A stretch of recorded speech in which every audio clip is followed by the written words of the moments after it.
All right, guys, welcome back to the channel. Welcome back to the stream. Welcome if you're new. Appreciate you guys joining me today. We are doing something a little bit different today. Experimenting. I put in the link my Twitch because I'm doing a multi-stream. I'm trying it for the first time. So I'm streaming live on YouTube right now as well as Twitch. There have been some people who've been requesting this for quite some time. Obviously, my Twitch channel, I literally just made it, so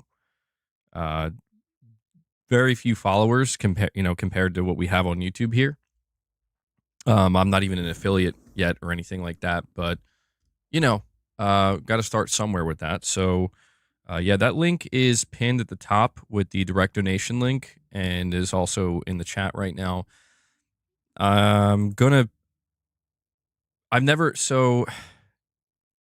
there's still like a lot of stuff. I just have no idea what I'm doing with Twitch. Still prefer YouTube. Well, hey, I mean that's where I built everything. That's where I built everything. I am able to see both chats right now, which is interesting. Although I don't know the level of interaction I can have with both chats. And yeah, so I guess that's the notification that pops up when people follow me on Twitch. Nice.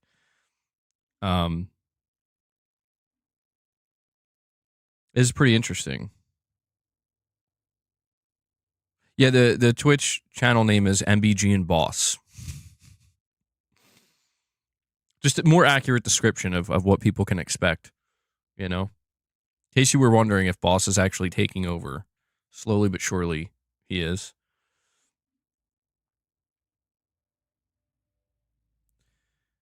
You prefer OnlyFans over Twitch? Well, one step at a time, Prince. Ray, you're saying you're here if I need you. Yeah, I have to look into how to set up mods, I guess.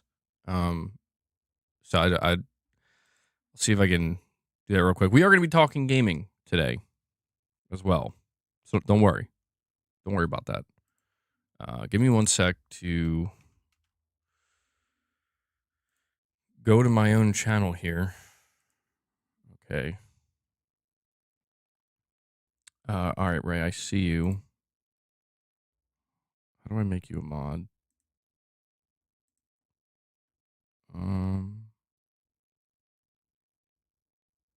Does it say manage suspicious user? Like what? No.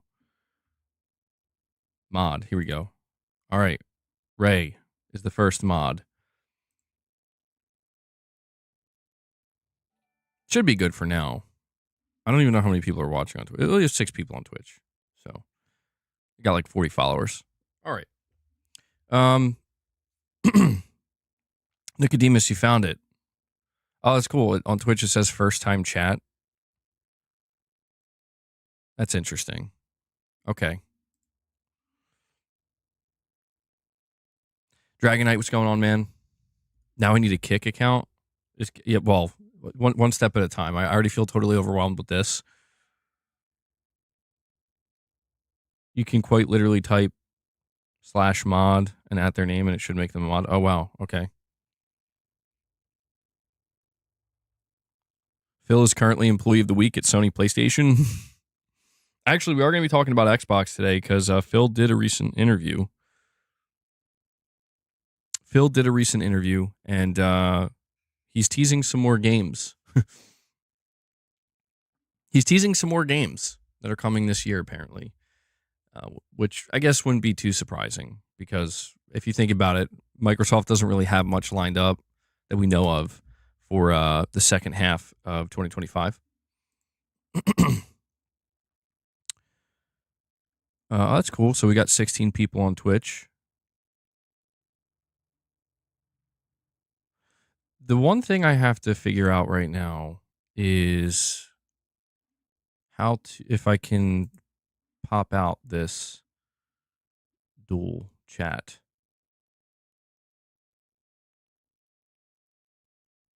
Let's see. Is it possible to do this?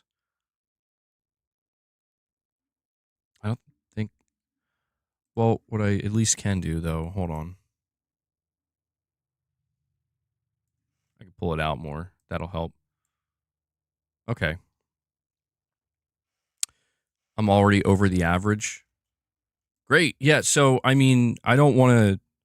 Obviously, I want my audience is here on YouTube, but the goal is to, become an affiliate on Twitch, and hopefully, eventually, you know, get partnered.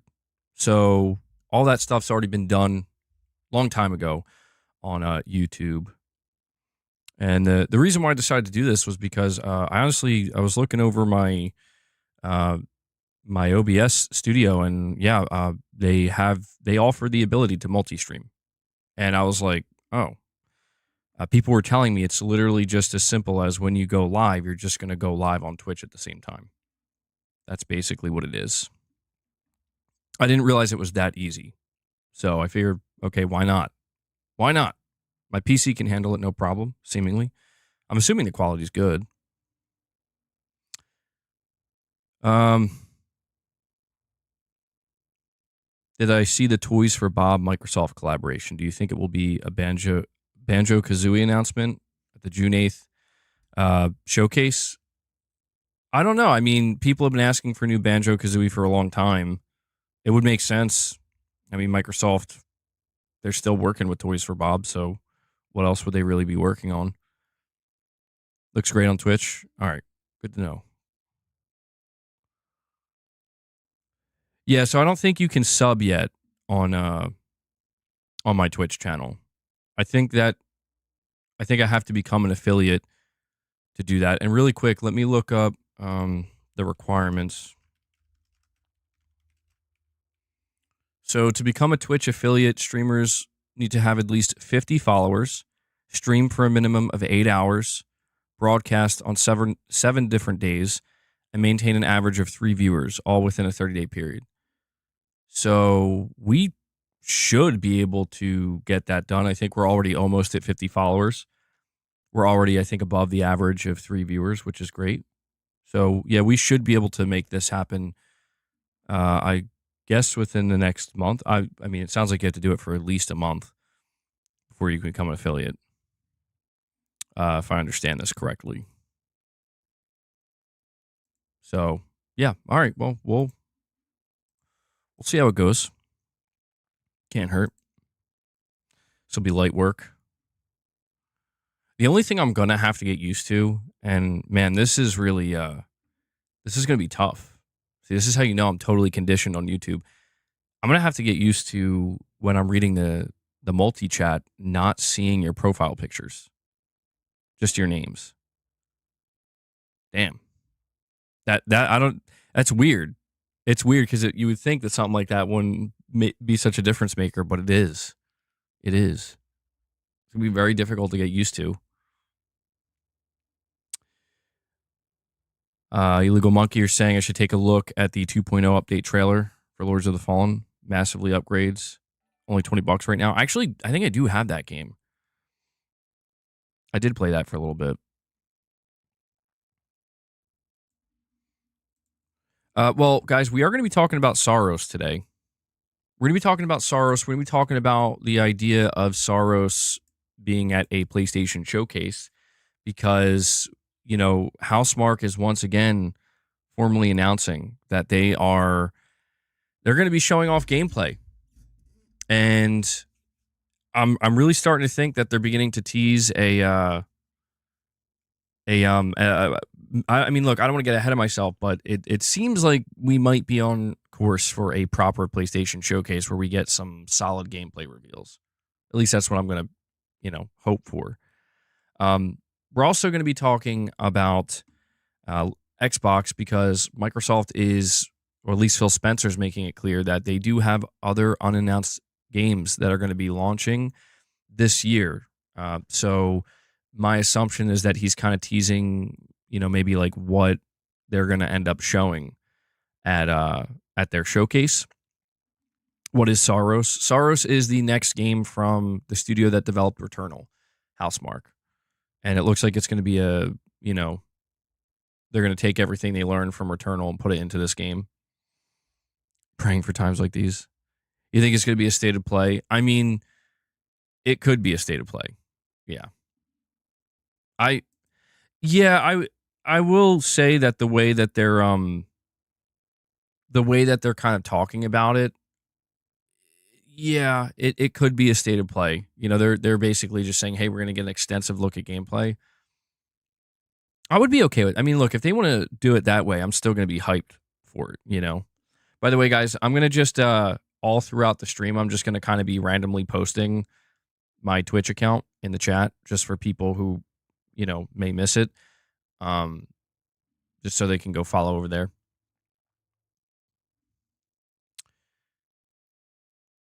I feel like it's going to be kind of crazy, though, if Sony doesn't do a showcase. If they want to do like multiple state of plays, you know, like a rapid fire state of play, like one after the other. Can't wait to see the lure, Ray.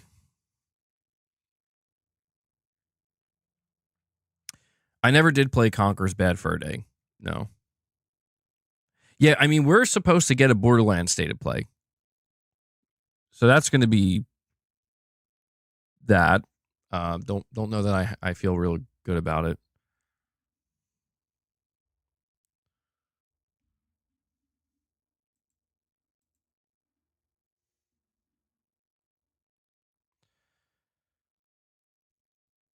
Beast mode, you're saying that would suck though, unless it's a state of play and it's high quality. Well, again, we did hear from Jeff Grubb that Sony's like debating internally. Oh, Devil Shooter, hold on. I gotta make you a mod too. What's up, man? Okay.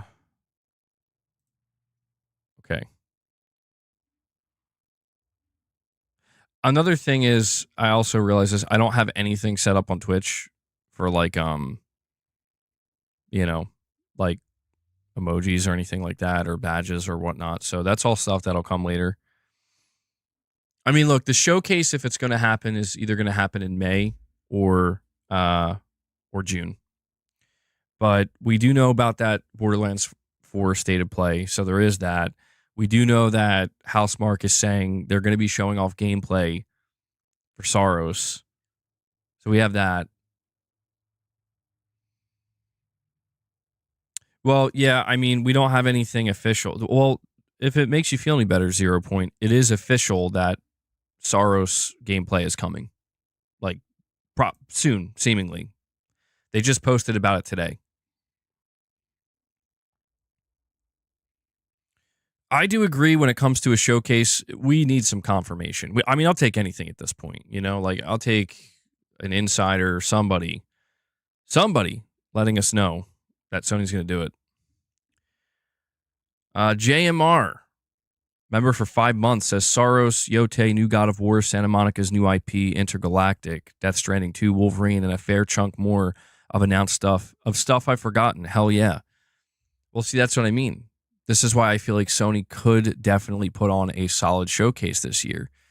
If they just, you know, if they just come out and say, look, man, we got games that you haven't seen gameplay of, and we're now going to show you some gameplay. I do wonder if Santa Monica's new IP is going to be ready to announce. You would imagine it should be, right? A lot of second and third party as well.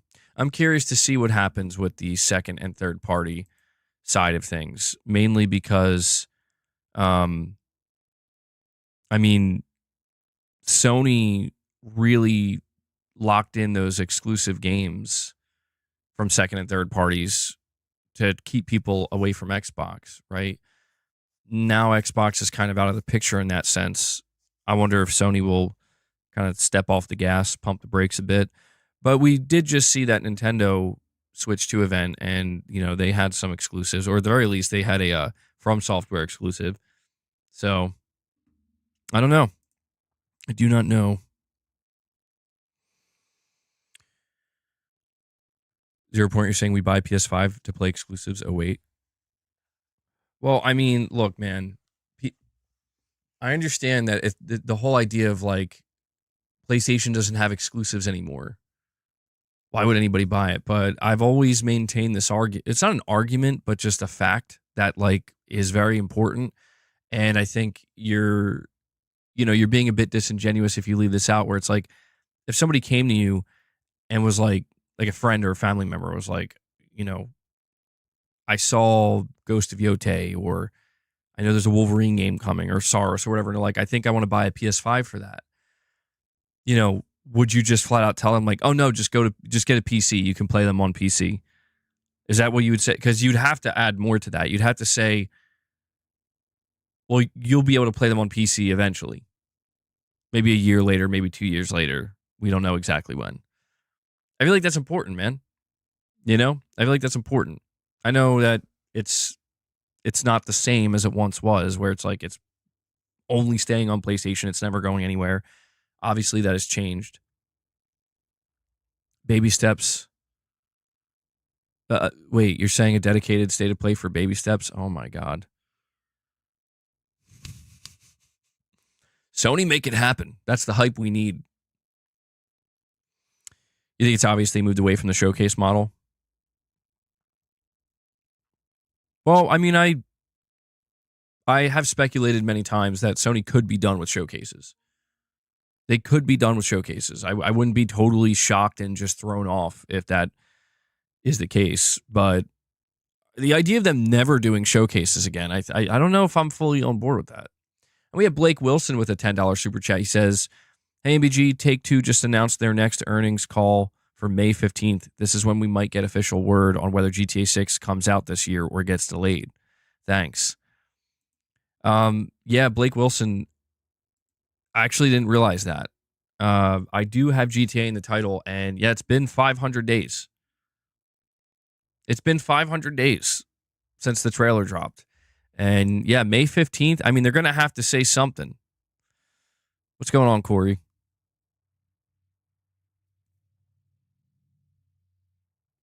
Beast Mode, you're saying they confirmed 3 times it's coming out this year. Well, the one thing that I will say with what Blake just super chatted here is that if this game is going to get delayed, this seems like, yeah, they're going to have to put that out there now. Like, now is the time. Because the thing is, if the game is coming out this fall, that means the marketing's likely going to ramp up late summer, early fall, right? Like I mean, they can't market it for a literal week or two. They got to have some build up to it. So if the game's going to get delayed, this would be the time that they're going to have to announce that. But the good news on the flip side of that is if they reaffirm if they come out of this earnings saying this game's coming this year, you can lock it in. It's not going to get delayed. So this is probably going to be the most important earnings call in that regard. The last one where we really, get that info. Red Dead Redemption 3. Oh, man.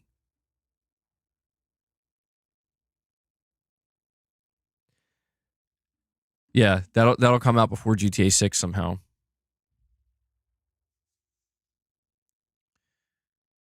I see you guys are using random emojis on Twitch. I don't know what these are. I don't know if they're just. I assume they're just built in. They're just like built into Twitch. Can't wait for Saros. Yeah, I agree. Red Dead Redemption 2 is a masterpiece. It is. It still holds its own years later. That's why I'm so excited for GTA 6. GTA 6 release date on PC when? I would say the soonest you could probably expect GTA 6 on PC is a year later. That's my guess. Is Saros going to be a rogue game? It sounds like it, yeah. It's going to be similar to Returnal, except they're making it sound like you actually can, like when you do new runs, you're going to be able to do new runs with more progression, Like you're not going to lose everything. Mind's Eye looks pretty good, yeah. I'm liking what I'm seeing of that game.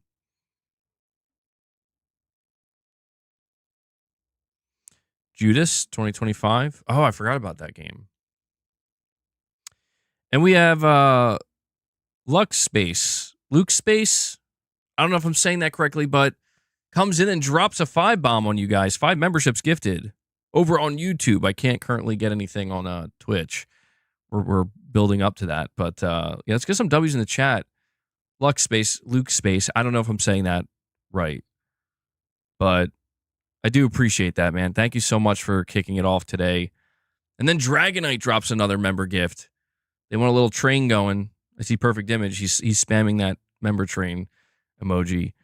And Luke Space, member for 3 months, says, thanks for the Indiana Jones recommendation. Great game. Well, no problem, man. Yeah, we did for those who don't know, we did a 2-hour gameplay session of Indiana Jones and the Great Circle on PS5 Pro. And when we had something pretty crazy happen with that gameplay stream, I actually broke the game accidentally, and I managed to fix it. Like, I broke it to a point where if I couldn't figure out how to fix it, I was probably going to have to end the stream or, like, figure out if I can go back to, like, a much earlier save point. But I was able to manually fix it, and it was kind of crazy. It's good stuff. Start doing game reviews. I'm planning on it. That's the goal. I did my impressions yesterday as well. Not a full review because I didn't complete Indiana Jones yet. But in yesterday's stream, for like an hour, I gave my initial impressions. Let me add those member gifts to. So I don't know when we're going to be able to start. Did that update? Why didn't that update? Hold on. I don't know when exactly we're going to be able to start. Uh-oh. Okay, hold on. We might be running into our first problem with Twitch or co-streaming because it's not updating. Yeah, tomorrow is me and Mrs. MBG's 10-year wedding anniversary. I'll just say Megan's. I gotta stop calling her Mrs. MBG. It's me and Megan's 10-year wedding anniversary. This doesn't seem to be updating. Hold on. Okay. Maybe I have to do it manually? Nope, that didn't work. I wonder why this isn't updating.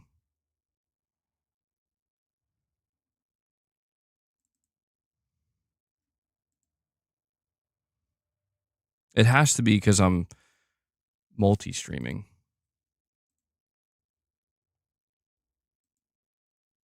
Well, this is awkward.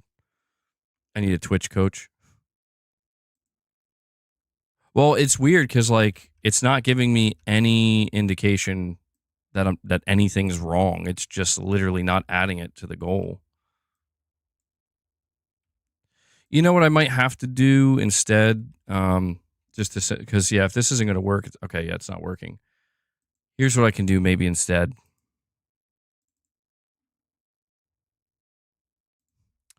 Keep it very simple.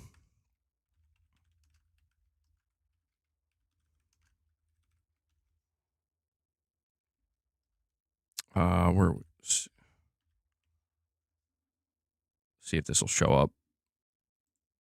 There we go. All right. I'll just have to keep it like that for now. Maybe this will be the new way to do it. I mean, it's not as satisfying visually because you don't see the bar climbing, but all right. But I do want to make sure that you guys can see where we're at with that goal. It's not working. The other one's broken. It's the NVIDIA drivers. Damn it. Not the NVIDIA drivers again. MBG Jr. ain't caused trouble enough for you yet.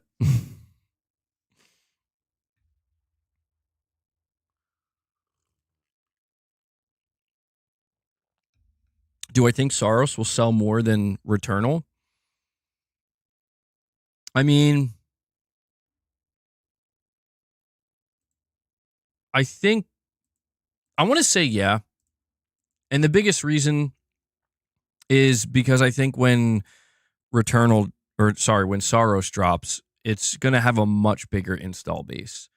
I mean, we have to remember that Returnal dropped in 2021, and the PS5 was off to a very strong start, and it launched to a relatively large user base, but it was still very early in the PS5's life cycle. Um, they're going to be launching this game on a console that will quite literally have like double or even triple the amount of players on it compared to their last game. And so I think that's just inherently going to help it a lot. And I think that will make it, so it'll just automatically sell better. Boss, do you read me? He's chilling right now. He's here. He's on the other side of the room. He's here. I don't want to keep him chill until we get closer to that goal.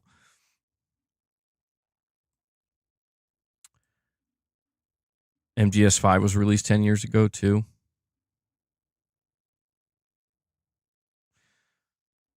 So now you're saying not a lot of people had PS5 when Returnal released? I mean, the PS5 sold pretty strong out of the gate. I think there's just the biggest problem was like people couldn't get one, And there's no doubt in my mind that hurt, That had to have hurt the sales to a degree.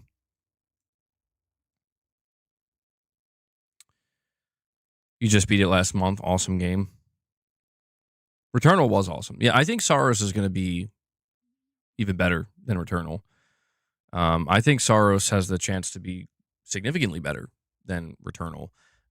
Because, I mean, Returnal, I think, kind of surprised everybody and like, wow, I didn't know Housemarque had it in them to make a game this good, right? Like on this scale. And, the budget of Saros is likely double, and they're going to be able to do a lot more. Game of the year. I could see it being a Game of the Year contender.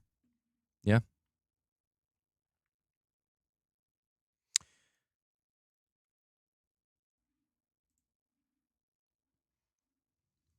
How many followers do we have on Twitch now?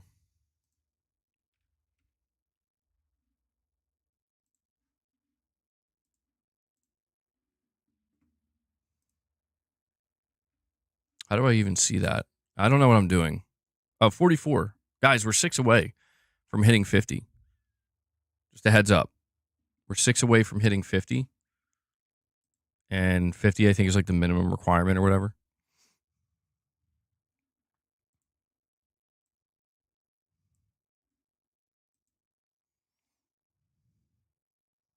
We need a couple CVS titles in the bundle in 4 weeks down the road. I'm good for now. Death Stranding 2 and Saros for day one.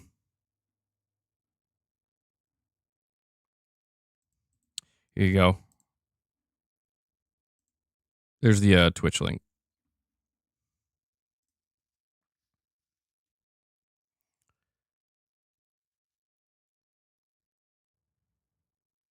By next month, I'll be monetized. Yeah, I mean, the sooner the better, right? We got to expand the MBG army, the MB gangsters. I should have named my channel that.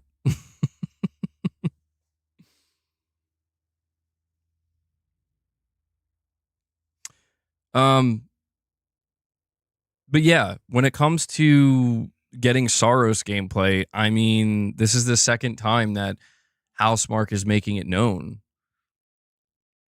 This is the second time they're making it known that they're going to be showing gameplay, and I imagine they're doing it now because they're going to be doing it soon.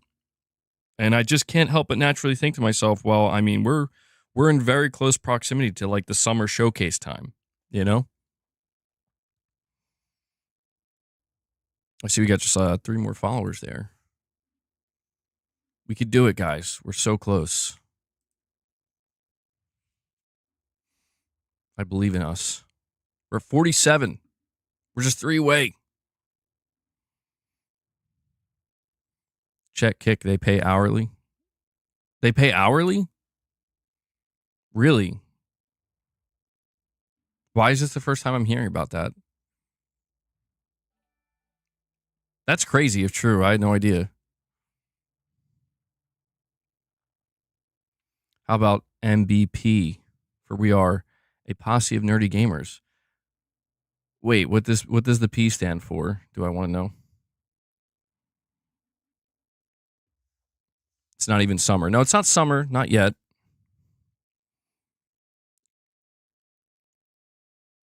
Oh, posse. Oh, right. Okay, a posse of nerd. Okay.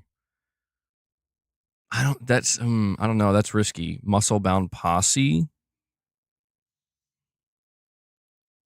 I mean, yeah, it's high risk. High risk.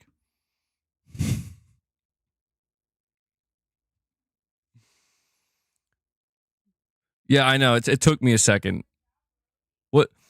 What does the P stand for? He says the word posse in the sentence. What could the P stand for? And DJ comes in and drops another 5-bomb on you guys. DJ's keeping the member train going today, bringing us up to 11. DJ, thank you so much. And he drops another one. He drops another single. 6 members gifted, courtesy of DJ here. Bringing us up to 12. So he doubled it. Thank you so much, man. Always appreciate that. Enjoy your Screaming Gopher. Connor says thank you for the membership. Muscle bound gains. Dude, I keep seeing these random emojis on my Twitch chat, and I literally don't know what I'm looking at. Who are these people?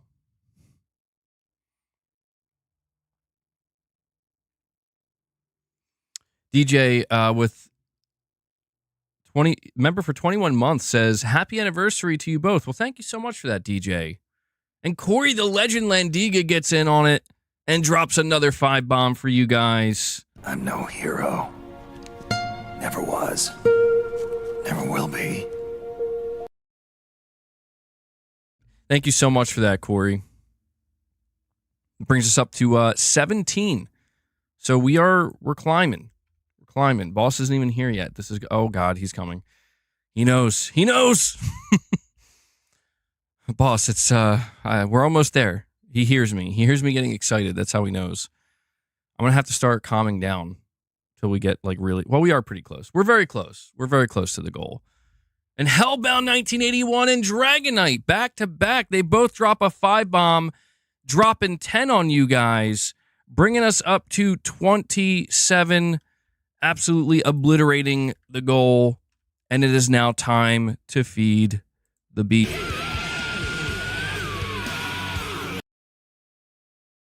Boss is very excited. Hey guys, it's Boss here again, Meow. I can't wait for the next stream, Meow, so we can hang out and eat snacks together.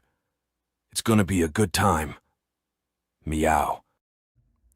Really appreciate the support, guys. And let me go see. Can we add a little extra celebration here? Did we hit 50 on Twitch yet? We're 2 away, 48. We got 48 Twitch followers. So I'm going to drop another link in the chat. 2 away. We could hit that 50. Which would be awesome. Boss, I'm glad you don't have to cause chaos. They already crushed the goal for you. We can give you the treats immediately. You ready?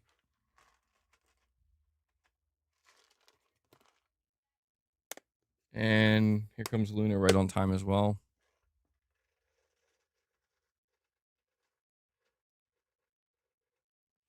I know you guys don't see Boss. I don't know what he's doing. He's sitting on the desk here. It looks like I'm feeding an invisible cat. He's here. Dude, here. It's right here. It's where it always is. There we go.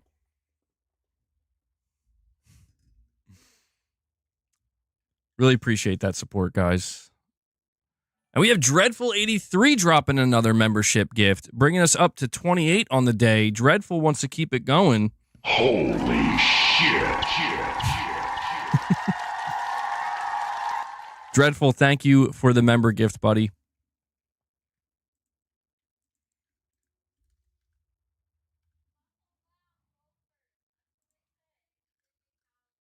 Wait, muscle-bound gophers? Wait, hold on. I think we hit 50. Did we hit 50? Let's check. I think we did. We did it. We hit 51 followers, guys. We did it. I see Hellbound over on Twitch too. Wait, who's watching both streams? Drive by Joe with a $2 chat says many bald guys. Yeah. Many bald guys and boss. Jeez, we did it though. We hit we're over 50 followers on Twitch, which is great to see. I really appreciate you guys following me over there. So we already crossed off one requirement off the list here. So at the rate we're going, we should be able to become a Twitch affiliate as soon as next month. Megan's Bald Gamer. Wow. Megan's Bald Gamer. Wonderful.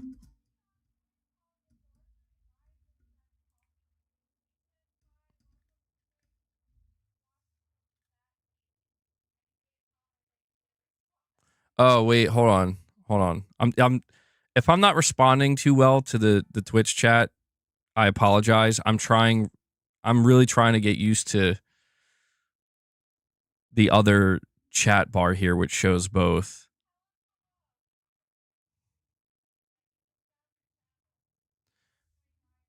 Dark Knight Rises. Welcome, man. Welcome. I'm glad to have you here.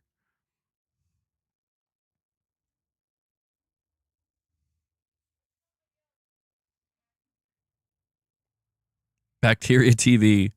It's Veneno. Okay, what's up, man? Yeah, I do think some people, they have like different names over on Twitch compared to YouTube. The thing, like I said earlier, the thing that's going to be so hard to get adjusted to is not having profile pictures. Like, I mean, I basically have both chats up at once. So, yeah, Corey, here you go. There you go.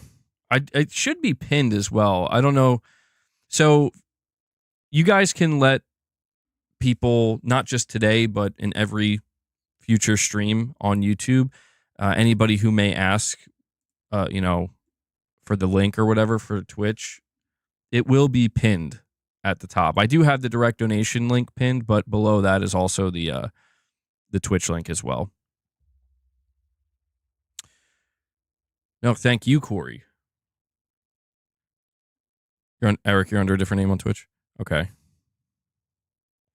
No, when I say people, I know people have profile pictures on Twitch. What I'm talking about is my my multi-stream chat. So the multi-stream chat basically replaces the any profile picture icons with either a YouTube icon or a Twitch icon, so I can differentiate it, which makes sense. But it's just, I've gotten so used to identifying certain people through their profile pictures, like automatically.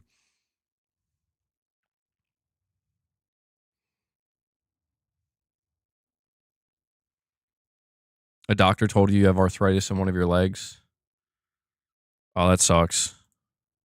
Yeah. I'm sorry to hear that, Ice Queen Gaming. I hope you can get some relief from that.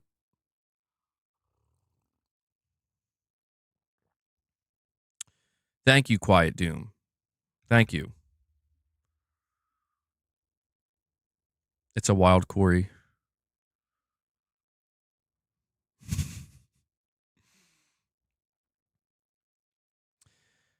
Beast Clergyman.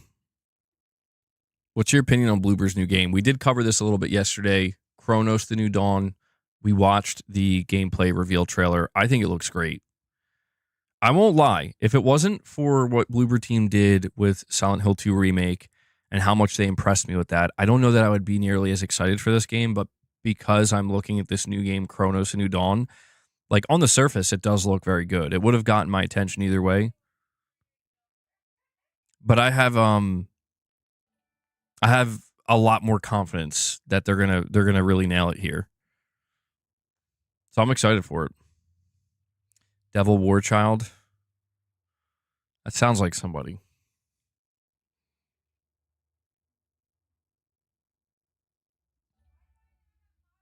Only game videos. Oh, wait, yeah, I didn't make Mrs. MBG a mod. Uh-oh. Hold on. Sorry. Why can't I find you?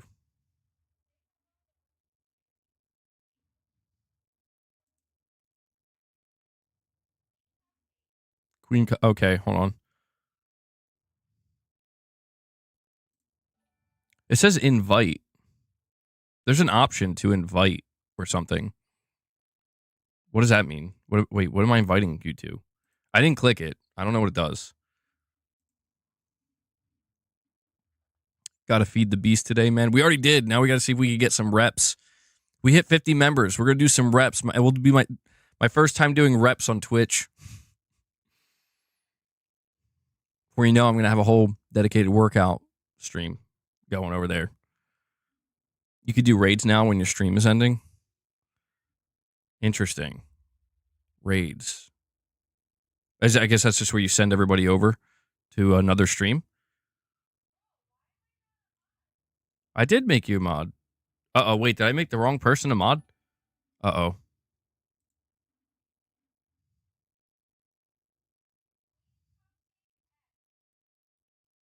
No, I'm telling you, I just made you a mod. Okay. Well, that's weird.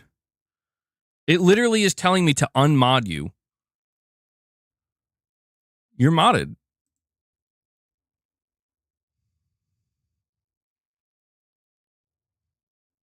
Yeah. So, I don't know. Maybe you just have to refresh it. I see it. Corey says he's too lazy to mod.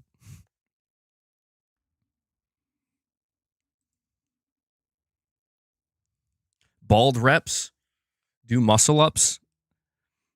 I don't know if, dude, I don't know if I could do them. It's been a long, long time since I tried doing those. But I don't even have anything at my disposal to even attempt to do them.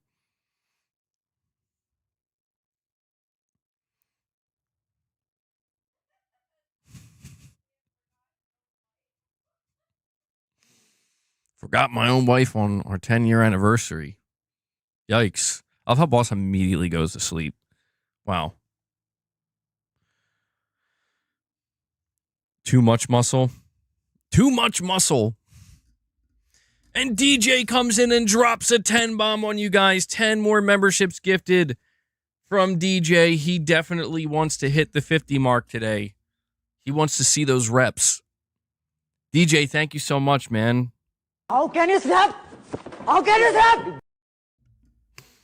How could you slap those 10 memberships on us like that, bro? Bringing us up to 38. Love to see it. You know, even though this membership counter doesn't look as visually appealing as the last one, it's actually way easier to like keep up with. I don't know if you guys noticed that on your end. It doesn't take me like 30 seconds to like retype everything, which is nice. DJ, thank you so much for the support, bro. Yeah, I saw there was another 28 Years Later trailer that dropped. I'm gonna see that movie. It looks good. I loved 28 Days and 28 Weeks Later, some of my favorite movies. And I saw like a couple months ago when 28 Years Later was first announced, people were getting really pissed off because you couldn't buy it. Like, or you couldn't stream it anywhere, but you also couldn't buy it. There were no Blu-ray or DVD versions that you could go out and buy. People were getting really pissed off at that. And I had remembered that I actually had the 28 Days and 28 Weeks Later like double pack that I bought many years ago, Blu-ray. Felt pretty good. Felt pretty good about that. I'm like, physical media for the win. See? It's like I find out it's got disc rot. I mean, they are stored in my basement, so I don't know. I'm sure they're fine. But yeah, 28 Years Later looks like it's going to be really good.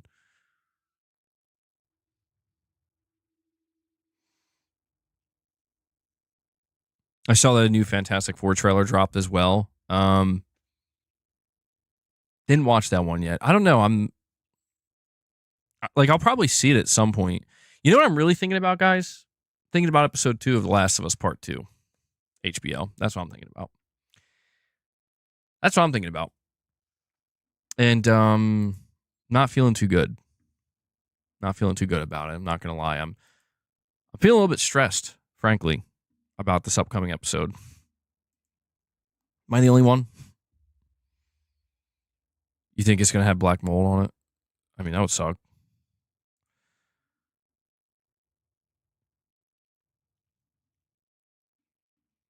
Corey, you're saying you had to order the disk drive for your Pro? Yeah. I still don't understand why Sony did that, man. To me, that's like the biggest L that they got for the Pro. I understand people were pissed off about the price point. People were pissed off at the idea of like needing to like having to pay $30 for the stand or whatever. You don't need the stand, but if you want it this Sunday, wait, hold on. The golf, okay, yep. Oh, geez. I'm worried, man. It's stressing me the hell out. But yeah, having to buy the disc drive separate for the PS5 Pro is just pretty garbage. Not gonna lie. The good news is apparently the price of the disc drives are going down in some regions, which is good. But still, the fact that because you would think like the people who are buying the Pro, they're like the most enthusiastic about the brand, right? They're probably the people that are buying games physically or have a collection of games, You're saying your disc drive on the Pro is so loud? Really? Huh. You might want to double check and make sure it's installed. Like, it's not loose or anything. I guess it couldn't work if it was, but mine seems to be pretty quiet. I noticed that it only gets loud when you first boot up a game, and it's loud for maybe like 30 seconds, and then it stops. You meant the start of a Joel Memorial Tour?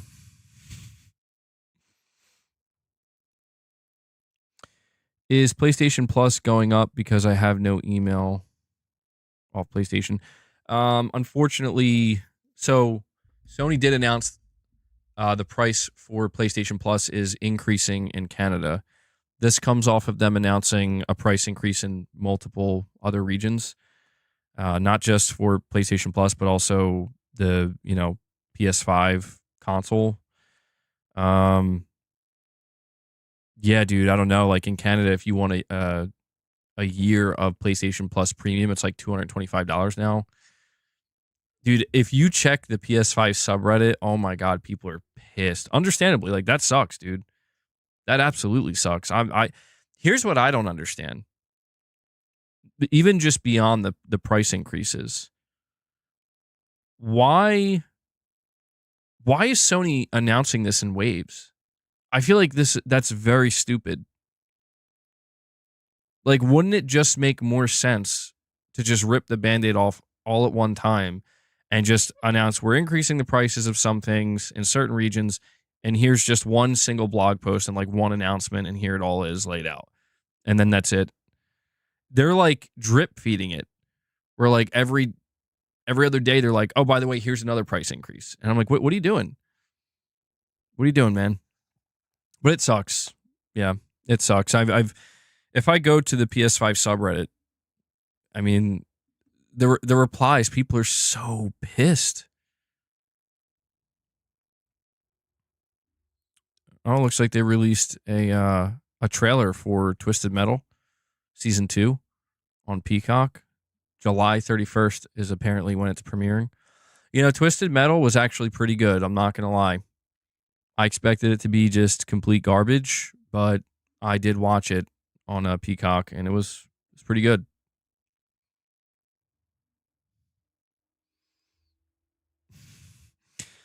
Corey says, Canada, relax, boys. We don't got to uncage the beast against Sony.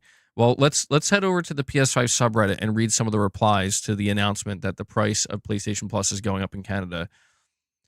I remember when the PS Plus 12-month membership used to be $60 Canada or Canadian.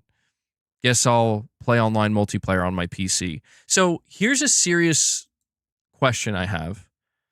because you're going to see that a lot of people are like, I'm going to PC. I don't have to pay to play online on PC. And I admit that's a massive advantage. Like when you see the price of these, services like PlayStation Plus going up and you need that to play, to just play multiplayer games. But this is an honest question I have. If there's any PC players here, I want you to be honest about it.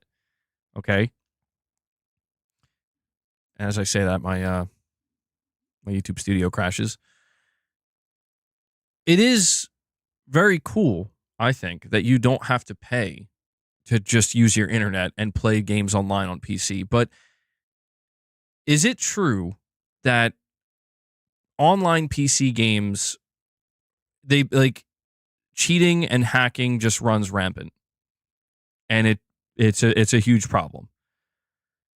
I saw that on Call of Duty not that long ago, they actually implemented the option to purposely exclude PC players with crossplay, where they're like, you can crossplay just between Xbox players and PlayStation players and leave out PC players. And I'm like, that's pretty bad, dude. Like when they have to do that, I feel like that's a sign that something's going really wrong. And I just wonder, like, I wonder if there's people that maybe, they are fed up with the price of PlayStation Plus. They play their multiplayer games on PC and like the experience just isn't what they thought it would be. There are cheaters on console as well, but it seems like a much more mitigated problem. Now, I'm only asking this question because I've never really played multiplayer games on PC. I don't know if it's as bad as some people make it sound. I don't know if maybe some people are just really unlucky and they happen to run into a lot of cheaters, but that's something that I would definitely be worried about. Because even I thought about it I was like, what if Sony does increase the price of PlayStation Plus again in the US? They already increased it to $80, which is for Essential, which I pay for. And I'll be honest, like, I don't really mind because there are games that Sony drops on the PlayStation Plus Essential that I do end up downloading and sometimes playing. Like, for example, they just gave me RoboCop, which I'm going to be playing at some point, which is cool. So it's not something that I'm like really like that, like, oh my God, I can't, it's just like too much. But I was thinking, like, if they announce, actually, we're going to increase it to like 100 now or like 90 or something. I don't know. I was like really thinking, like, would I go to PC to play my online games? But I would genuinely be worried about that. I'd be like, well, is my experience going to be like garbage? Because it's like, okay, well, I'm saving that 80 or 90 bucks a year. But now I got to worry about every match I'm playing in every game of running into like hackers or some shit. I don't know. I guess I wouldn't know unless I try. Corey, you're saying your favorite online game is Counter-Strike to this day? I'm going to build a $3,000 PC to play with cheaters. Well, I mean, this is where I feel like there are pros and cons to these things, But there's no denying that seeing Sony increase the price of PlayStation Plus again sucks. It sucks, man. I'm getting a little bit worried, man. I'm like, damn, they're really they like this week they just said screw it. We're going to increase the price in multiple regions and it's looking spooky. More cheaters but free online play. I feel like against the Larry David meme. I don't know. You have a PC, just try a free to play game on it.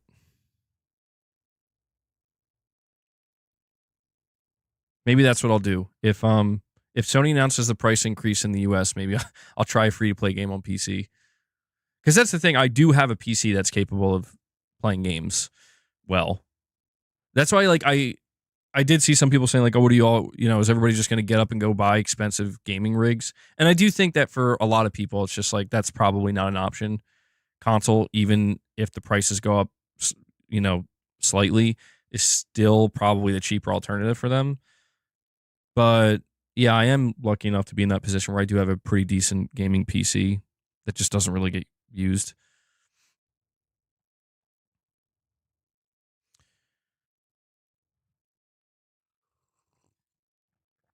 I'll go play Counter-Strike. But somebody else in the subreddit says, I remember when, and they have a Canadian flag in their profile picture. They say, I remember when it used to be free.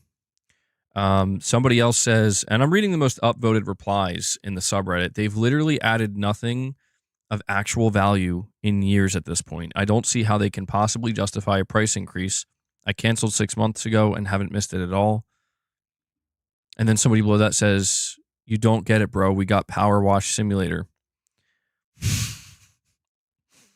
Below that, somebody says $225 for a year with no additional value. LOL. Somebody says, and canceled. Thank you for the reminder, Sony. Somebody else says that person who stacked 20 plus years of premium at the launch price using the upgrade price limit trick, probably feeling vindicated right now. Somebody else says it's BS. We need a lower tier just for online multiplayer. I don't care about most of the games. Somebody else says this company just keeps asking for more and more money without adding any value to the PS5 system. Somebody else says I'm canceling.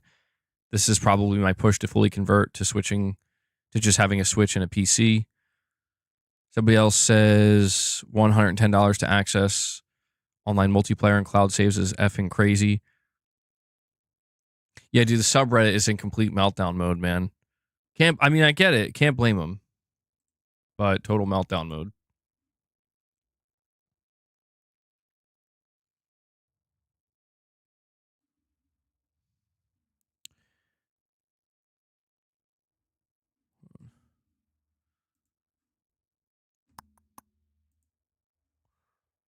Oh, wow, we're at 61 followers now on Twitch. Thank you guys for that. Just wanted to go see where we were at. They added Portal Cloud streaming, which is nice. You think it's a mistake because people are just going to play free-to-play games? Okay, you're saying the value gap between Game Pass and PS Plus is pretty stark right now? Yeah, that was something else I saw people saying is that, like, you know, Sony's not putting games day one into PlayStation Plus. And I think, yeah, Game Pass is still more expensive, but I don't think you can deny that if you had to choose, right? Like if you're going to subscribe to one or the other. Yeah, Garrett, I am multi-streaming on Twitch as well. That's something I'm going to be doing going forward. I'll put the link in the chat for you.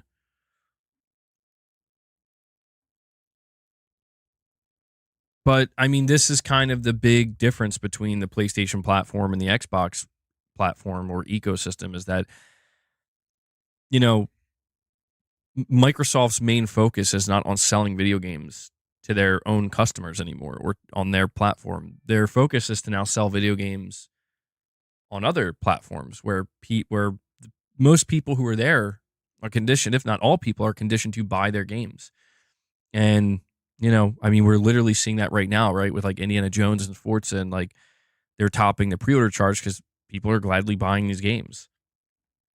But there's no denying that the people who are subscribed on Game Pass, I mean, they're seeing like just the barrage of games where it's like, you know, we're gonna have Doom coming up, Oblivion. They just did what was the other one? South of Midnight.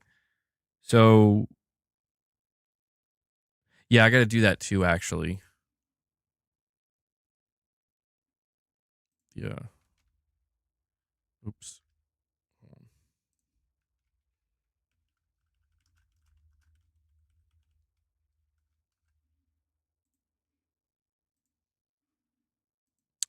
Yeah, thanks for reminding me to do that. PS Plus is cheaper and has more games, better games in Game Pass, just not day one. Well, see, that's the thing. I feel like if you're somebody who's going to drop any amount of money on any of these services, whether it be PlayStation Plus or Game Pass, you know, look into the catalogs. I feel like you got to do that, right? Because that's where it gets more subjective, where everybody's opinion on the catalog is going to vary. Where, yeah, some people do believe that the games that are available on PlayStation Plus Extra are actually better than the games available on Game Pass. But a lot of people believe that what Game Pass is offering, or the upcoming games that Microsoft's going to drop day one, are, going to be way ahead of what PlayStation Plus Extra has. So it really just comes down to preference. You think I should put up a Microsoft poster? Yeah, I'm gonna have Phil Spencer over here replacing Metal Gear Solid 3.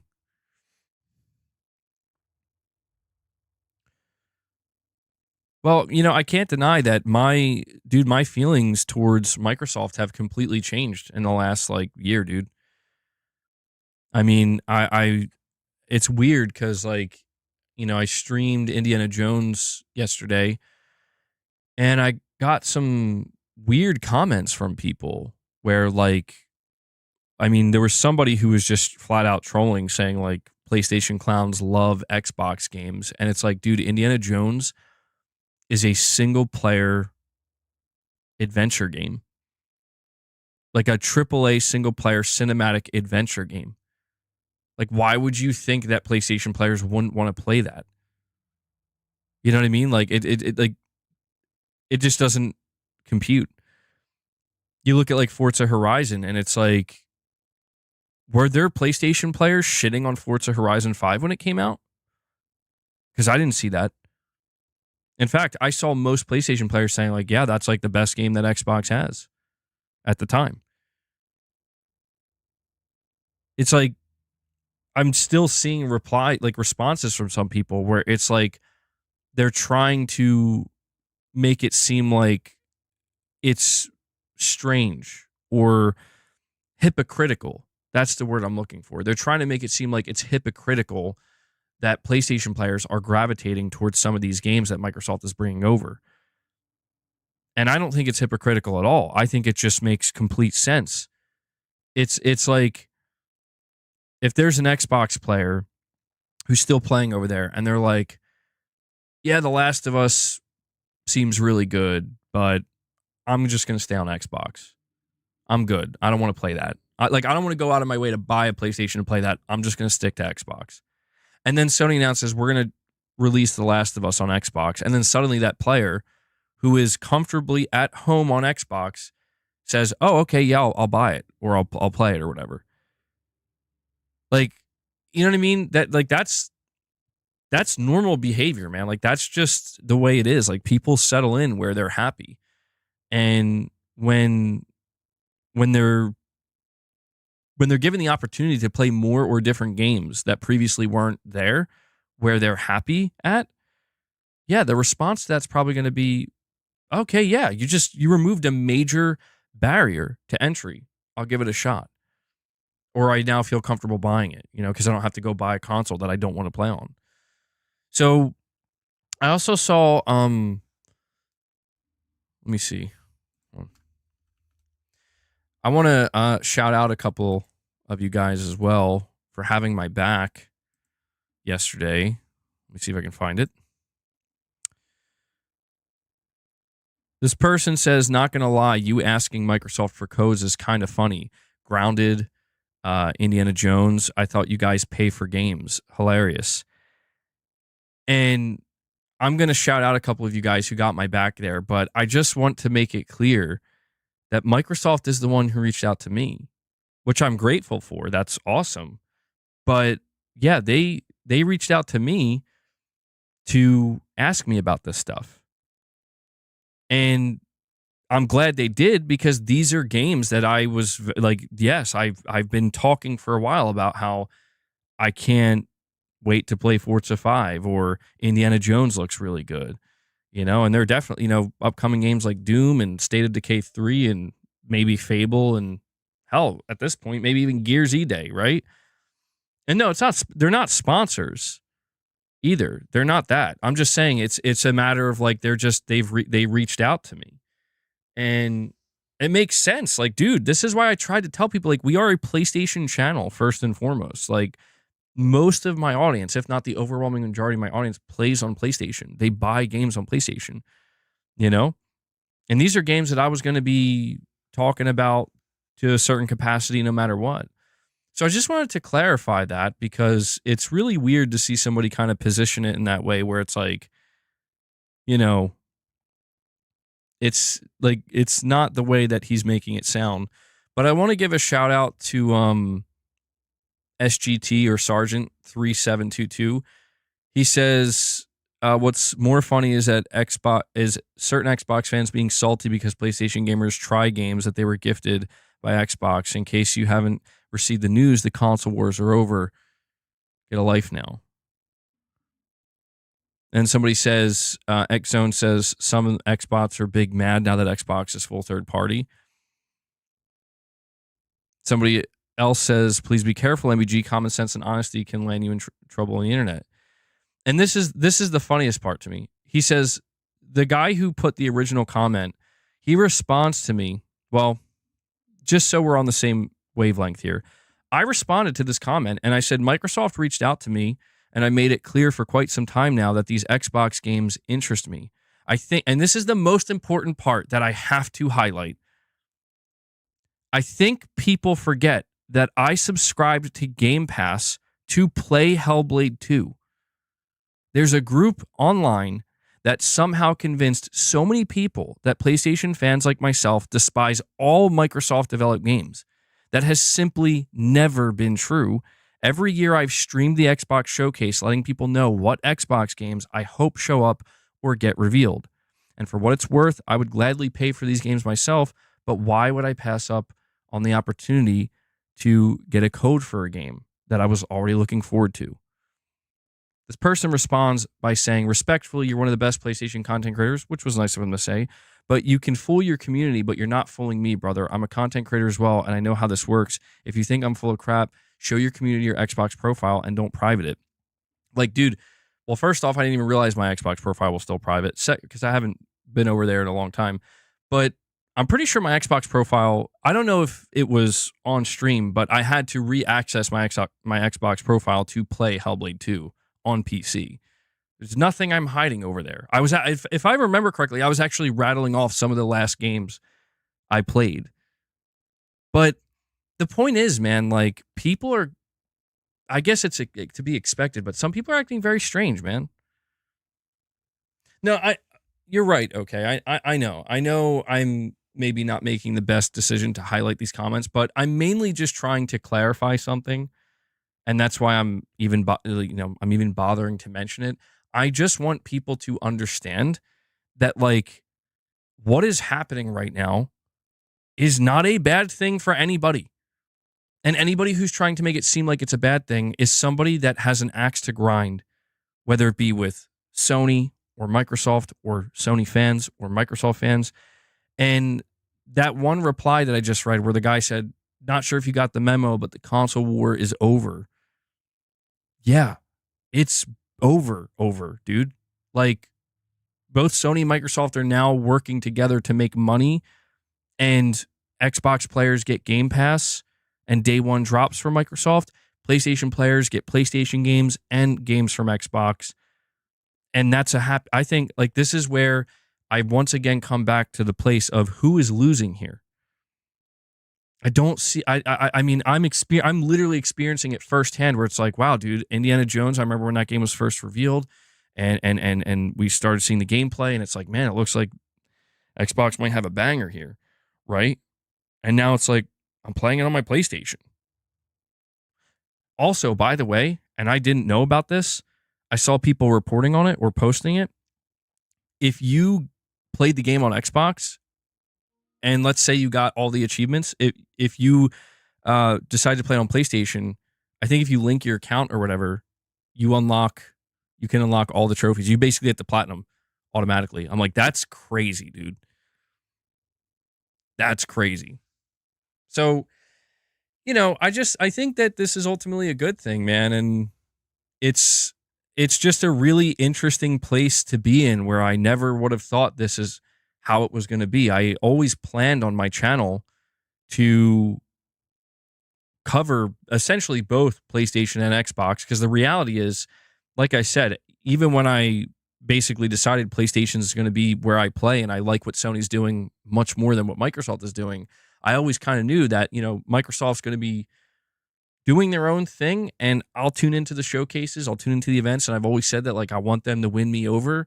And I can honestly say that like quite a few of the games that they, after all these years of kind of like building up to, buying publishers, buying studios, developing these games over the course of many years, they've reached the point finally where it's like, yeah, man, they have a really strong, like arguably the strongest pipeline of games comparatively speaking to anybody. And I know that there are like PlayStation players like, you can't say that about Microsoft, you can't say that about Xbox, they're the enemy or whatever. It's like, they're not actually. That benefits you now. That's the crazy part.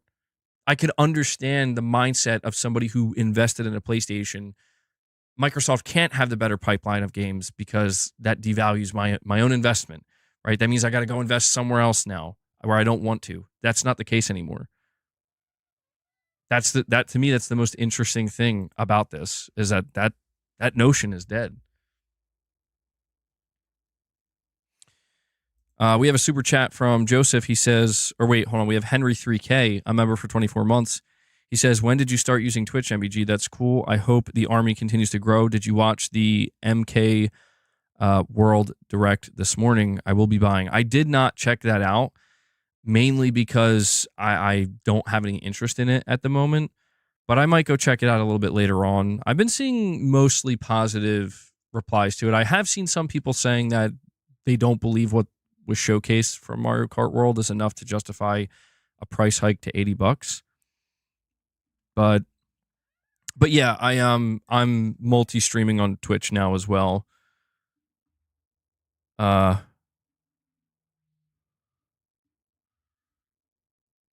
says, MBG, it's Garrett Green from YouTube. I'm trying to, again, if I'm not engaging very well with the Twitch chat, I will improve with that. Neon Skater says, that's cool. I did get a 1000 gamer score on Xbox. Well, there you go, man. We do have a super chat from, let me see here, from Joseph. He says, I play only on PC and Xbox. I'm glad Xbox is marketing on PlayStation. A healthy Xbox business means more games for us all.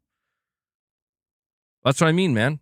It's, I'm not saying everything is perfect in the gaming industry. It's not. It's clear that the gaming industry is going through its own problems, and certain things are going to have to be sorted out and ironed out over time. Some things might get a little bit better, a little bit worse before they get better. But yeah, man, I think the biggest thing is that previously, every time I would go into like an Xbox show or an Xbox presentation, I always went in with the mindset of like, they're going to have to really win me over. And the reason for that is because they're going to have to convince me to either go play on PC or to go buy an Xbox to go play these games. And because of that, I felt like what they're going to have to show is going to have to be something very significant. And nobody can deny that there were many years of Xbox E3s or Xbox showcases where they were just like either okay or just not good, or at the very least, they were showing games that were many, many years away. So there's really no reason, if you're not there already, to buy a console for this game because it's like 4 or 5 years away. But to me, that's all. Everything has changed. Not only is it just like the games that they're showing now are probably, most of them are going to be ready because they've been in development for so long in the next year and a half. But again, like the bar has been lowered where it's like, we're not asking you to go buy a console just for this game. We're not even asking you to subscribe to Game Pass if that's not where you want to play. We're not asking you to go play on PC. We're just going to ask if you're interested in buying this game for PlayStation where you play. That's such a huge difference prior to any other year. Like, this is seemingly going to be the first year where we get an Xbox showcase where the PS5 logo is all over the place, dude. And I just find it weird that people are still in this kind of frame of mind. And I guess it will take a little bit more time, but people are in this flawed frame of mind where it's like, no, man, like we still got to be angry at something or fighting over something. And it's like, well, right now, the biggest thing that people seem to be arguing over is, pricing of stuff, right? Which maybe that's the next battle. We'll see. But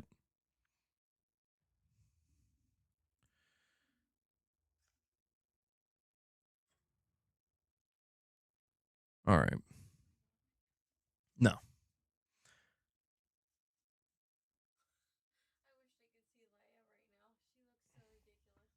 Yeah, she does. Dillo, you're saying I just wish more people would see it like the super chat. Microsoft is doing some good things. If only more would buy into the ecosystem. You've seen a video game tester saying he played Prototype 3. I think there was a rumor recently of another Prototype game. Trojan Horse. But how? Like I've seen people mention that, but like what this idea of a Trojan pony. Oh man. The Trojan Horse would be Game Pass on PlayStation. And that's the thing, man. Microsoft has made it clear in the past that they would like to have Game Pass on PlayStation. Absolutely. But I think they just accepted that that's not going to happen, at least not anytime soon, unless there's like major alterations made. And I think that's another reason why Microsoft was just like, all right, well, listen, if we can't put Game Pass on there, let's just sell games. It's a storefront that people buy. I mean, dude, it's when I look at the PlayStation pre-order page, at least on the PlayStation Store, I'm seeing Microsoft and Sony games at the top, dude.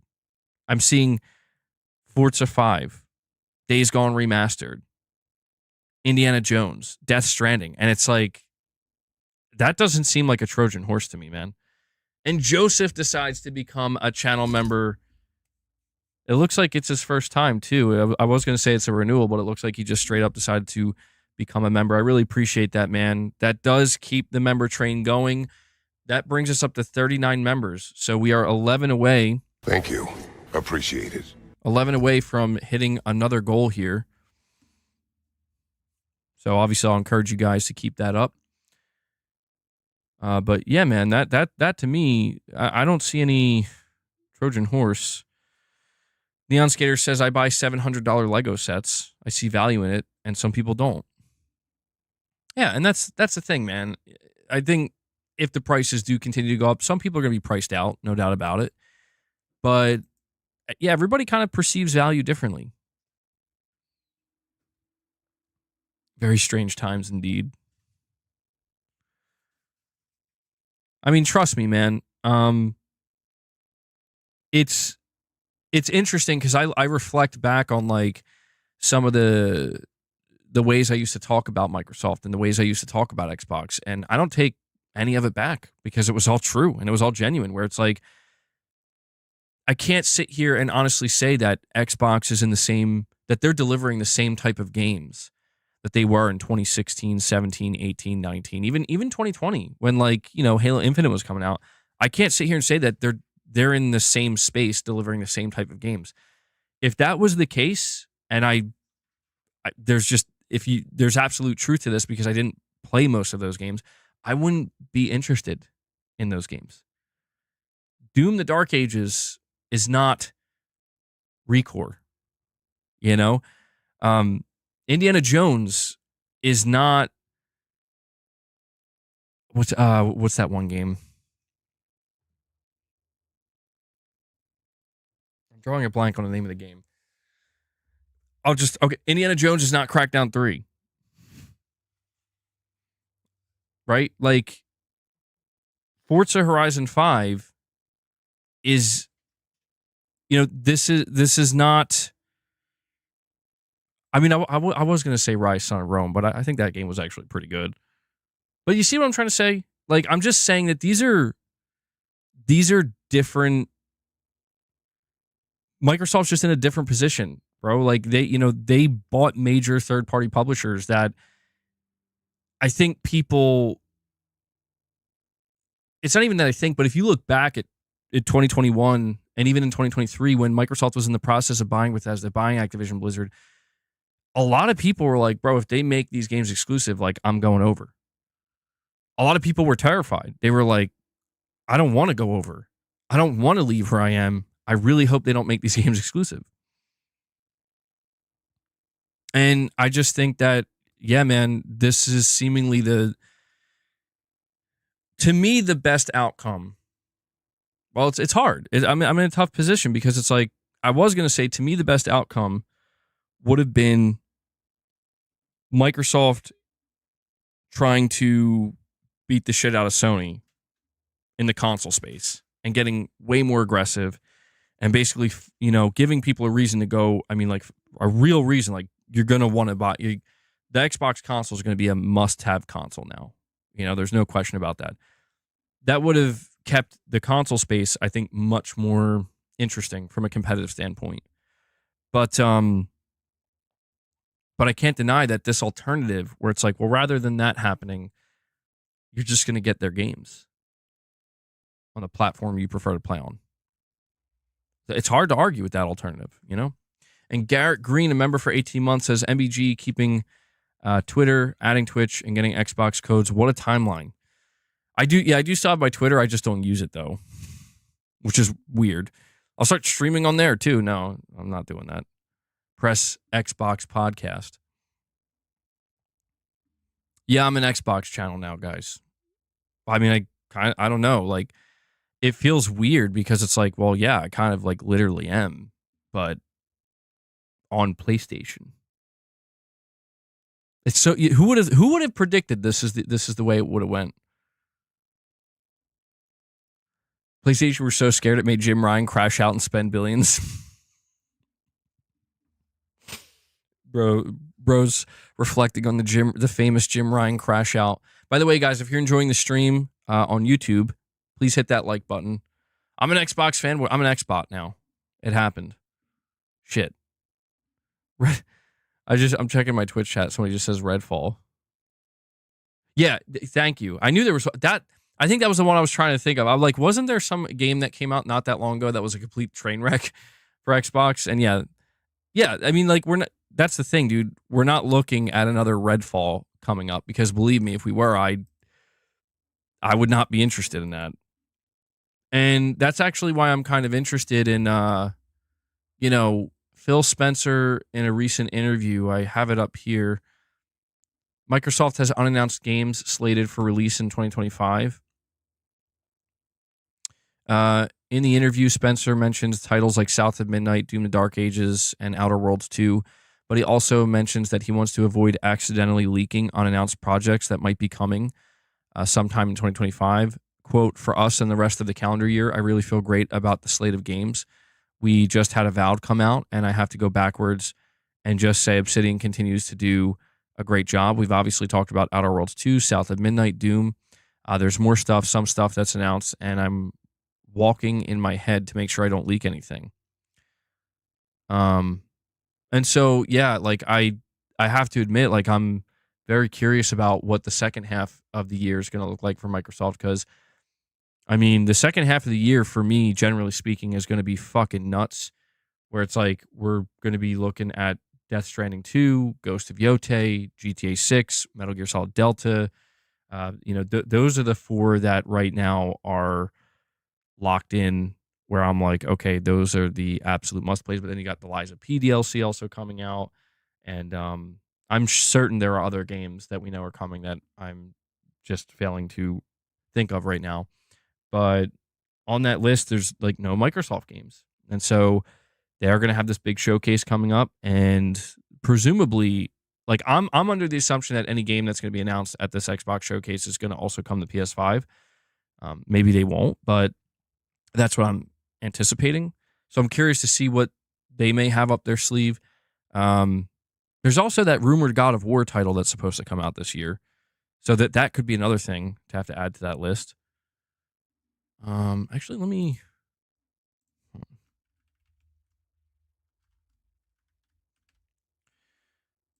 I'm trying to see what games I forgot to mention.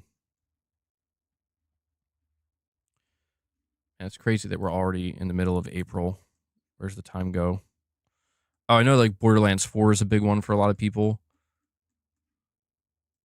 I'm not interested in Borderlands 4 personally. Oh, Hell Is Us, that's another one. Hell Is Us is coming out in September. And then there's also Marathon the same day as Borderlands 4. I already forgot about that. What's coming in July? Oh, Tony Hawk's Pro Skater 3 and 4. Well, there we go. That's a Microsoft one. Tony Hawk's Pro Skater 3 and 4. I forgot about that. Dude, okay. I start to get like anxiety when I see the games piling up like this. And then, yeah, in August, we had the Liza. Oh, God. Mafia, the Old Country is listed here for August 8th. Liza P DLC. Metal Gear Solid Delta. Oh, shit. Hell is Us, the beginning of September. Terminator 2D, No Fate. What about October? Oh, wait, yeah. Also, in June, Mind's Eye. Forgot about that one. What about October? Not too much listed for. Yeah, there. When you look at October, wow, there's literally nothing listed for November or December. And there's only like 4 things listed for October. Gee, I wonder if that's when GTA is going to release. Oh yeah, Chronos. That's coming this year too. Ninja Gaiden 4, Silk Song. Oh my god. Dude, the second half of 2025 is going to be crushing. Like when it comes to the amount of games, dude.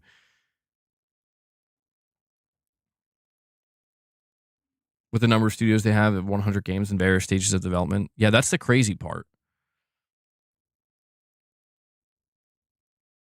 GTA 6 will be before Black Friday. Yeah, I'm thinking GTA 6 is a late October release.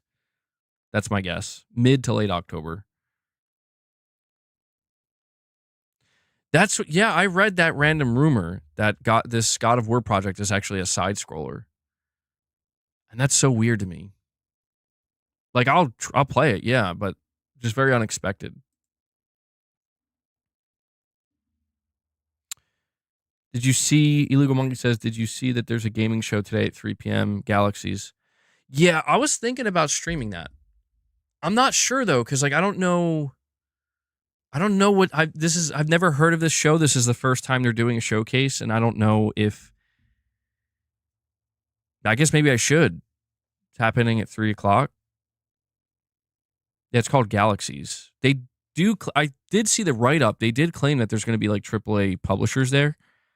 But I don't know if it's going to be like a big, glad you're not, Neon Skater, you're saying you're glad you're not a streamer. You like to take your time with games. I mean, yeah, it can be difficult. Like, for example, right now I do want to play more Indiana Jones. But the reason I can't play more Indiana Jones is because I have a different game that I'm also playing that it needs to be the priority and take my time. And then I got other games coming up. So it's like a good and a bad thing. It's really great to have so many options and to have so many amazing games to play, or presumably amazing games. But yeah, it's the balancing act is hard because I tend to want to play games like that as well. Like I like to take my time and really pace myself. And what that does mean is that a lot of times with these bigger AAA games, it could take me well over a month to complete it fully, sometimes a month and a half. But it's a good problem to have. A lot of streamers, don't rush games. Yeah, I mean, it depends on it. Well, technically, there's no rush, right? Like, I can still pace games as I want, and that's the thing is like, right now I'm in a bit of a position where I want to take my time, but I also am like, okay, I gotta try to complete this. Like, I really gotta try to complete this. Because it's going to be in my best interest if I complete this now. You'll see what I mean later. Pragmata. Oh, I forgot about that game. Yeah, we haven't seen that since the launch. The PS5 launch showcase, dude. How long's it been?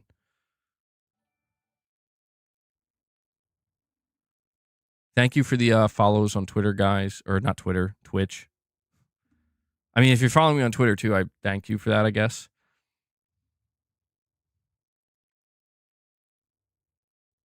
So Microsoft made a mid Indiana Jones game, and most people didn't embrace. How have they figured it out?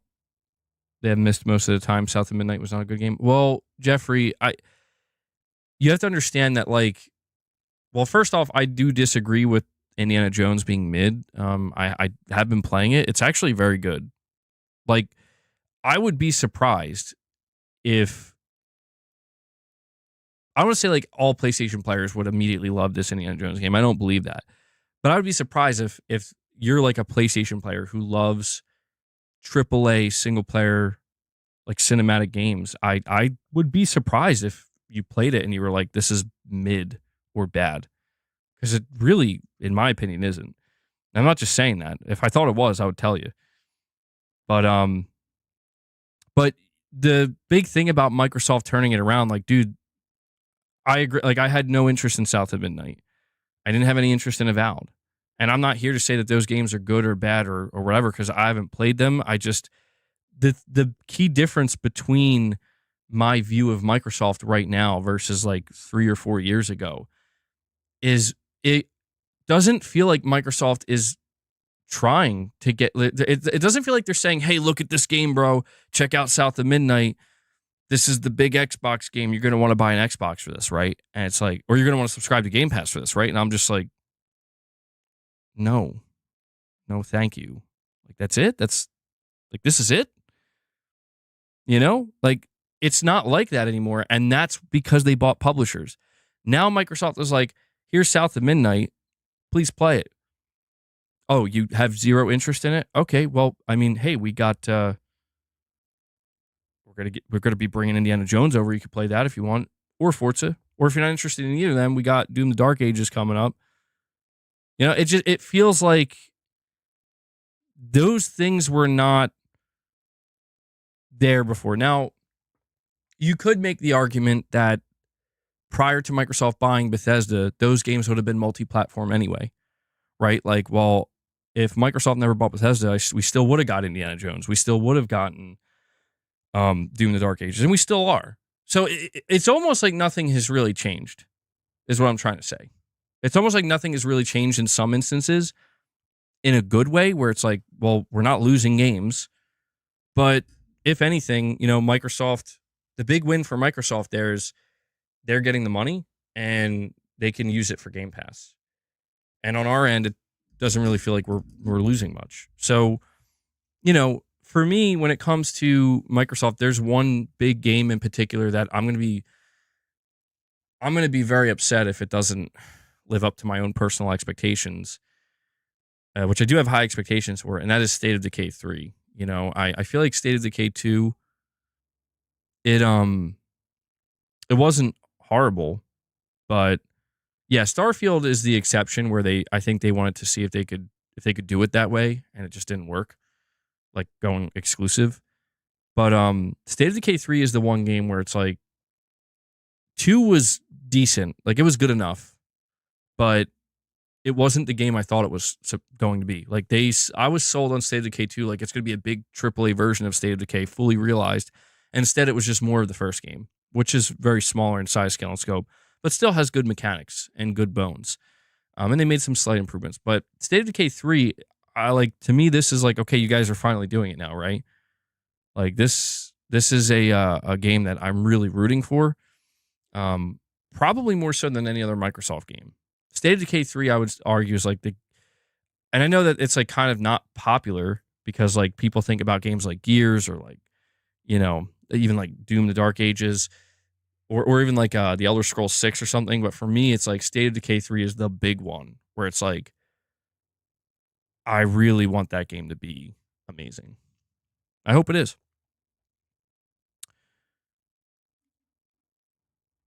Saying South of Midnight's half-baked. Is it? I haven't been hearing much about South of Midnight, to be honest.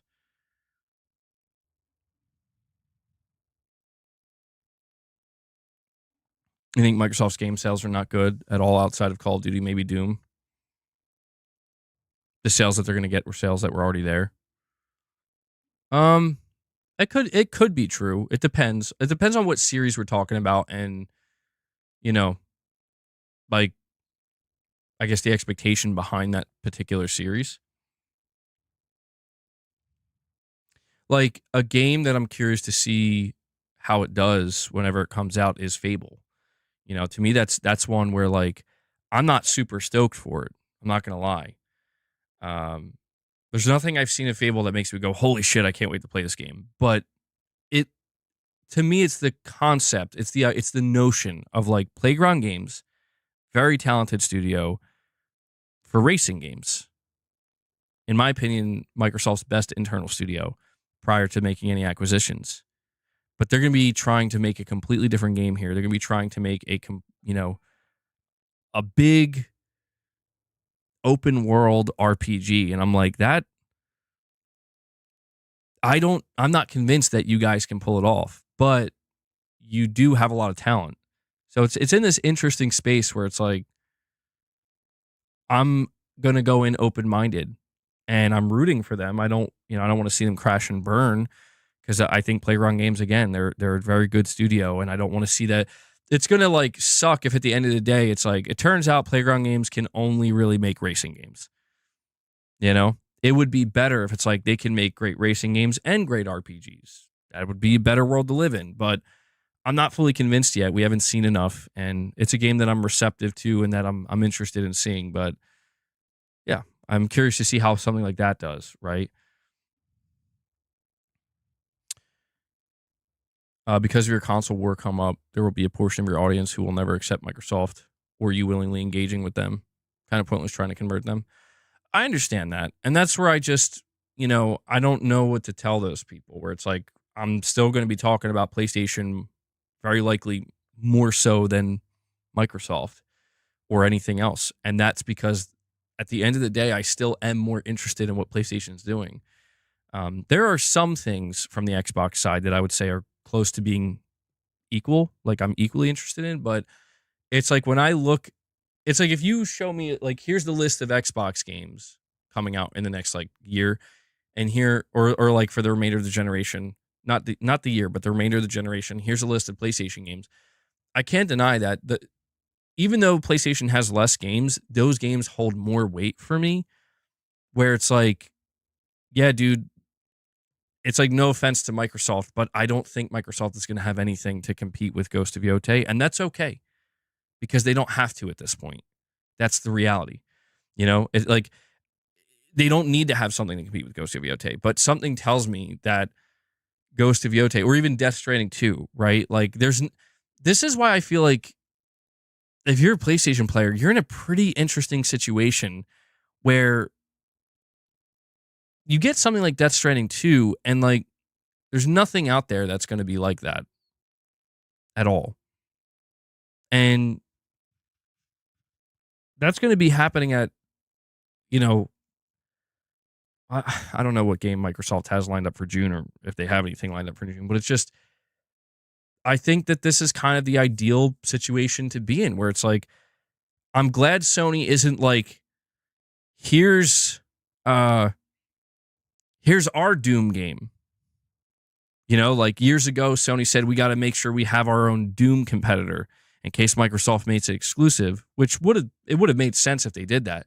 But it's like, no, they didn't do that. Sony isn't like, here's our own Doom competitor, because we thought the next Doom was going to be exclusive to Xbox and we needed to have, we need to be competitive. Instead, it's like, here's Death Stranding 2. Something totally unique, and that really is, you're not going to get anywhere else. And eventually it'll go to other places, but at launch, like, PlayStation's offering something unique. And to me, that's like, I don't know. I'm glad we ended up in this place where it's like, so I can still get Doom, even though it's owned by Microsoft. And then the next month I can look forward to Death Stranding 2. It's like, yep. As long as you're willing to pay for the games, yes. I mean, I'm just speaking for me and me alone. Like, I feel like that feels like, I'm not trying to make things toxic, and I don't want it to be perceived that way, but it's like, to me, that feels like a win, like a big win. Like, that's great, dude. Like, that sounds almost like the perfect outcome, where it's like, I didn't expect it to be this way. I thought for sure, like, if not Doom, I just thought for sure that like these upcoming games had a really strong chance of not coming to PlayStation. And I thought for sure that Death Stranding. Well, to be fair, I was anticipating Death Stranding 2, but it's looking like it's going to be exactly what I expected it to be, which is good. It's not unique. It's inverted all the time. Xbox got indie first, just like PlayStation will get Death Stranding 2 then onto other platforms. That's true. That is true. If you think about it, yeah, the situation with Death Stranding 2, I don't feel the need to. Well, I don't see why anybody would feel the need to weaponize Death Stranding 2 because it's like it should be more than obvious that game's not going to stay exclusive. It will be for a while, and like that's something that Sony can flex and use to be like, hey, check out this game we got. Don't you want to buy a PlayStation? And maybe for some people, be like, hell yeah, I want to play this game. I'll buy a PlayStation. But if you don't, it's like, yeah, a year, 2 years, however long it takes, it's going to be everywhere eventually. But I just feel like, that is a game that if I didn't have a PS5, I would definitely buy a PS5 for. It reminds me of when I didn't have a PS4, and every time I saw a new Death Stranding trailer, I'm like, that's going to be the game I buy a PS4 for. Like, that's what's Sony's going to get me with that. Kind of ironic the way things have turned out, kind of inverted, like you're saying here. But The Elder Scrolls 6 is their biggest game. It's going to be interesting. Whenever we do see The Elder Scrolls 6, it's going to be very interesting because I just don't think Starfield lived up to the hype,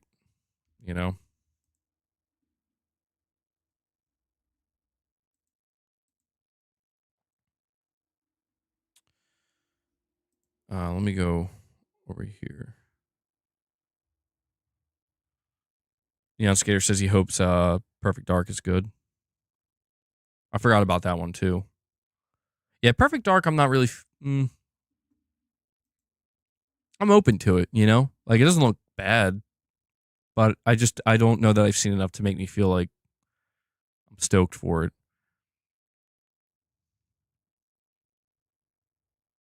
God of War was, I think, the game that pushed me over Perfect Image.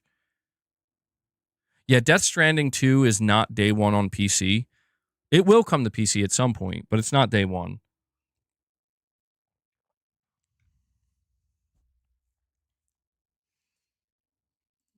Hold on,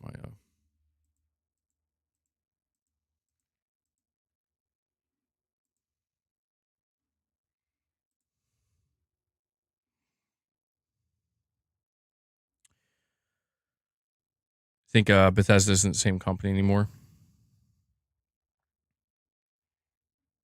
Complete shadow of themselves. I don't know if that's the general sentiment. I've never been like a huge Bethesda fan by any means. Like, they're not one of the major publishers that I've ever really gravitated strongly towards. But I will say that Indiana Jones is good. I did play a little bit of the Wolfenstein games as well, which I thought they were pretty good. The game series that I really enjoyed from Bethesda that unfortunately just won't exist anymore, apparently, because they don't even have the studio anymore, was The Evil Within. I thought that those games were great. I especially loved the second one. Never got see that's the thing, like Oblivion's coming out apparently very soon, and I don't know, man. I don't think that there's anything that could make me like a Bethesda RPG. I've tried them before, and I'm just like, I can't. I don't know why. It's just something about it. Like, I don't like what they're doing here. It's not clicking with me. I could just never get into them. It is interesting to see the hype for Oblivion, though. People are very excited. People are really hoping that there's going to be gameplay changes, and it's apparently based off the rumors and some of the leaks, there is going to be. But yeah, I don't think Starfield lived up to the expectation of like it's Skyrim in space, and so I think there's going to be a crushing amount of pressure, on Bethesda with the Elder Scrolls 6. I think that's really going to be like a make or break moment for Bethesda. But I think people also forget there's a Blade game, which, gotta say, I'm very excited for that. I love Blade.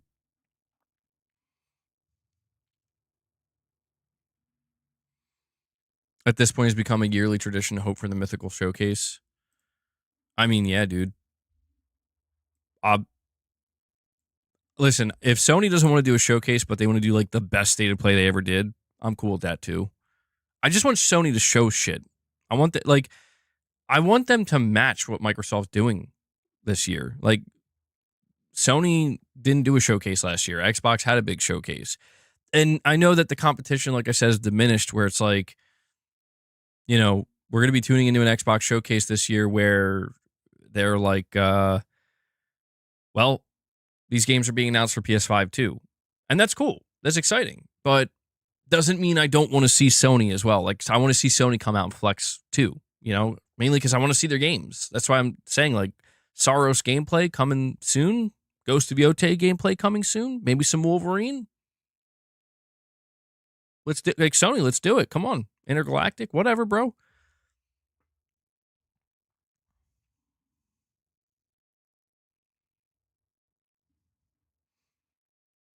The MCU screwed over Blade. Yeah, they've been having a lot of trouble even just getting that movie off the ground. Right, you like the Greek lore of God of War?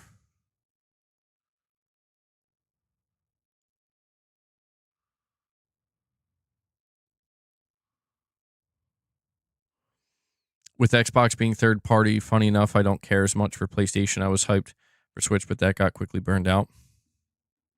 Interesting.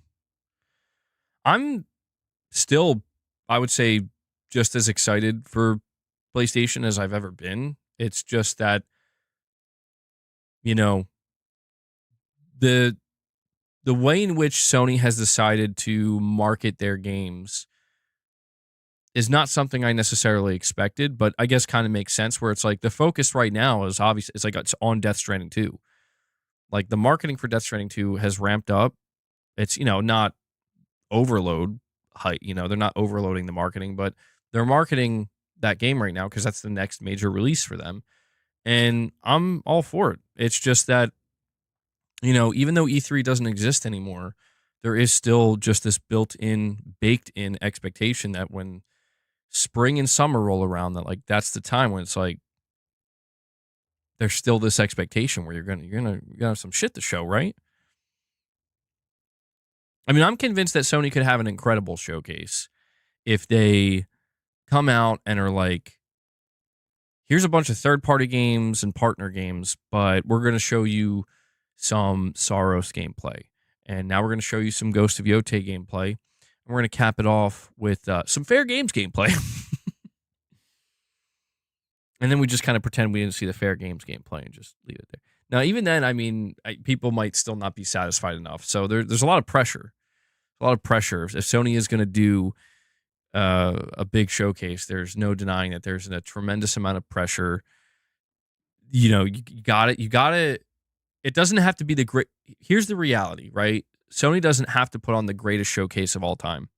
They just have to put on a very good one. It's got to be a good, just an objectively, hands down, good showcase where the worst thing somebody could say about it is, you know, the games weren't that they showed. They're not for me. Right. And I mean, like, somebody who's not really that into PlayStation. Or at the very least, it's like, it's a B. It's a B showcase. B minus, B plus. Doesn't have to be a 10 out of 10 S tier. I would love that. But it's just the bar is low now because the last showcase that Sony did, it was like, I mean, let's just face it, man. That's arguably one of the worst showcases they ever did. Like, they were out of the loop, man. Like, somebody put that showcase together and thought they cooked. And, like, PlayStation fans were going to love that. And I'm like, no.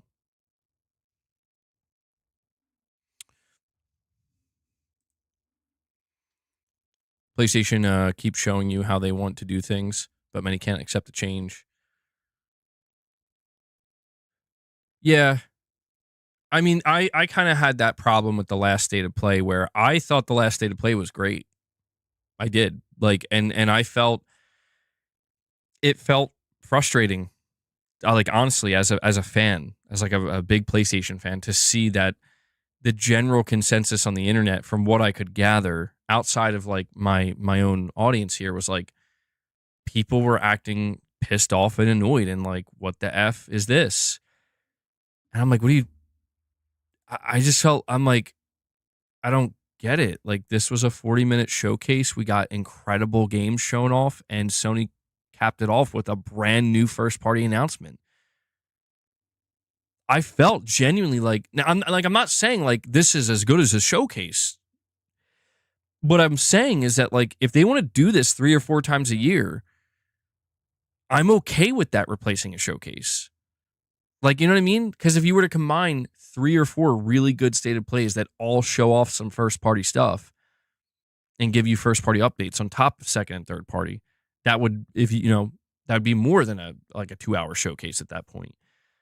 I'm okay with that, but I think Sony should at least give it another shot just to see how people respond to it, because I feel like I could understand if Sony was confused at some of the negativity and the backlash with the last 2 stated plays, because this last stated play, bunch of third-party games, bunch of second-party games. Well, not a bunch of second party, but a few second party things, a lot of third party stuff, and then boom, here's a new first party game announcement, Ghost of Yote, and then they did it again.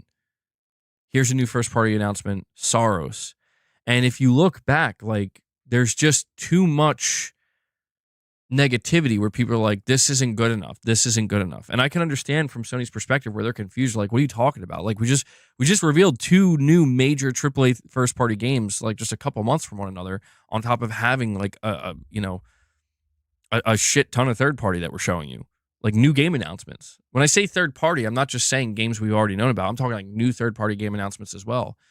So I think that what Sony maybe should try to do is like maybe try to actually put on like a big showcase again, a good one, and see what the response is.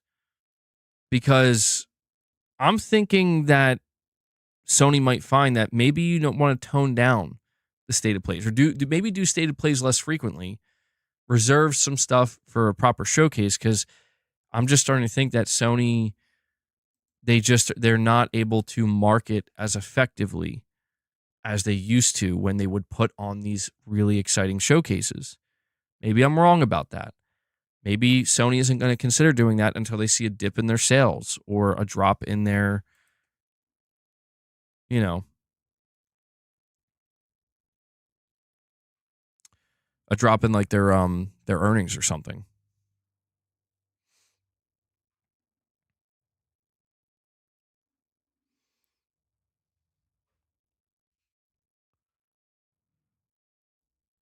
Check the chat here.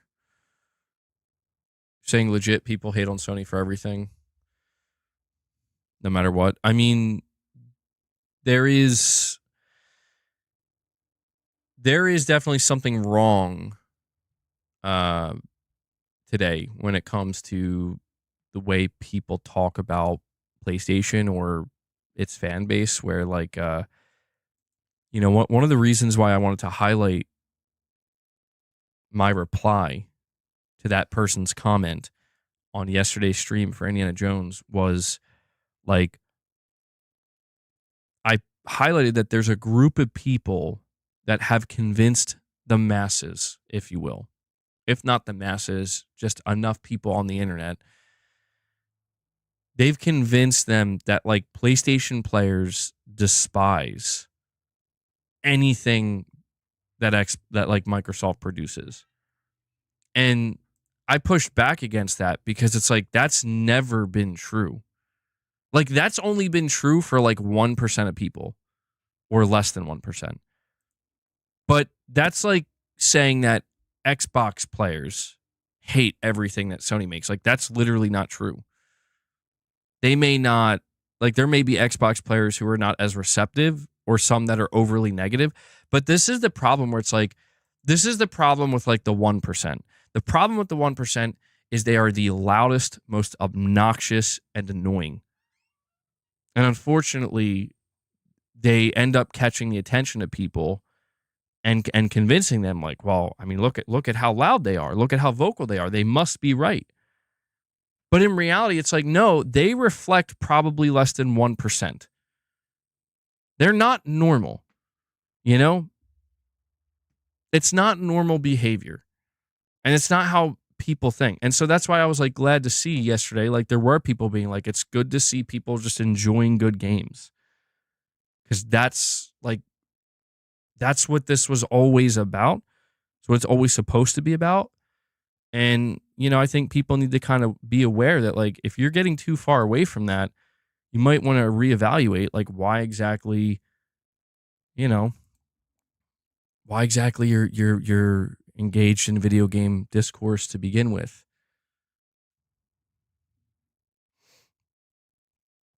But yeah, I meant to, that was a bit of an aside, but what I'm trying to get at here is that it does seem like we are in a position with PlayStation where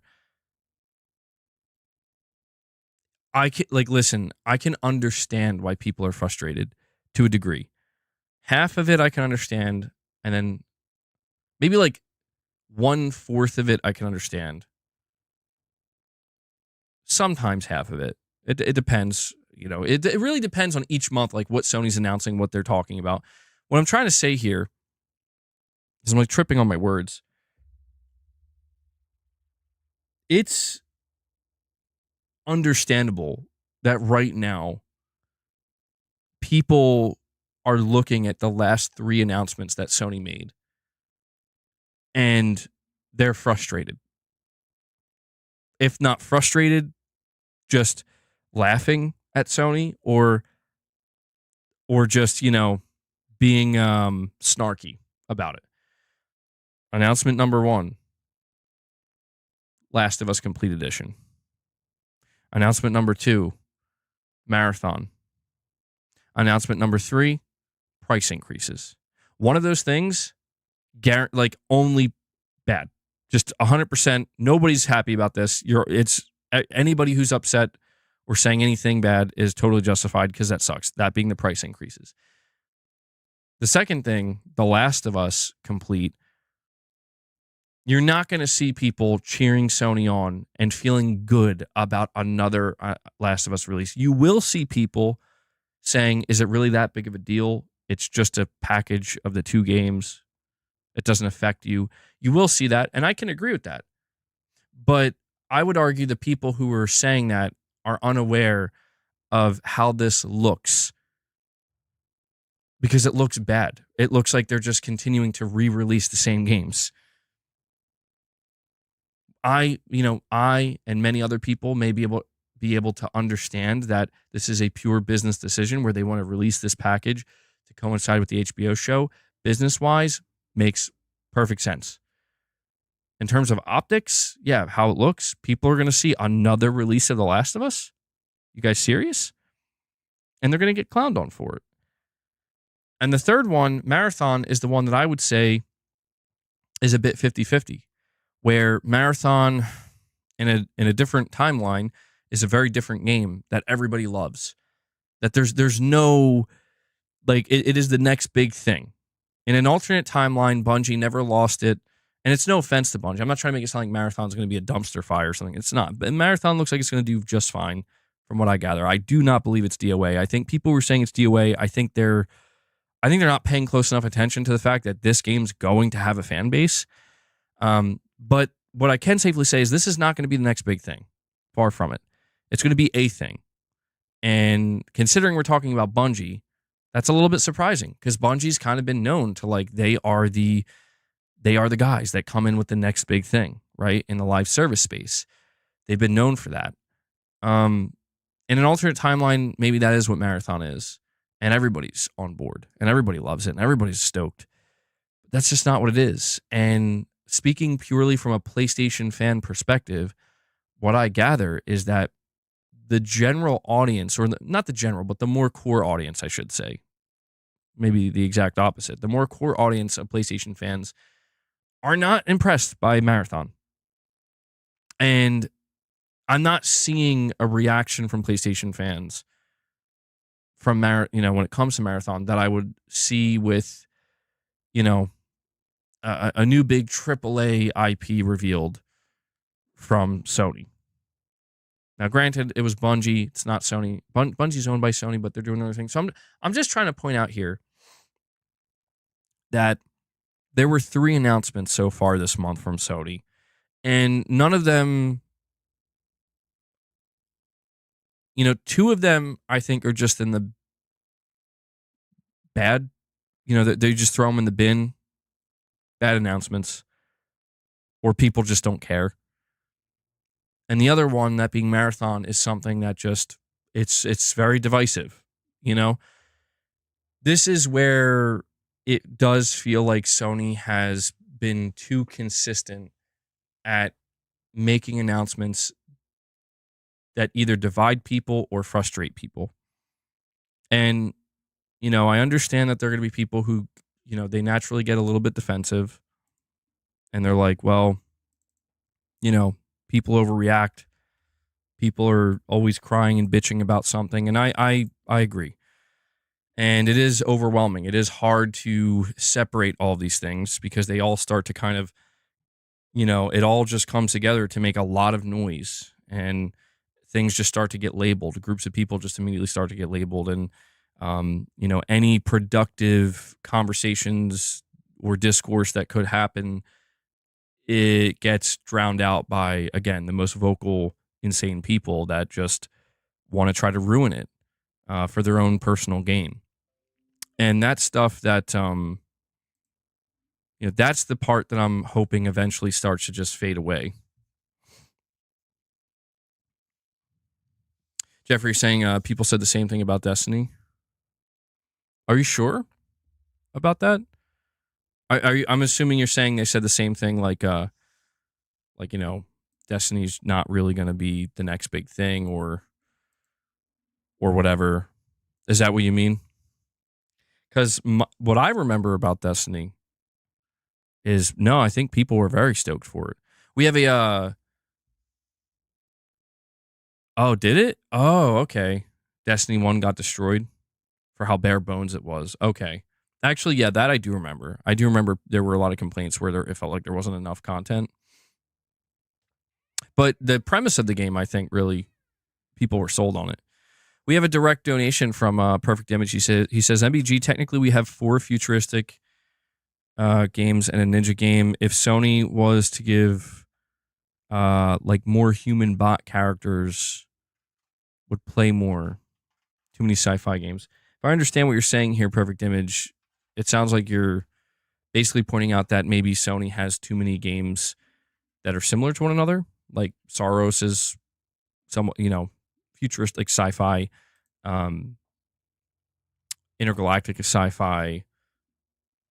Sony Santa Monica's new IP is seemingly going to be sci-fi. Yeah, I get where you're coming from. There is risk, I would say, of some of these games having too much overlap, but I'm not too worried about that because the games I just listed are seemingly going to be very different from one another when it comes to a gameplay aspect, which I would say is more important. Aesthetically, there might be a lot of overlap, depending. Because, it is true. Intergalactic and Saros are both seemingly sci-fi games. But in terms of, what people expect gameplay-wise and how they're going to play, night and day difference. And then you do mention Ghost of Yotei. Yeah. Death Stranding, I don't know. Death Stranding, I would say, is unique. I don't really think that there's anything that you could really compare Death Stranding to. Maybe Baby Steps.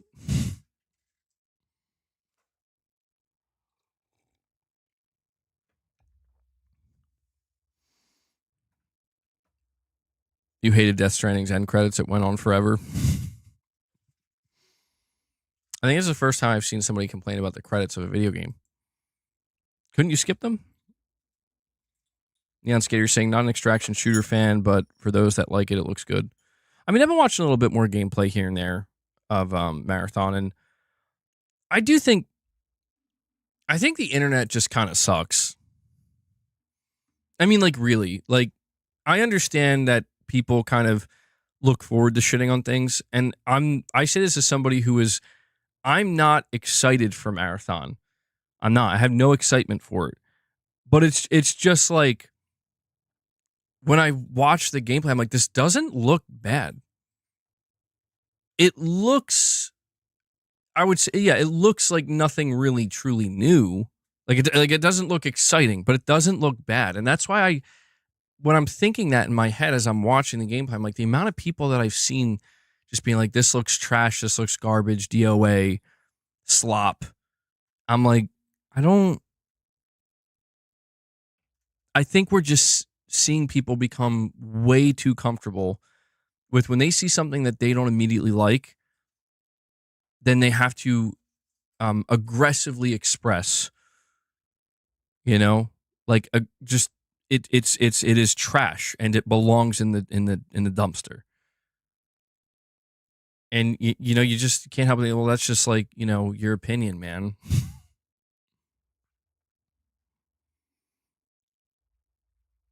Everywhere is Twitter now. Oh God. You were walking on the beach for like 45 minutes. I forgot about that, man. I forgot that that is what you did in the Death Stranding credits. Wait, you're talking about, am I remembering correctly? It's been a while since I beat Death Stranding. Are you talking about when Kojima kind of tricks you and you think the game's over, but it's not? Because he just, he's doing that shit again. He's always doing that shit.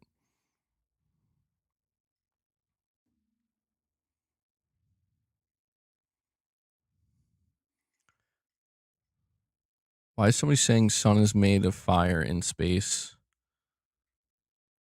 And then somebody says, but fire needs oxygen. What? The hell are you guys talking about?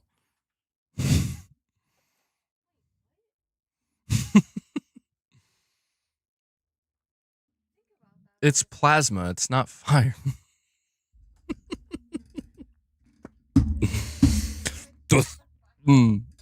The sun is made of fire.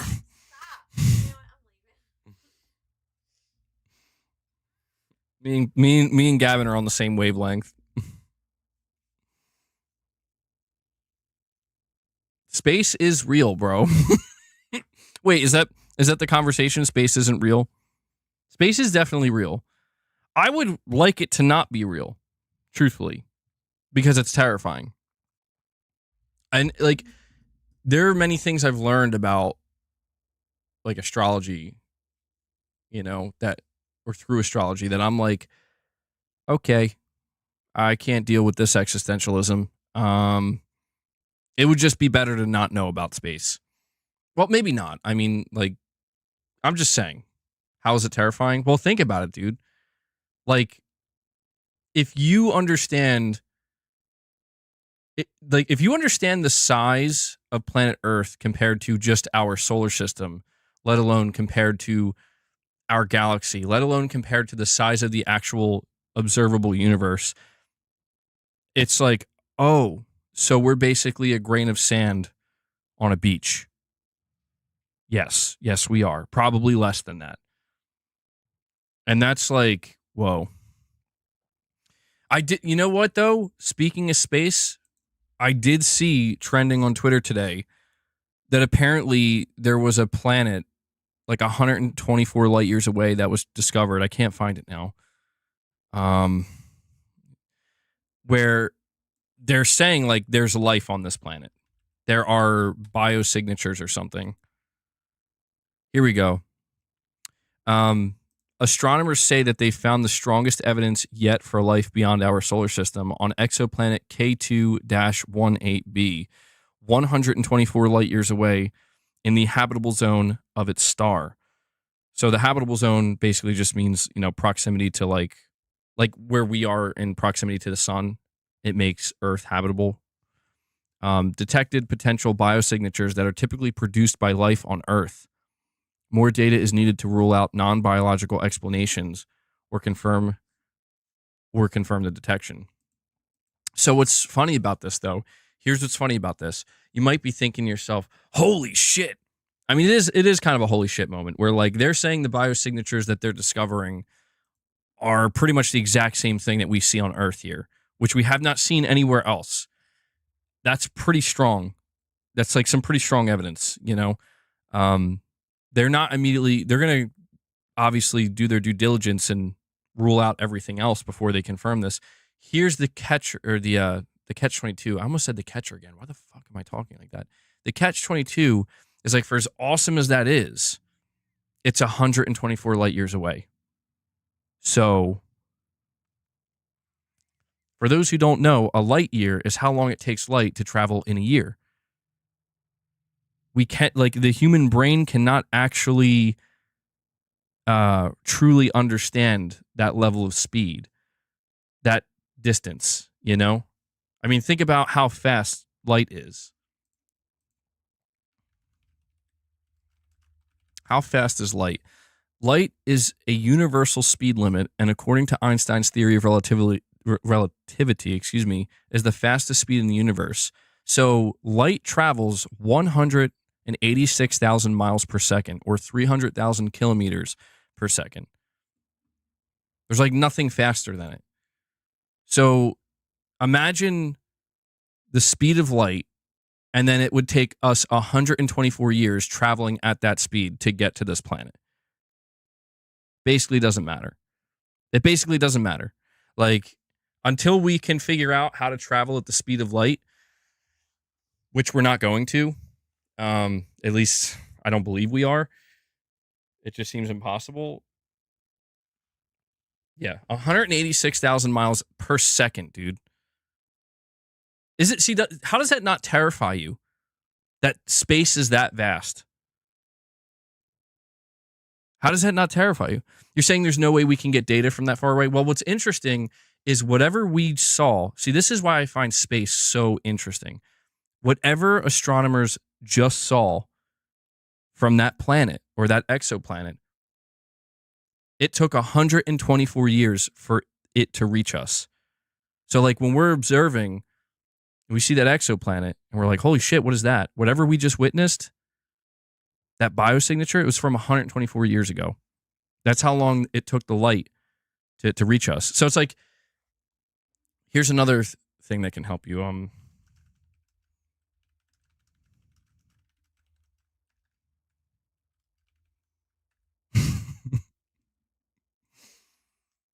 Here's something that I don't know how many of you guys know this, but this is another thing that'll help you understand distance in the solar system or in space and how long it takes light to travel and reach places.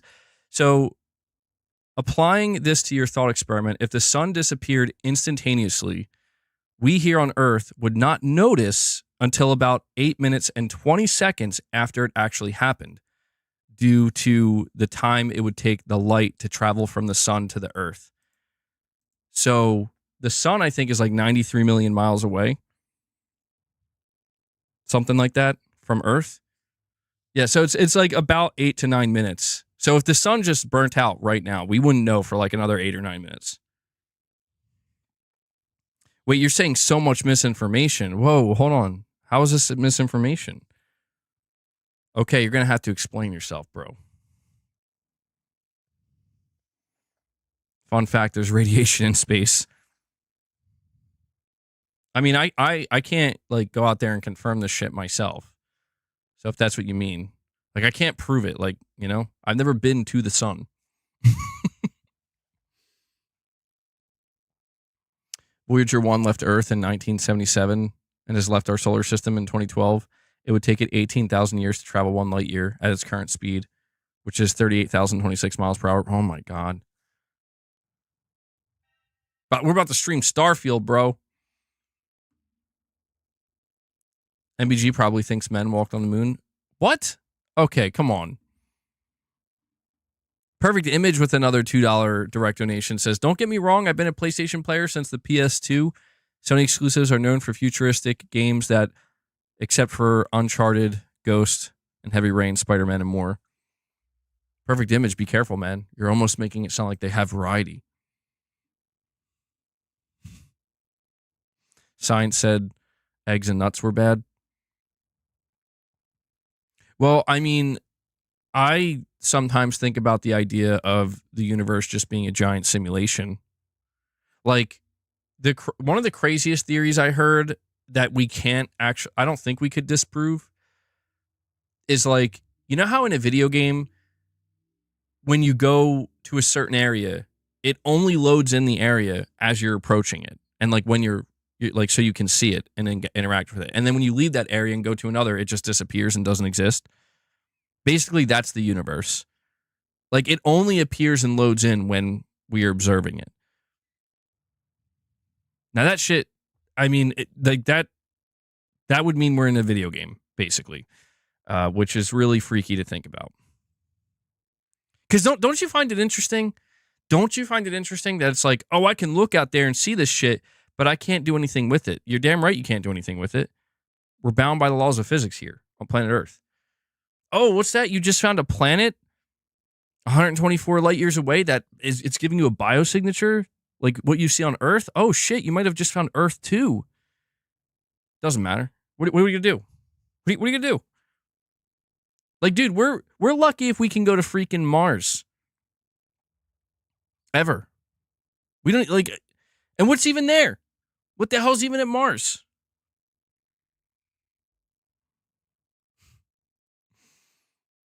I don't know, man. Calling it a simulation just raises the question of where the simulation is running. Well, I mean, if we're talking, listen, if you want to start getting into the conversation of different dimensions, I mean, now we're talking. Now we're getting somewhere. Shit we can't know. Here, anyway. Yeah, I don't know, man. We're going to get AI to solve the propulsion issue.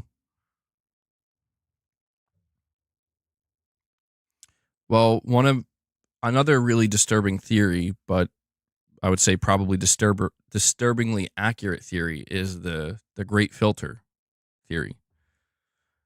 Why are the sun and the moon exactly the same size relative to each other? I know. Okay, I know. I get it. I get exactly where you're coming from, man. Trust me. I don't know that I'm a believer in the fine-tuning theory. There are definitely things that I think help lend credence to the possibility of that theory being true. The fine-tuning theory is basically like the universe was fine-tuned for us. Like there is basically somewhat proof of a God where like everything kind of lines up. Let's see if I can give it better. The fine-tuning argument claims that the present universe, including the laws that govern it and the initial conditions from which it has evolved, permits life only because these laws and condition take a very special form. Small changes in which would make life impossible. So it's kind of like the argument that like you either believe that we are just super lucky, like we are just very lucky that all the exact right conditions that need to be met based off of the laws of the universe that we exist in happen to be met right here on planet Earth, just for us. Or you don't believe that, and you believe that, well, if the universe is as big and as vast as it is, and, you know, there's so many different possibilities, almost an infinite number of possibilities, that of course there's going to be one outcome that is this, life on planet Earth, right? Terra. Let me see this.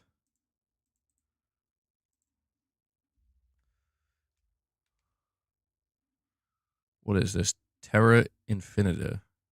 I don't know if I'm saying that correctly. Welcome to the knowledge of the Terra Infinita and all its dimension. The Great Dome, or the Great Barrier Membrane, will break forever to give way to the other domes, and await behind another new barrier, overcome in such a short time. The ancestral humans, with Helen as their new leader, set out on an unprecedented adventure to blaze unexplored trails in their travels that will open doors that have never been reached before. Wait, is this... Hold on, is this just like straight up a fiction book? For a second, I was like, wait, is this real? What's going on? What are we doing? We break into different dimensions? Look at the map. I think you talked to me about this before. Terra Infinita map. It almost looks like a map of like it almost looks like a multiverse map. Humans. Oh.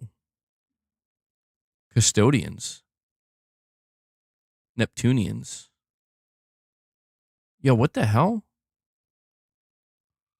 So like I don't understand this map that I'm looking at. I just read Custodians and that reminds me of what's that game? Control. You're in a different dimension right now. Oh man.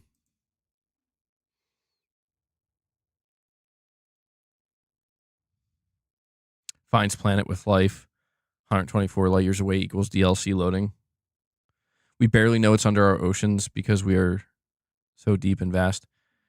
Well, you know, this is why I feel like there are a lot of, I think, people who, you know, they believe that, we know so much about the universe and we know so much about space and the science and everything. But I think, I don't know, I think you'd have to be kind of crazy. If not crazy, just totally human, right? To believe that, oh yeah, we know, we have the answers. Like, no, we don't, dude. We don't know shit. And that's the crazy part. You can't prove you're real. How did we get here? So you're telling me I can't prove the PlayStation Showcase is real, but even more so, I can't even prove that I'm real. A wise man knows he knows nothing at all. Whoa. Whoa, hold on now. Just imagine you're in space where Game Pass is a religion.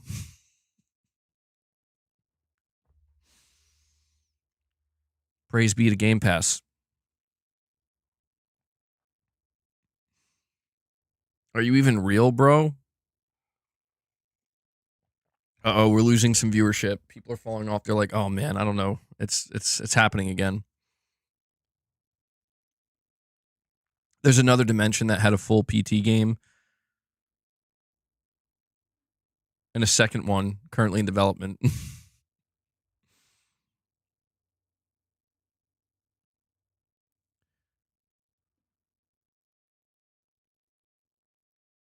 Well, I mean, this is why I'm kind of interested in the fact that some of Sony's games are, based in space and whatnot.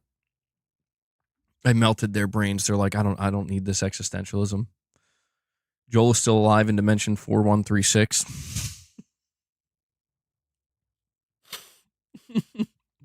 An alternate dimension with an alternate Neil Druckmann who said, you know what, though? You know what? What if we just made a second game where it wasn't about revenge and it was just another intense adventure starring Joel and Ellie together, surviving? It's out there somewhere, just not here. I mean, people do talk about like different timelines and stuff, and you do look at where things have landed and where we are. And yeah, sometimes it really feels like, man, what if there are dimensional refugees? Masochist mode coming out of nowhere being like, wait, bro, but hold on, what if dimensional refugees? Oh man. Yeah, so, this could be the first time somebody's tuning into Twitch. They're like, oh, who's this guy? And then I'm coming in talking about dimensional refugees, and they're like, oh, I thought we were talking about video games, man. I thought we were talking about PlayStation and Xbox and GTA. Well, I don't know. Just keep in mind that when I'm going to go full circle with this. We're going to bring it all the way back around, okay? All this is to say that GTA 6 could be so good. It will be so good that there will be some people out there that if the option existed where you can jack in and live in this matrix, or not, I was going to say the Matrix, but you live in this universe, GTA 6, that Rockstar created, there would be people who would do that. And they would be told that you're not going to know. You're not going to know till you're done. So you will not have any awareness whatsoever when you are inside GTA 6 that you are inside of GTA 6. All that's to say that GTA 6, it's been 500 days since we got trailer number 1. We haven't got a single screenshot, nothing. Some people already live in GTA 5. Yeah, but they still have to, like, you know, they're not fully immersed yet. I mean, look, I'm not trying to blow people's minds too much, but there is at least a decent possibility that life on planet Earth is just the most sophisticated VR simulation ever. Just saying, you know, people are putting PSVR 2 headsets on and other VR headsets on and feeling like they're getting lost in those worlds. And that's like primitive shit, dude. That's still primitive to what we could achieve down the line. Just saying. You know, it's like, hey, Megan, is there VR headsets in Sims? Yeah, so it's like you're playing The Sims and you're watching your sim enjoy themselves in VR. Like, you don't know if that's literally you right now. The Sims can play The Sims. Okay. See? Metal Eden was delayed. Really? They just put a demo out for that game. That game's supposed to come out in like a couple weeks. Did you just say 500 days? I said 500 days. It's been 500 days. Yep. I know, right? Zero marketing for GTA 6 in over 500 days. Well, tomorrow it'll be over 500 days. Pushed out to summer. Damn. Did they say why they delayed it? Because that seems really kind of last minute. More polish, I assume.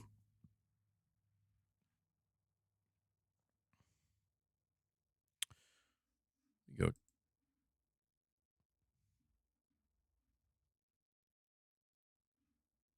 Let me go see how many followers I have now on Twitch. It's been a while since I checked. 69! Goddamn. 69 followers on Twitch. This will only ever happen one time. Enjoy it. Enjoy it while you can.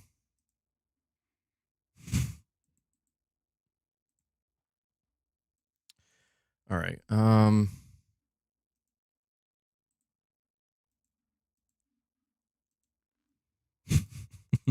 Wasn't expecting that, I'll be honest.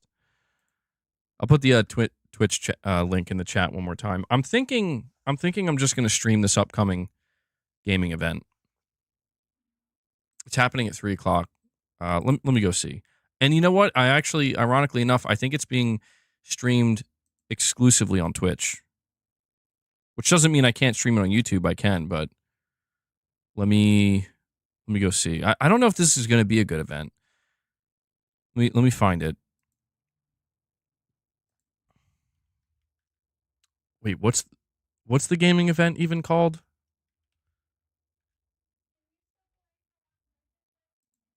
Hold on. What's the name of the I know there's I forget what it's called.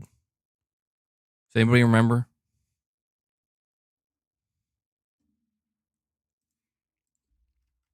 Let me check Push Square. I think that they put out a report on it.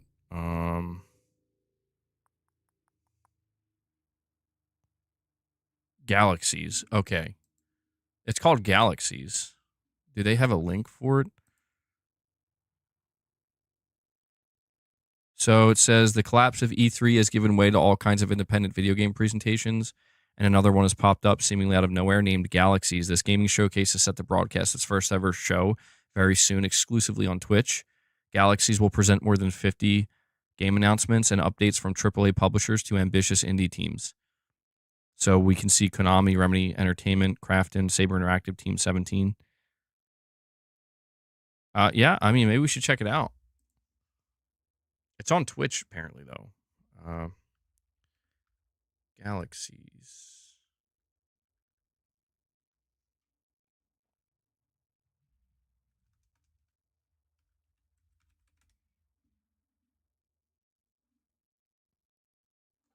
I don't know how to find this though. So, guys, give me 1 second.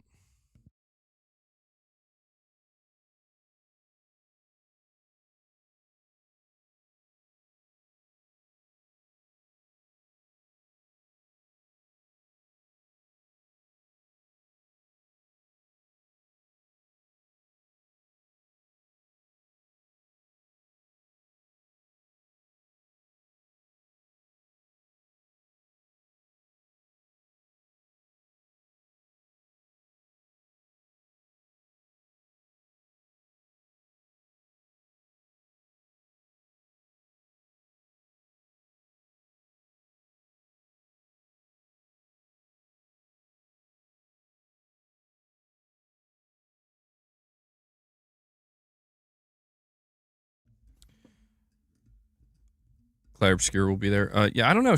I don't know if I should stream it or not. I don't know. Like, I don't know how long it's gonna be. I'm worried it's gonna be like super bad. Oh, thank you, Illegal Monkey. Well, see, that's interesting. You're like giving me a YouTube link, but they said it was gonna be exclusively on Twitch. Oh, but they're going. Hold on. The time is wrong. The time is wrong. They're saying it's not going live for another 82 minutes. That's not till 4 o'clock. I read it was happening at 3. So I don't know what's good. Yeah. Now I'm confused. What event is this? It's just a new event where they're like, I don't know. I want to kind of like be supportive to a degree where it's like, you know, maybe it'll be a good event. I don't know. Galaxies IGN has a live YouTube stream 3 p.m. Eastern. All right, hold on.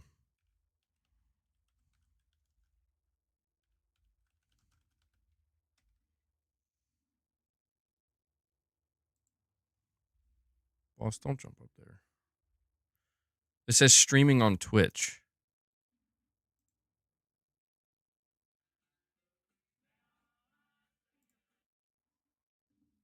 Okay, no, it is streaming on Twitch. So I guess it's going to premiere later. So it is starting in 20 minutes.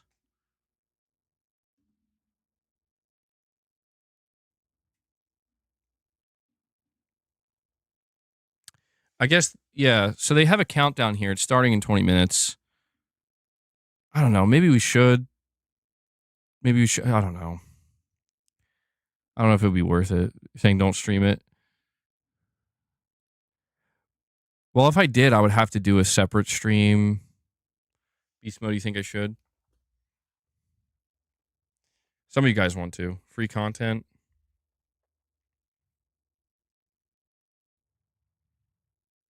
Even if it's just a vibe with the chat. All right. All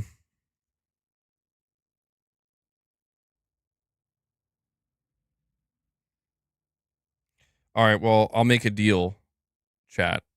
We'll do a deal because like we're sitting at 39 members. Can we hit 50? 11 more members? Can we do that? And then we'll do a separate stream. We'll react to this event. Got to get those Twitch hours up. That's true. Yeah, that is true too. I'm just afraid. Like, what if it's just like awful? Well, I guess if it's awful, we could just kind of laugh at it. But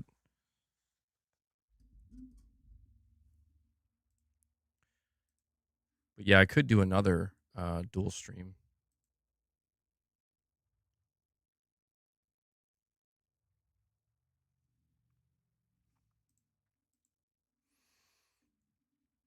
Let me see here.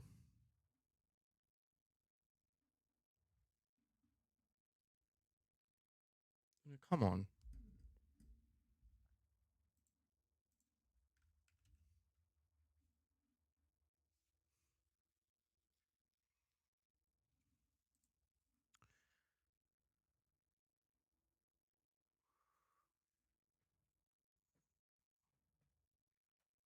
Well, that's Jesus.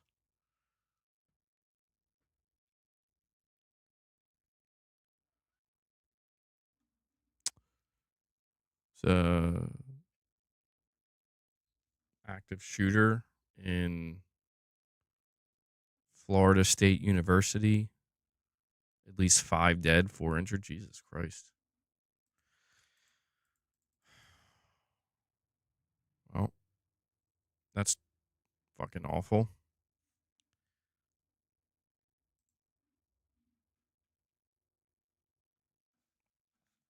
Yeah, I don't know, man.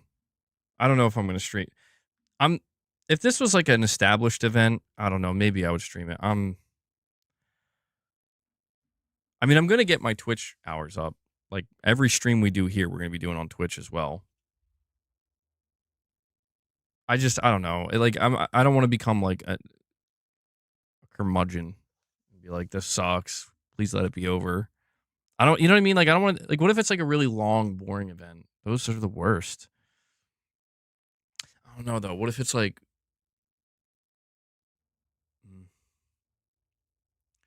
I got a game though, man. Dude, I'm like literally running into this problem right now where I have to I'm playing a game right now and I have to go play it. I have to go play it, man. Like I'm falling behind. But I can't stream it or anything like that. So I have to play it outside of what I'm doing here. And I'm always just thinking to myself, like, absolutely. Clark 2 Kent. Fubar season 2. Arnold. He's back. I'll be back. I watched season 1 of that, dude, and it's it's not the best thing in the world, but I'm happy to see Arnold still doing his thing. If it sucks, just pretend the stream crashed and dip out.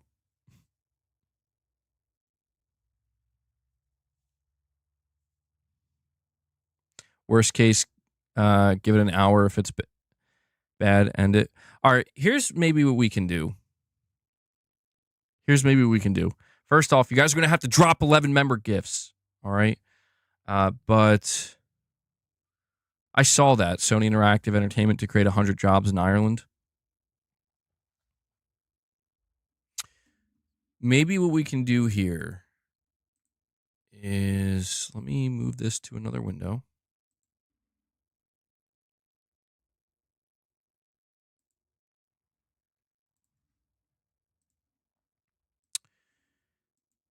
Rather than creating a whole nother stream, maybe I can rename the stream for now. Rename it, put a different thumbnail, and then I can God of War Goes to Ireland next. And then when it's all wrapped up, I can create like a more updated thumbnail where I basically maybe replace talking about GTA 6 with reacting to this event. That sounds like a good idea. I think we could do that. All right, let me get this out of here. So I'm going to change the title.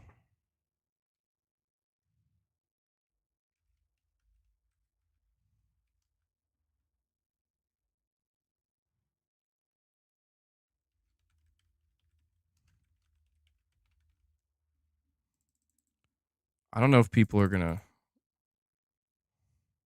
I'm about to just title it Not PlayStation Showcase Reaction. That I think, no joke, I think that would get more viewers in than calling it the Galaxies Showcase Reaction. And let me get a new thumbnail.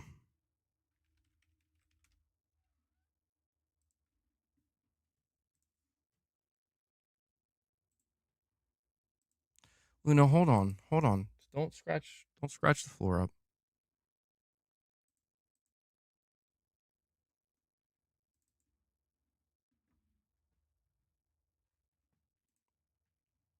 So I changed my title and thumbnail on YouTube. Is that going to reflect on Twitch as well?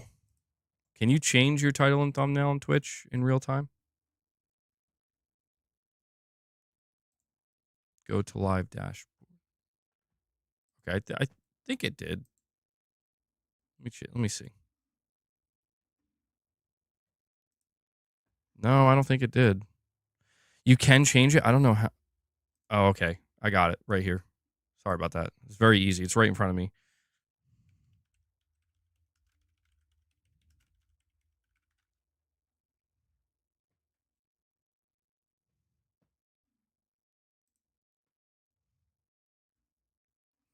Okay, now all I got to do is grab my headphones. So we're going to react to a gaming event, a new one. It's the first time they're doing it.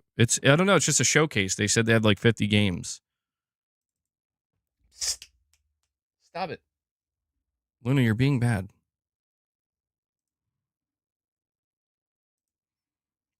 Let me... Okay, hold on. I have to...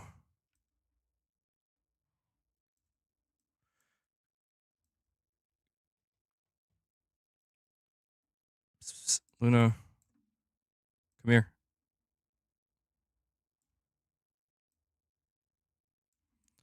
All right. I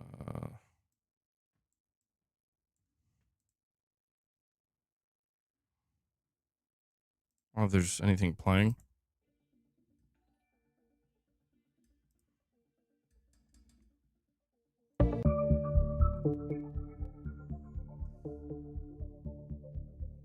All right, let me just grab my headphones.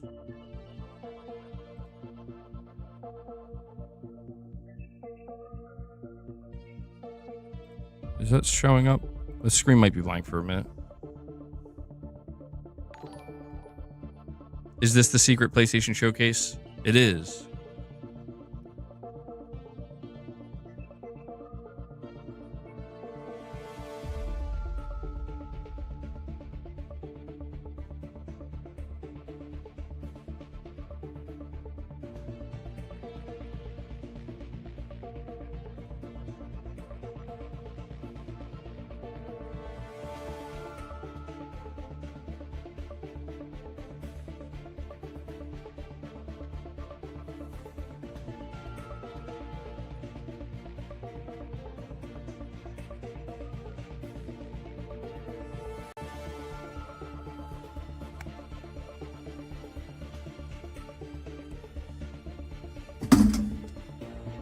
Cat knocked down my ring light. I fucking knew she was going to do that. Hold on.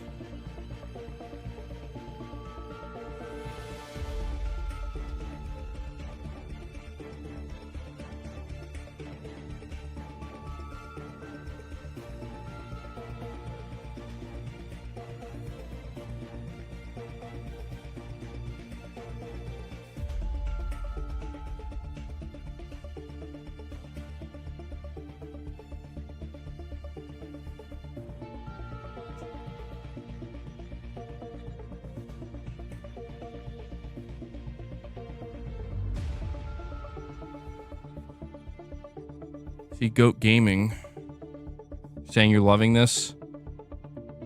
Goat Gaming, you love it enough to drop membership gifts? Do you love it that much? You're loving it, Goat Gaming? What are you loving?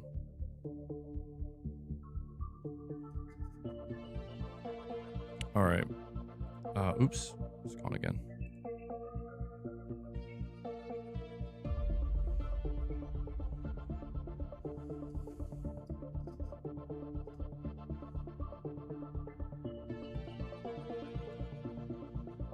What is this? It's just a new gaming event.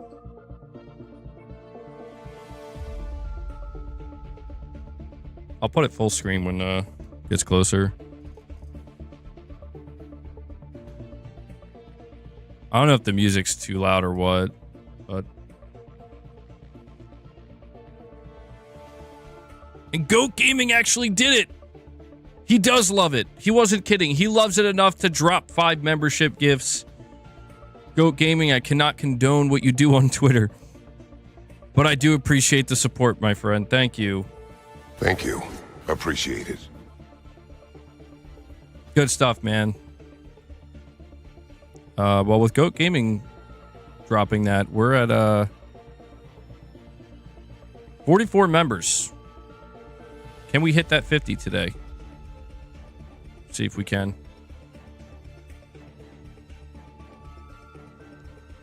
Good stuff. Good stuff. Boss, don't knock anything over. You're making me nervous.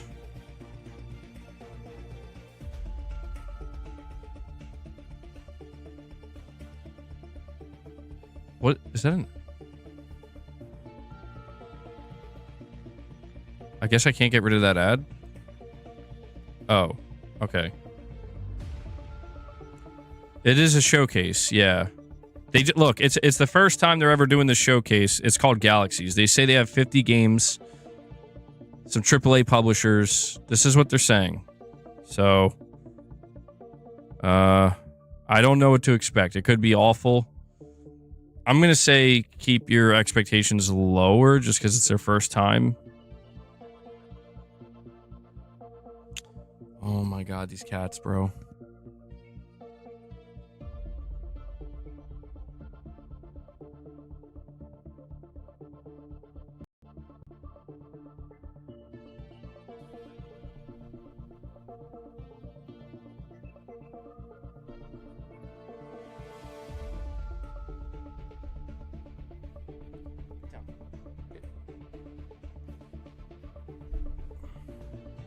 Get.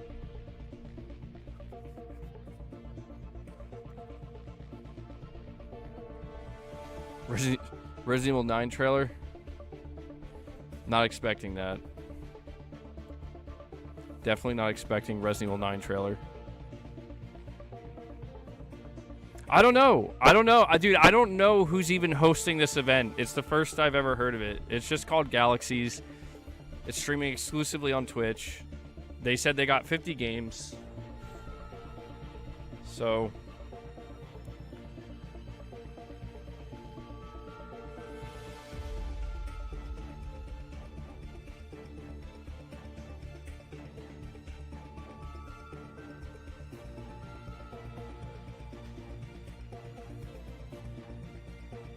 They did say there will be some AAA games, but there will be indie games. David Jaffe is host? I don't think so, dude. No, I don't think that's accurate. No, I don't think this is where Oblivion's going to drop either. I don't think there's going to be anything major here, but look, I'm just letting you guys know now, if this is god awful, I'm gonna end the stream like in the middle of it. I'm not like, if this is like an hour and a half long showcase or something, it's just god awful, I'm not sitting here this whole time. I ain't doing it.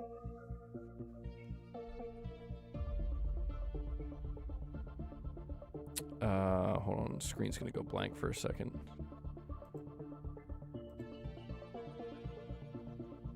Okay.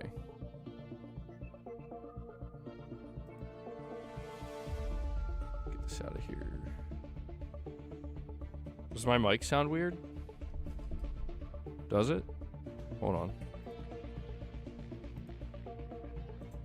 Alright. It should sound normal now. I'm sorry about that. I don't know why my audio software just closed.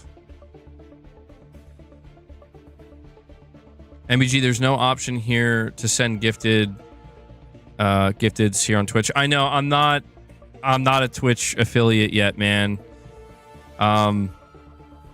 Obviously I'd love you to do that. I mean, look, I don't know if how far out of your way you want to go. If you want to gift me anything right now, come over to my YouTube channel to drop a gift.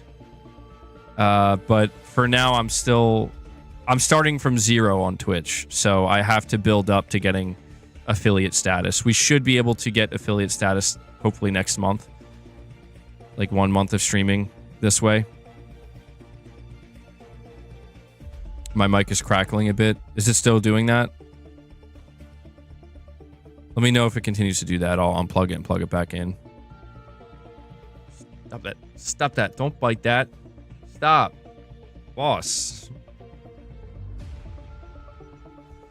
Yeah, I mean, hopefully by next month you'll be able to sub on Twitch and whatnot.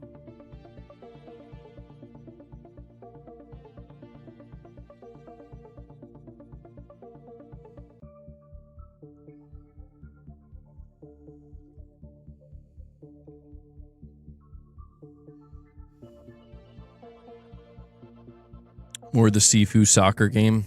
Oh, God. I can't believe that's what they chose to do next, dude. I'm not going to lie. That's highly disappointing.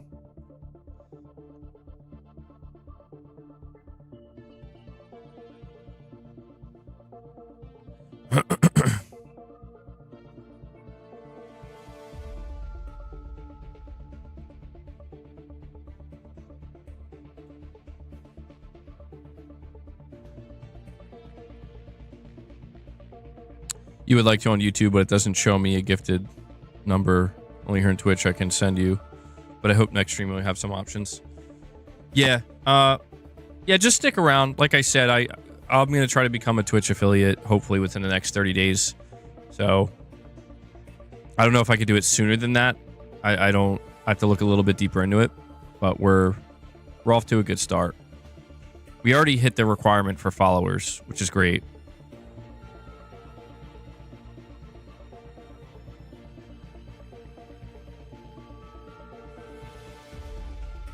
I think Remedy is going to have their live service game. I don't know if it's a live service game, but their multiplayer game. I think that will be here. All right, let me... I'm going to disappear for a second.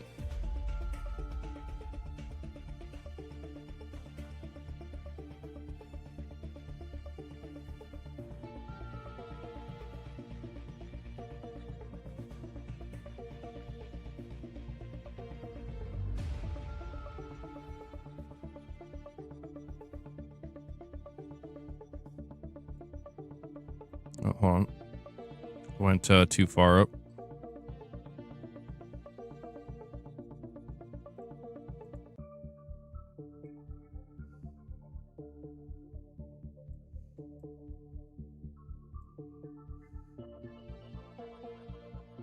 It looks like you can still you can see the Twitch chat a little bit there.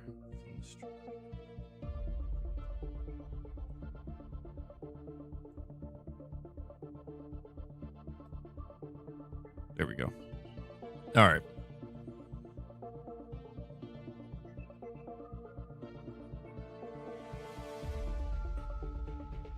We have too many gaming showcases. Seems like every month there are multiple events like this. Well, I mean, there's more games than ever being developed and released, so I guess it kind of makes sense. More showcases.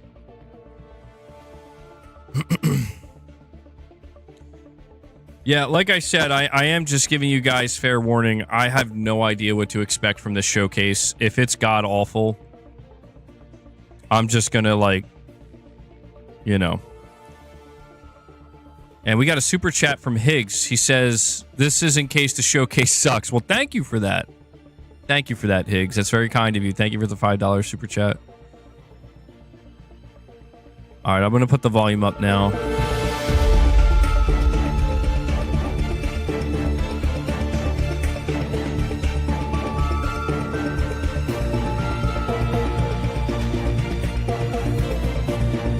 Guys, you have 30 seconds. You have 30 seconds to drop 6 more memberships. We gotta hit 50. We're at 44. We gotta hit 50. Am I loud? Am I too loud? Oh, I'm sorry. Jesus. I'm screaming at you. I had the mic way too close. I apologize. I didn't mean to make it sound like I was scolding you guys. The stream's loud too. All right, well, let's see if it quiets down.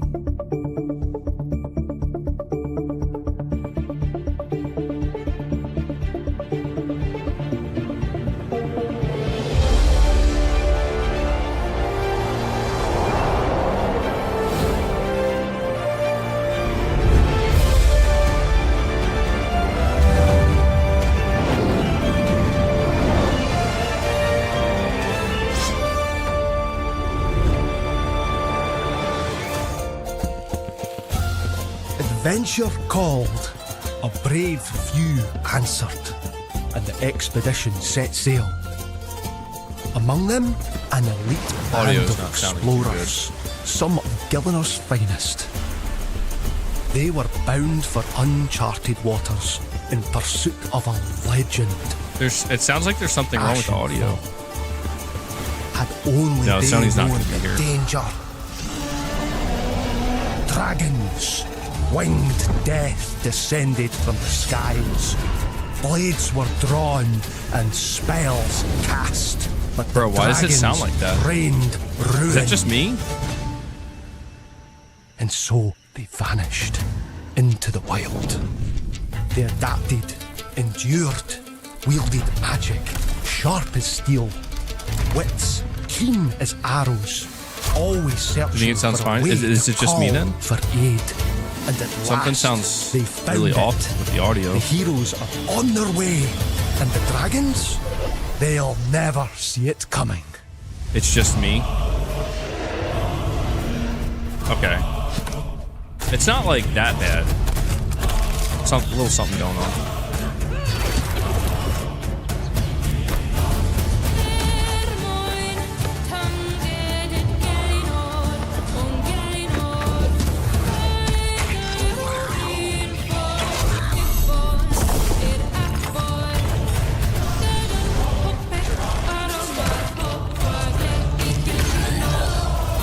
Doesn't look that bad. This is already out.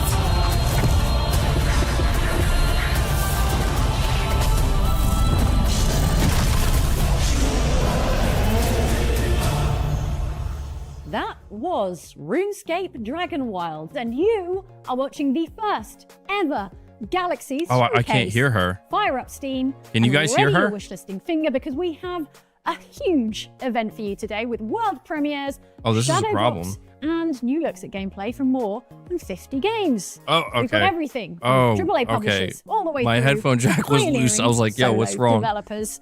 Galaxies My bad. is all about the game. I'm sorry. So let's get right back to the action was all me. with the return of a classic noughties FPS franchise. Here is a brand new look at Painkiller. Painkiller showing up again. Yeah, it's my bad. The irony that your name is Ears.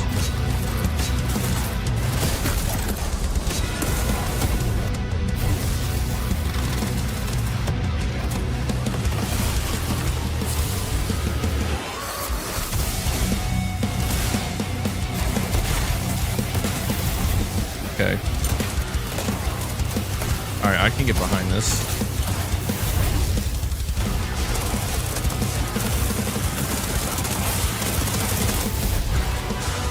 Rocket launcher.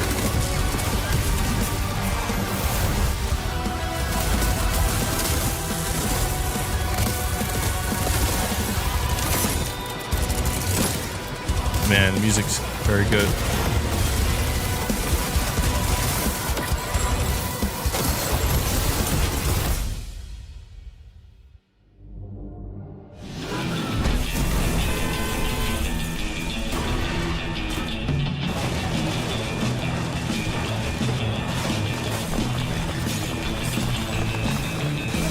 She's a host on Outside Xbox.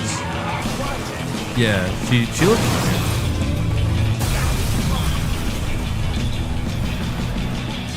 What the?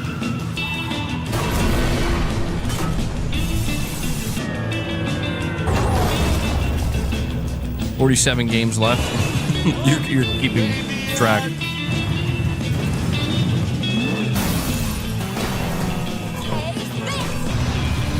What is this game? GTA 7? Deliver at all costs. It looks pretty fun. Damn. May 22nd. Oh, Konami. Metal Gear? This is Metal Gear Solid 6. Holy shit. You're not scared, you think it looks fun?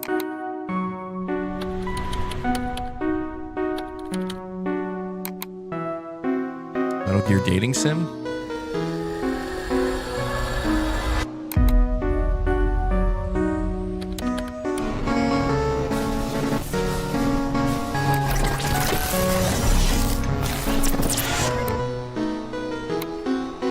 This is what the hell is this game, bro? Okay, maybe not Metal Gear Solid 6. Jeez, man. What the fuck? You're saying never mind, this is a child. Was it? I didn't even... Uh-oh. All right, well, time to wrap up the stream, guys. Oh, shit.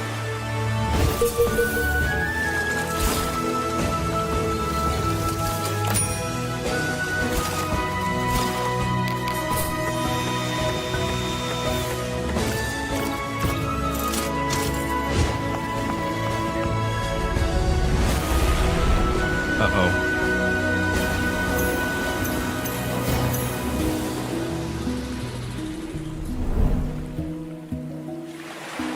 Dan straight up says, I hope you got therapy ears.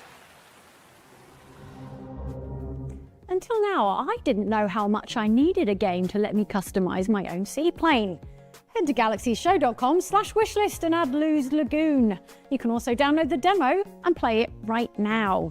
Our next game is a bold and ambitious RPG from Sandfall Interactive. Goat Gaming, you're yelling this is incredible. With real-time elements. You may have heard of it.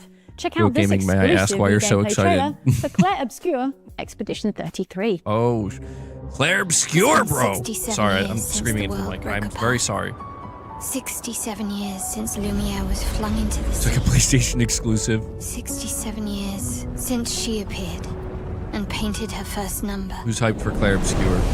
Expedition after expedition have tried to That's stop why. her. Idealists fighting for the No. future of Lumiere. Academics obsessed with the secrets of the monolith. And those poor souls who just want their deaths to mean something. Expedition 69. None have ever returned. And neither will I. But at least I'll have seen something of this world. Seen what lies Really? outside the domes of Lumiere. I'll have walked Pigs, the you're excited for path this of game? all the expeditions who came before us. Tomorrow, the paintress will wake. And tomorrow, we sail into the unknown. Even if we fail, we lay the trail for those who come after. We are Expedition 33. Man, I gotta say that's a big one for Game Pass. Guns. Action. Glory. If that's why you joined SWAT, wake the hell up. 911. What is your emergency? You're not here to pull the trigger and ask questions later. We've got reports of a number of armed individuals. You must follow the rules of engagement. We need to bring as many suspects back as we can. Hostage situations. Bomb threats. Active shooters. Drop the weapon and put your hands up! But the life or death question is always, what's on the other side of that door? Flashing it.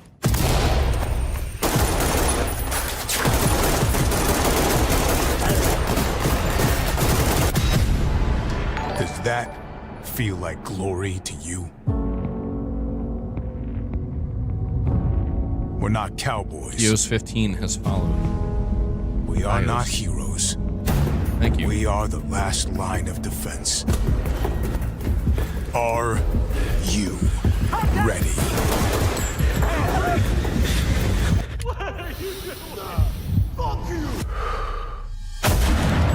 Ready or not, coming to console.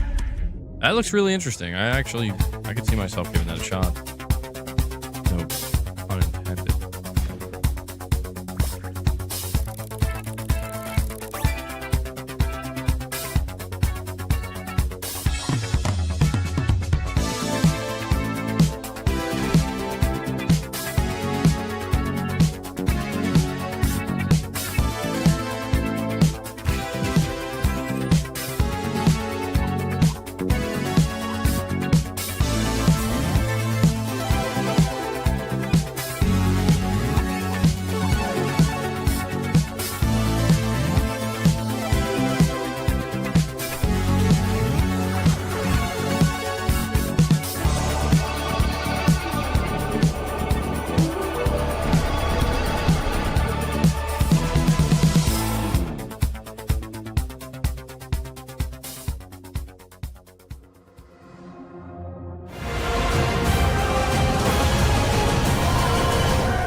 me make this clear.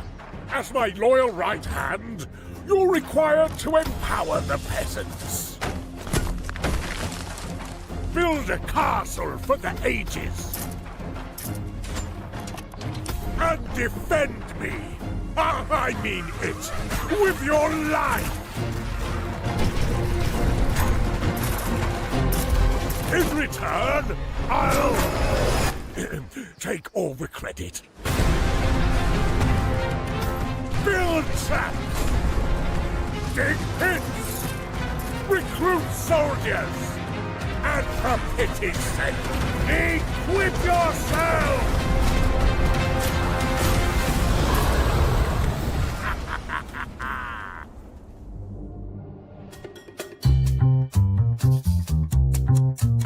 In 60 seconds? Oh my god. I think about this one for a minute. I don't. Oh, I've completely forgotten what the plot is. What is the plot of Power Wash 2? The dirt is looking grosser than ever, which is a great thing to say. The home base is the location where you can get your group of friends together before you go out to do your jobs. Now, we know it shouldn't have erupted because the time traveller Cerulean Sky returned from the year 2278. There's so much cool stuff in here that I'm so excited to... This soap! Soap's fine! Soap's cool again! You get to purchase furniture that you unlock along the way in career mode. Statues that fire beams from their pineal gland into volcanoes. We've also got split screen to allow 2 players to play locally on one machine. No one went to therapy in between Power Wash 1 and 2, and he's worked out all his problems. Just got people who've just got like a van covered in fruit for whatever reason. Please like what I've done. Illegal Monkey says Power Wash 2 already the greatest showcase ever.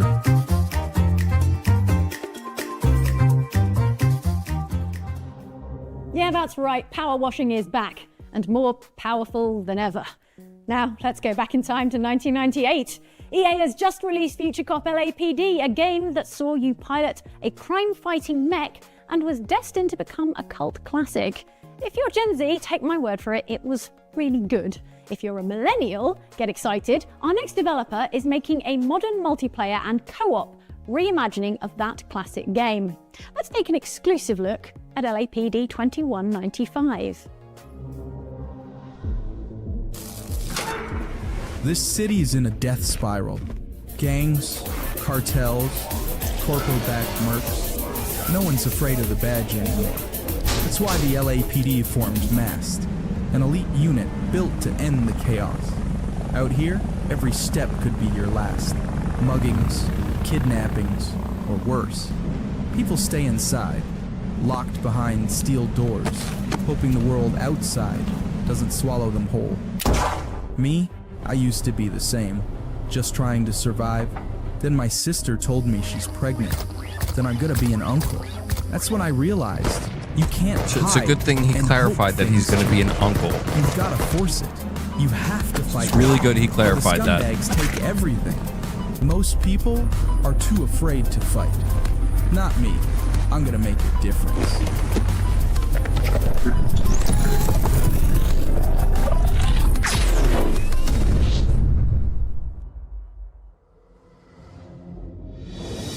Remember?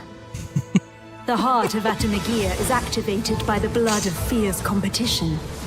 Your blood that flowed here has awakened its true power. Let us meet again in Adania.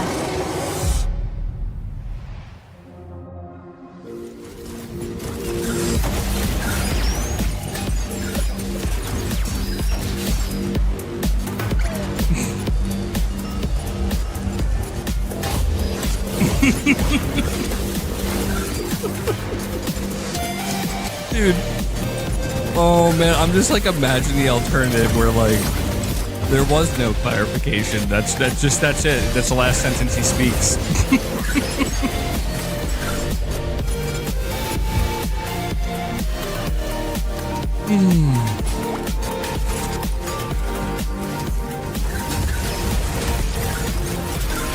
Oh man.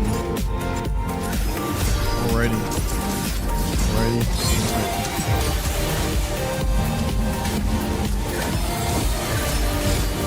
Day one at that point. How to sell your game in 2025. Since the dawn of time, the stars have cooled. Civilizations have risen and empires. Oh wait, what the hell's this popping up for me? Your time has Switch. come. Camera. Lead your civilization to greatness. Embark on an endless odyssey among the stars and worlds. Explore a I knew this was a mistake. I knew I shouldn't have listened to you guys stream this event. I gotta stop going against my gut. I gotta stop going against my intuition. Mysteries, dangers. I'm just gonna pull a boss right now, bro. I'm not. That's the thing. It's like I'm not even trying to complain. It's just like.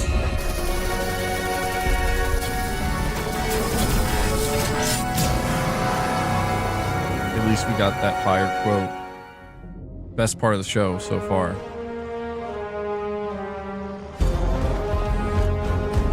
Just skipping GTA 6 for this game, 10 out of 10. Y'all know you like these games. Y'all know you like it. You want this shit. I'm not trying to I'm not trying to be harsh on devs, man. Everybody's just trying to make a good game, you know? Everybody's just trying to make a good game. My sister got pregnant. Highlight of the fucking show, dude. It just came out of left field and there was like a long pause after.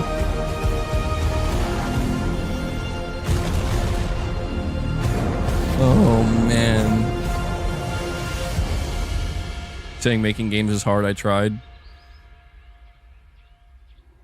I mean, look, I'm not a dev, but I know it ain't easy. That was an exclusive new look at gameplay from co-op survival game Lost Skies. Honestly, it had me at grappling hook.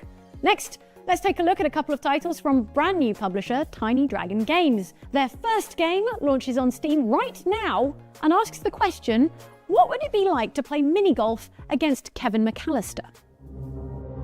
Okay, so tell me what's happening. What's happening? It's a war out there, man.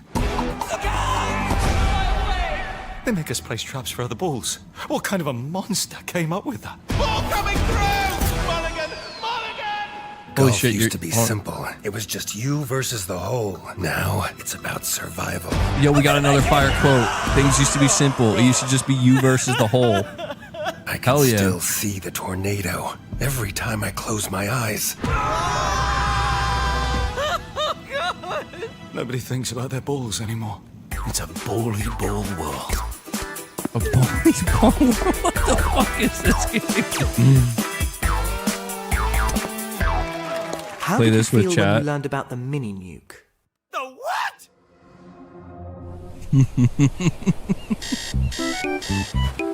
All right, we're getting some fire quotes from the show. Can't argue that.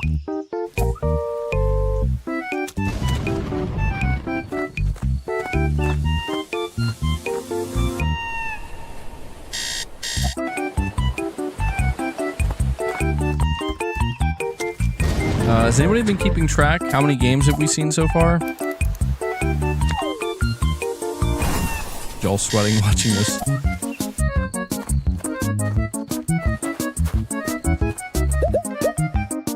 Is this like a new event? It is. Yeah, this is the first ever Galaxies event. It's reminding me a lot of the Future Game Showcase. Hello Very again. similar. So, game development tools are becoming more and more accessible and powerful all the time, and this is allowing ambitious small indie teams to bring their unique visions to Sony life. dropped the ball with Dreams. We've handpicked some exciting projects from up-and-coming small and solo dev studios that we think deserve the spotlight and that might not yet be on your radar. You're saying Future And Game remember, Show, but even you can more find shitty? all of these Oh. games at galaxiesshow.com/wishlist. Sony really dropped the ball with Dreams, man. Dreams could have been big. The international battlegrounds of the This is the PlayStation Showcase, guys. This is what, this is what Sony is bringing us.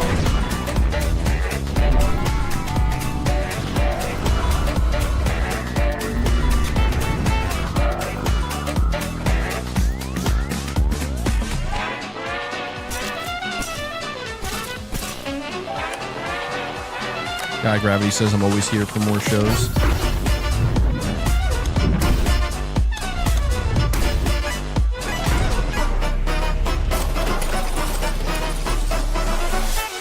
We're gonna end with GTA 6 trailer 2. Robloxing.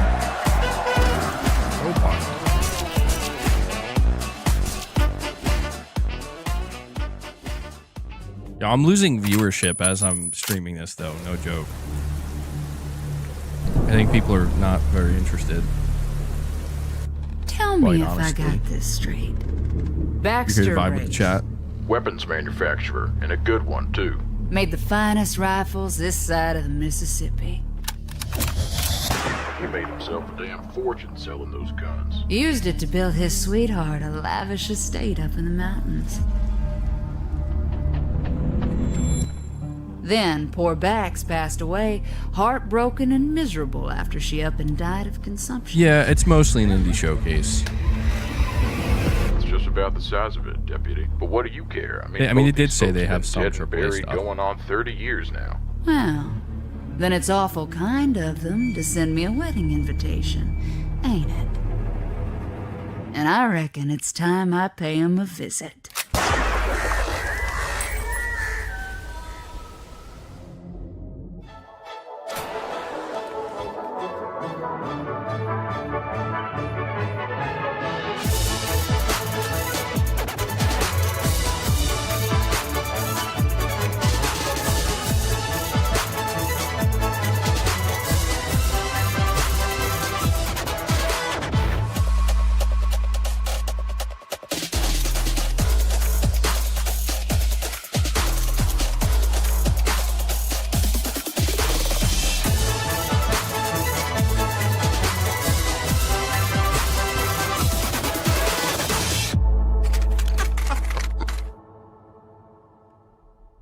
Don't let the conversation get too deep.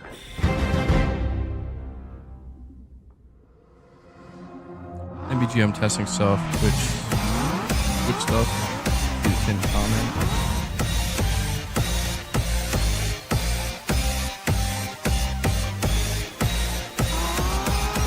Bro, I'm telling you, man. Hold on.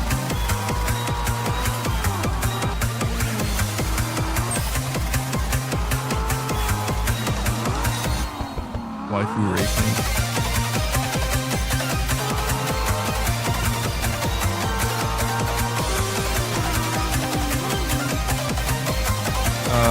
Devil Shooter, hold on, okay.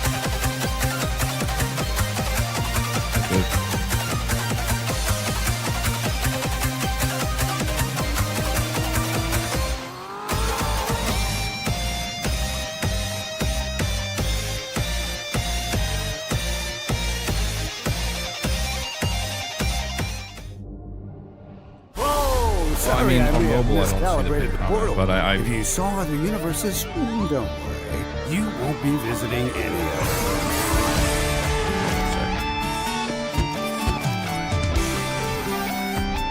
The hole is life, long live the hole. Okay, I see the pinned comment. Remember when I told you not to destroy the fabric of reality? I see that. Okay, What the hell I see you, Devil Shooter. Let's just pretend this is all perfect. God damn it! Wait, how much power do mods have on Twitch?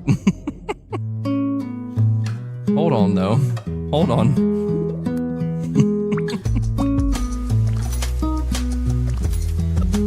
There are some console games. Yeah, I guess because it's so indie focused, a lot of them are PC only. Steam.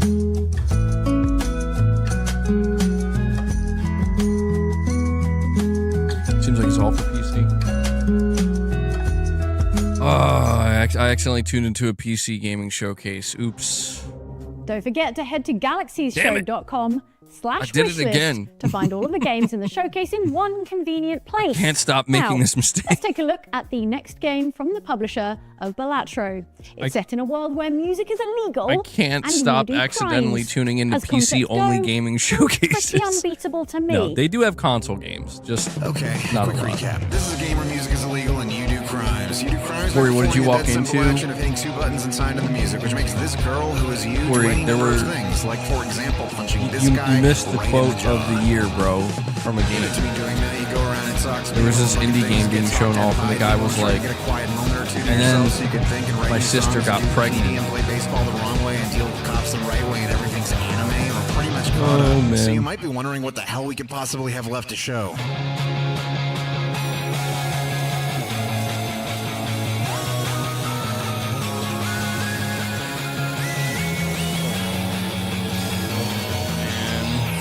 Welcome to Unbeatable Arcade, its own complete game experience with challenges. This is why I bought my 5090, bro. The secrets of the town, but all that's just icing on the thing you're here for. Our 100% original soundtrack. Want to hear some of it? It happens, man.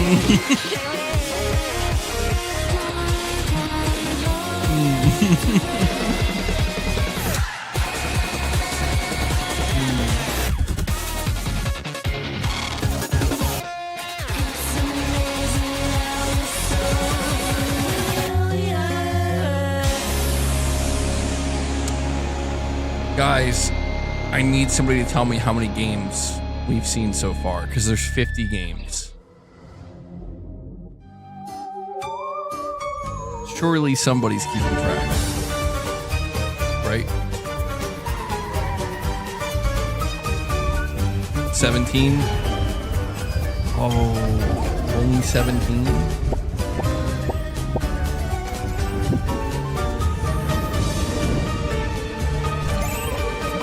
Oh, you have no idea? Okay. Well, I mean, that sounded like it could have been accurate.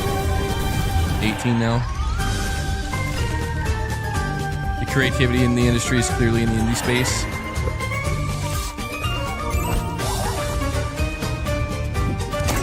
$2 from Yaron. He says, I just tuned in. Is this a Sony showcase? Yeah, this is the PlayStation showcase for 2025, bro.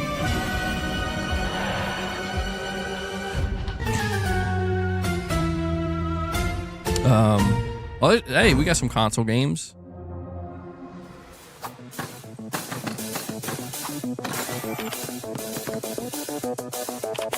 We got some console games. Oh, wait, they did a rapid fire section, did they?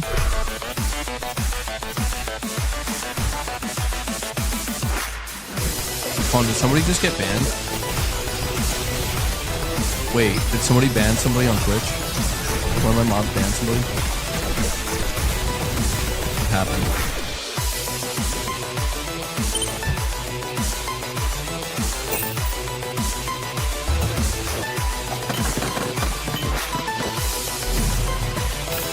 A bot? It was a spam bot? Oh, okay. Thank you.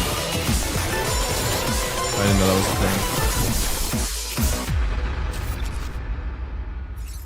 50 game trailers back-to-back, PlayStation unsub. Welcome to Sintopia. As administrator of Hell, it's your job to manage sins. Souls will be dropped off at Hell Plaza, where they will follow your carefully crafted route through the underworld, reducing their various sins accumulated in life and generating you sweet purgadollars. The more souls you resurrect, the more heroes you earn, and the bigger your hummus population grows. Be cautious, though. If we don't clean up their act, they'll just take their sins into their next life. And trust me, you don't want that. So, now you know the loop. Use your purgadollars to build. Mario Kart World Direct. Upgrades with heroes. And No, use apparently that happened really early. I didn't even know. What could Dude, go this blows wrong? monkey balls. I mean, I'm not trying to hate on these games or shit on the show, but yeah, man, this is why. I gotta stop letting my chat convince me to do shit.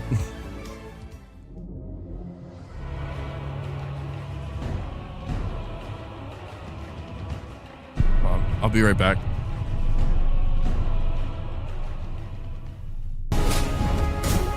Dude, the parries are pretty insane. Oh, that was no good. That was bad. Oh, those home in. That's nice. Nice. Okay, we go again, boys. I don't know what just happened, but they didn't like it, dude.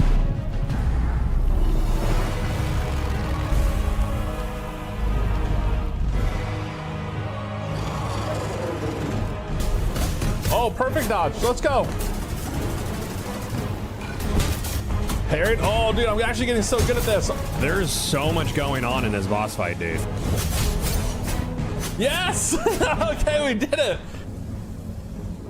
I dug on that fight. That was cool.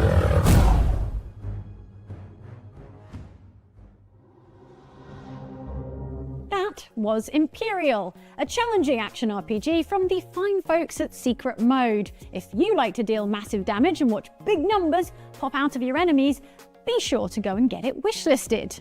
Now, friends, it's time for another world premiere, promising a return to the golden era of multiplayer shooters, with fast-paced gunplay, a huge selection of weapons and attachments, plus a commitment to Ray says pro-consumer more membership drops, monetization. please, to make Let's up see. for this. Left in the middle of the showcase.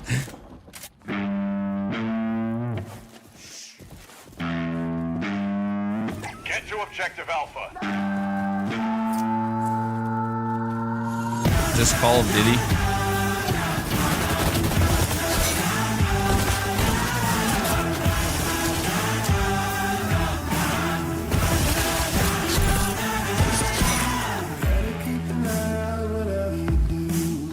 Black Ops 7, bro. This doesn't look bad. SOCOM. First person SOCOM.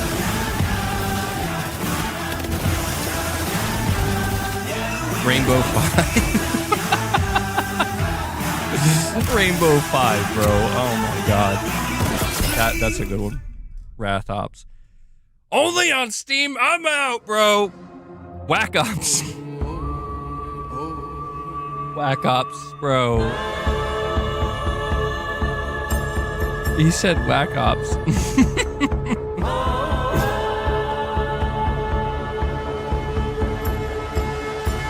It doesn't look bad though. It reminds me of like kind of classic arcade like Call of Duty. I don't know, maybe it could appeal to people who miss that more arcade feel. Rainbow 7, Rainbow 5, Rainbow 7, Whack Ops. I don't think Marathon's gonna show up here.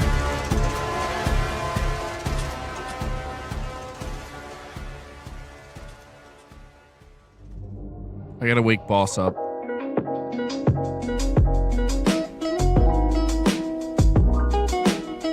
Boss, you like anything so far? Wow. Boss, stop being so adorable right now. You guys see him? The way he's lying and looking at me.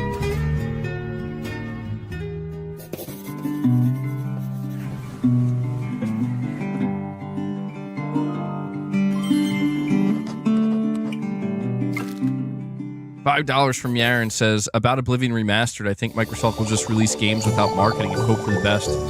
Unless it's something huge like The Elder Scrolls 6. It's an interesting theory, Yaron. I mean, the Oblivion Remaster seems to be generating a fair amount of hype without any marketing so far. So, Can I scan that? it's a possibility they could try doing it this way. But you do have to wonder how much better it could be if they did try to market it. You know? But yeah, they'll definitely market Elder Scrolls 6. They're going to shadow drop Elder Scrolls 6. It seems that this is mostly indies only. Yeah. I mean, they said they had a couple of AAA stuff. Or a few AAA things. They showed Claire Obscura, but it was like a trailer. Like a 20-second trailer, that's about it. We're in these together. We're in this together. We're in it together, Our guys. dynasty has waited long enough.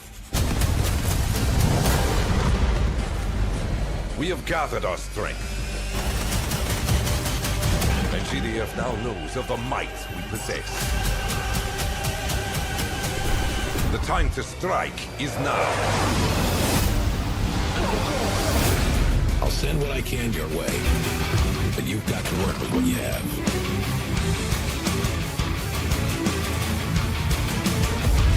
Keep the dream alive, General. Infiltrate the base. Hey, get out.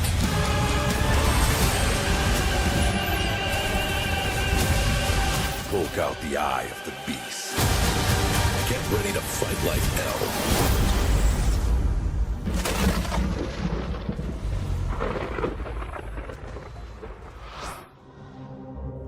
That was the launch trailer for Tempest Rising by Saber Interactive.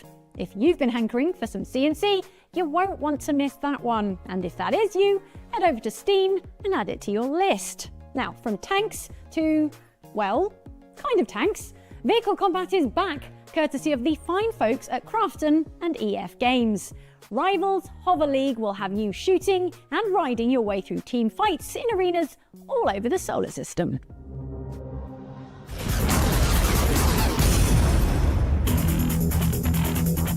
Welcome to Rivals Hover League, a battle of blazing pace and power. Watch out for Hunter, the ambush predator. Boom, sniper. One shot, one kill. Rolling thunder, it's Raider. Death from above, it's Jet. Hook, line, and sinker. Bet. Here comes the storm. It's Flash. Oh, heavy. A fortress in motion. It's the greatest sport in the system. Rivals Hover League.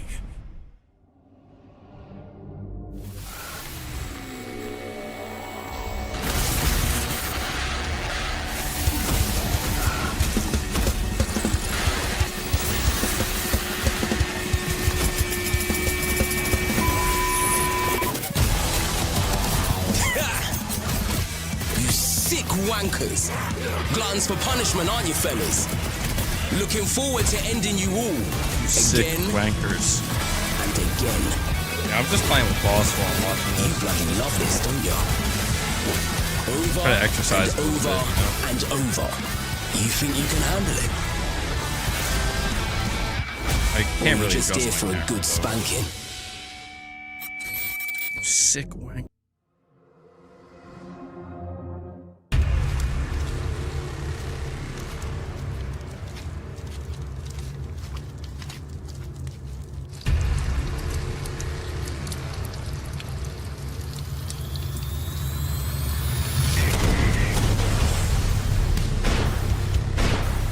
Okay, this looks kind of cool. What is this? I like the music too.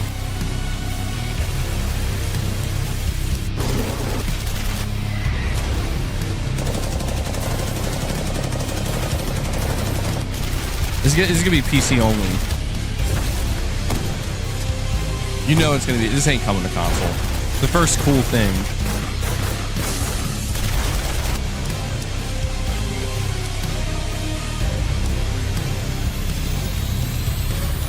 Trench warfare. Oh, trench tails. Not far off. Wish it's fucking. You know what?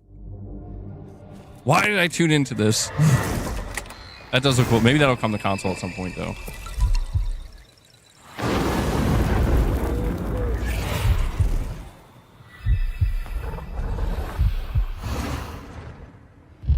Leia's here too.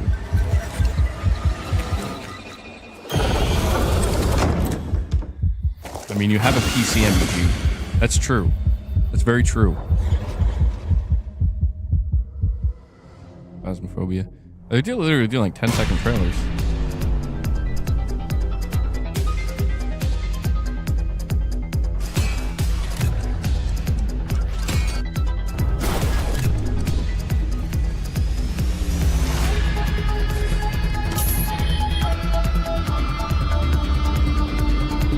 What is the Galaxy showcase? You're looking at it. It's the random video game showcase.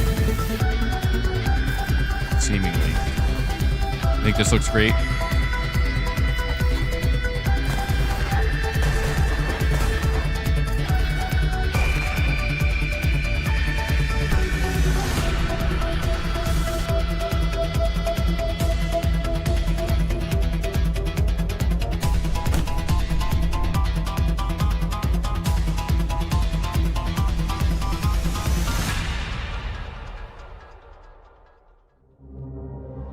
Bionic Bay releases right now, actually, so go grab it and get stuck into this tasty atmospheric puzzle platformer.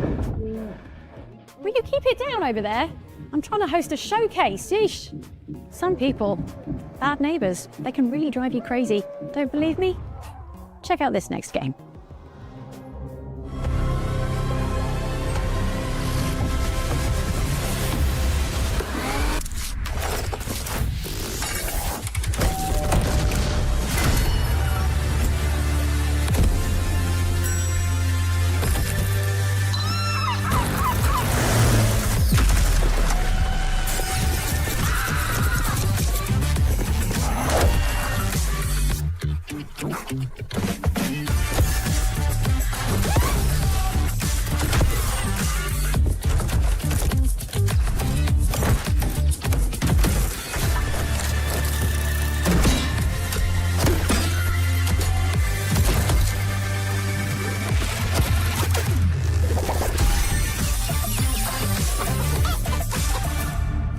Tell us one at the future game showcase.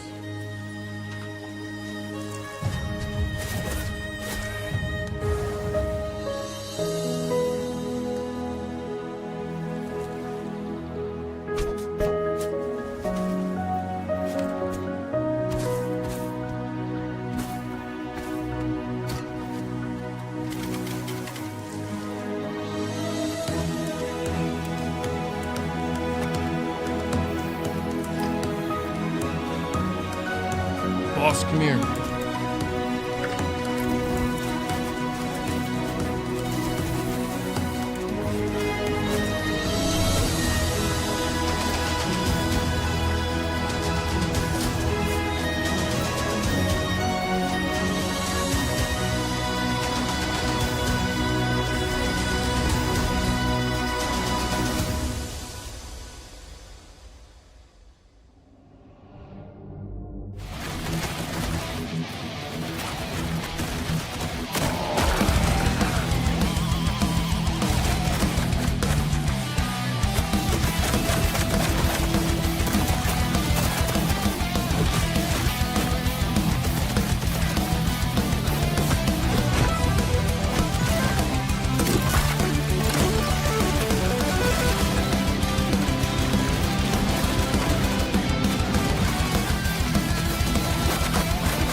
You're saying some of these games are coming to PlayStation and PlayStation's Twitter is tweeting them out.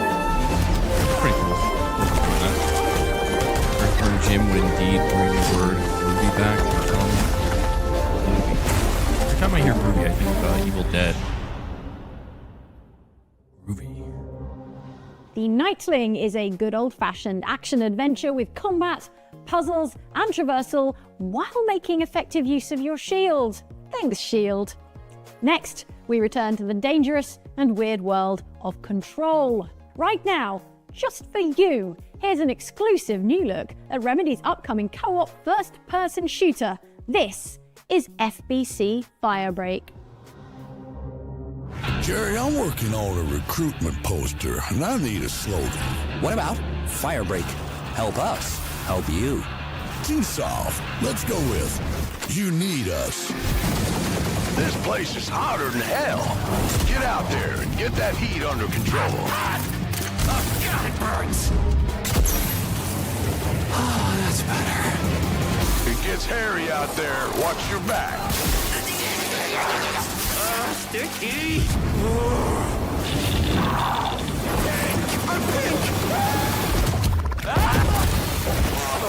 Back to work, buddy. Thanks. There's too many to take them all down. Focus on saving your skin.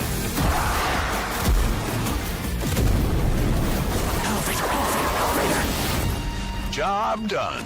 Drop your boots at the incinerator. Get on home. Who's feeling it? Anybody feeling it?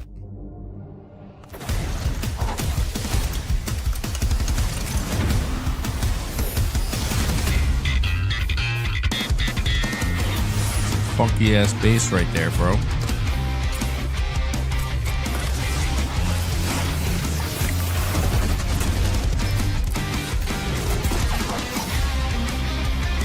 Looks like when Outlast Trials released.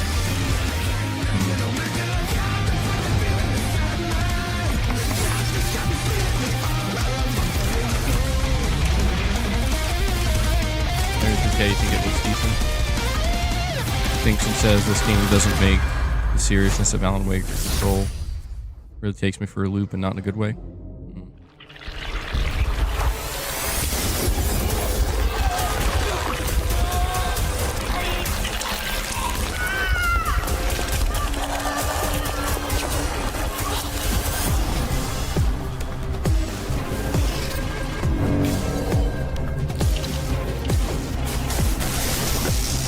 What are you doing? We need to burn it.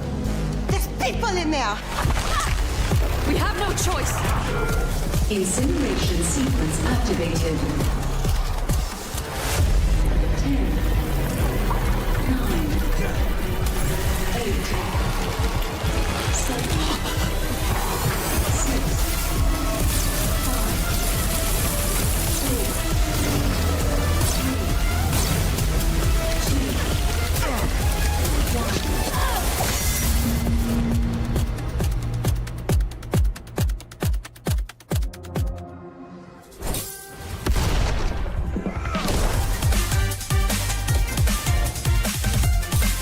Dan just straight up says PP monster. Thanks for that, Dan.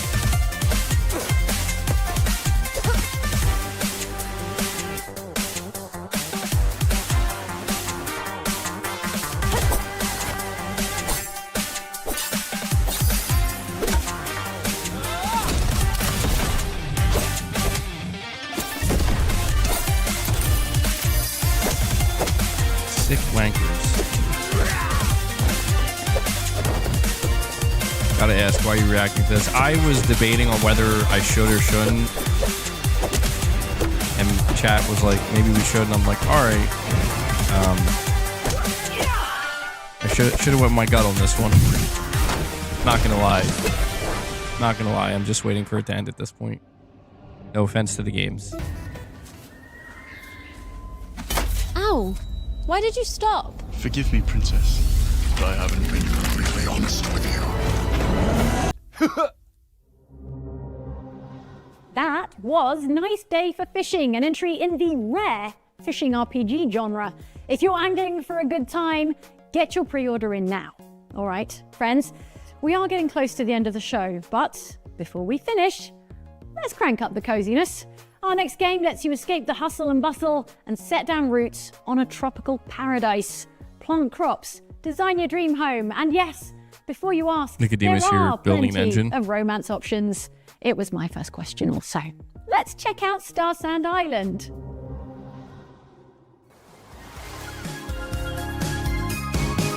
Take it slow, see where it goes. No need for plans. Oh shit.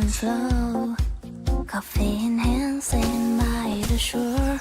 Yo, boss, you seen this? Boy, get in here. See the shit? Hearts are free, let's dip our toes of you. The tide on our feet, cherish this moment. But it's so pure and sweet.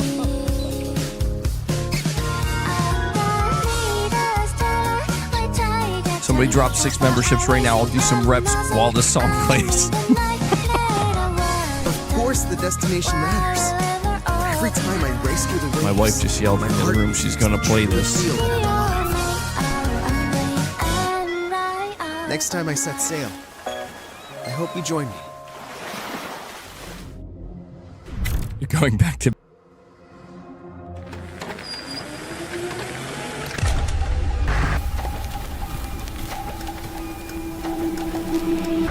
What is this?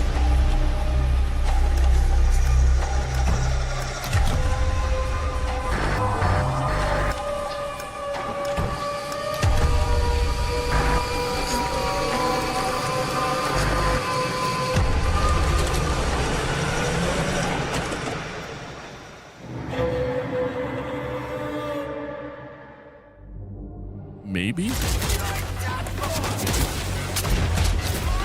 Hi, we're Neki. Today we're excited to share the gameplay design of our upcoming Gunfu game, Spine. In our game, you're the star of your own Gunfu movie, with our protagonist Redline engaging in free-flow combat, fluidly moving between enemies and never losing control of the action. Guns are our main focus. Everything in Spine is about how Redline uses firearms. Whether it's part of free-flow combos, dodges, or powering opponents, we always design our mechanics to feel like a Gunfu movie. Like Redline turning opponents' guns against them instead of carrying an inventory.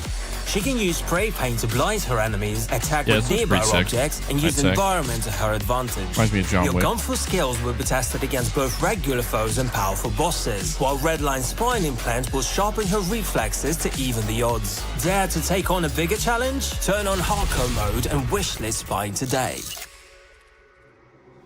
So that one is coming to consoles. That was a brand new look at Spine from Neki, which, wow, already brings us to the end of the first ever Galaxies. We hope you've enjoyed the show, and don't forget to head to galaxiesshow.com/wishlist to find all of tonight's games in one place. Of course, we couldn't call it a gaming showcase without the time-honored tradition of leaving you with one last thing. Here is an exclusive look at a new shooter IP from ex-Call of Duty, ex-Halo, and ex-Destiny developers. Their new studio is called Legion, and here is their debut game, Covenant. Wow! You were right.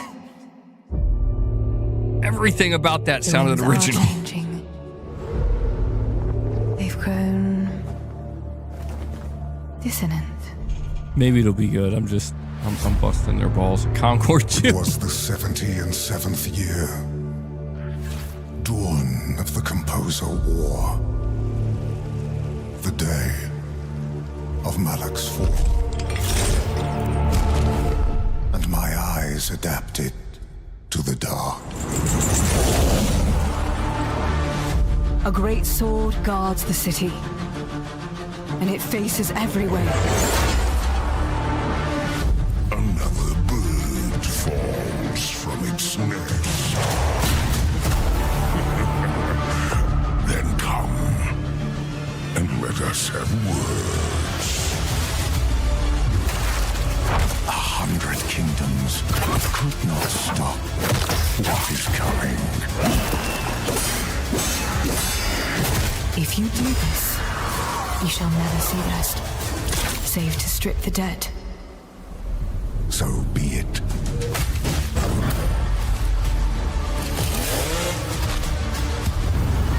Belial, the villain. He does not come but to kill, steal, and destroy.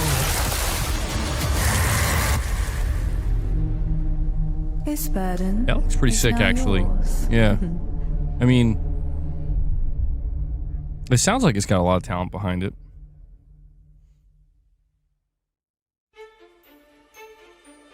Wait. Oh, for a second I thought he lied.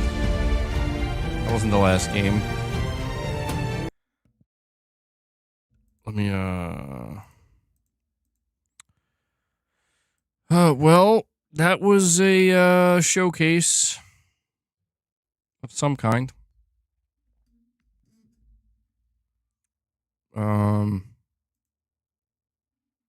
Alrighty.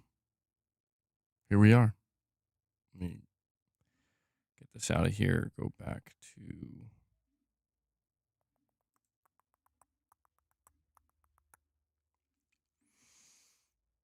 Now the recap. Yeah. Well, I mean, you know, considering it was their first ever showcase, wasn't that bad. Just, those are not my type of showcases, you know. I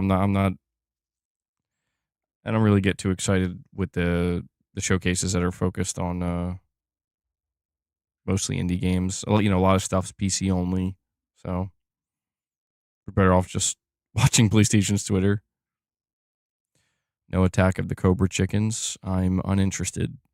It's alright. A few games that caught your eye. Yeah, I mean, that's the thing about showcases like this. You'll probably find something that you're interested in, you know? Nicodemus says, thanks, MBG. You kept me entertained for hours. Well, I think it was an hour long, so it wasn't that bad. They didn't overstay their welcome, I would say. Am I going to try Oblivion Remastered? I don't know. Right now, I'm going to say most likely not. The truth is, man, like, you know, between Days Gone Remastered and Forza, I highly doubt I'm going to be able to find any time to play that. I mean, I don't know. If I could, like, maybe justify it for, like, a stream or something, just be like, fuck it, you know, like, Bethesda hater, not a hater, but, like, just for the fuck of it, Bethesda hater forces, Bethesda hater forces himself to play Oblivion.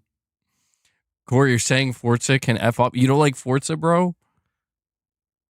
Not a fan of Forza? I'm looking forward to Forza Horizon 5. I played all of 4. Claire Obscure, maybe not. Nintendo is creating FOMO with Switch 2. This is getting ridiculous.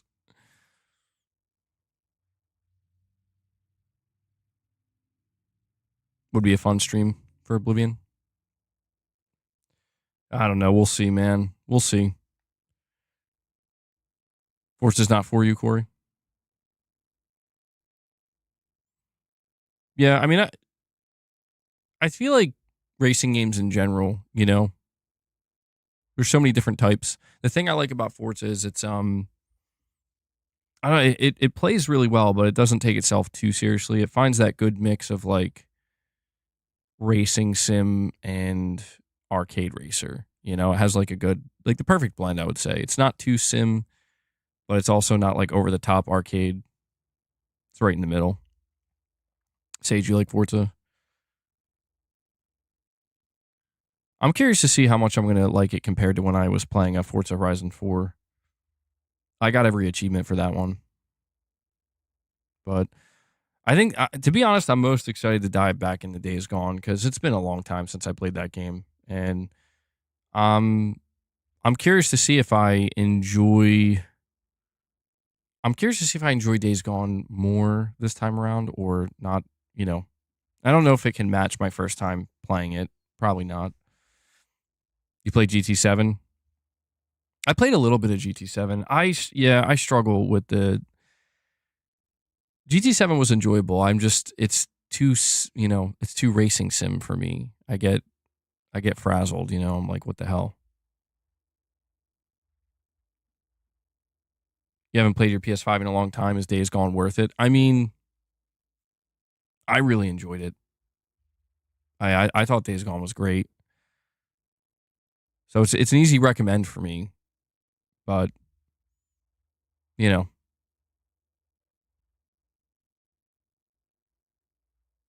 There's enough gameplay out there already, I think, for you to basically determine if it's going to be for you or not.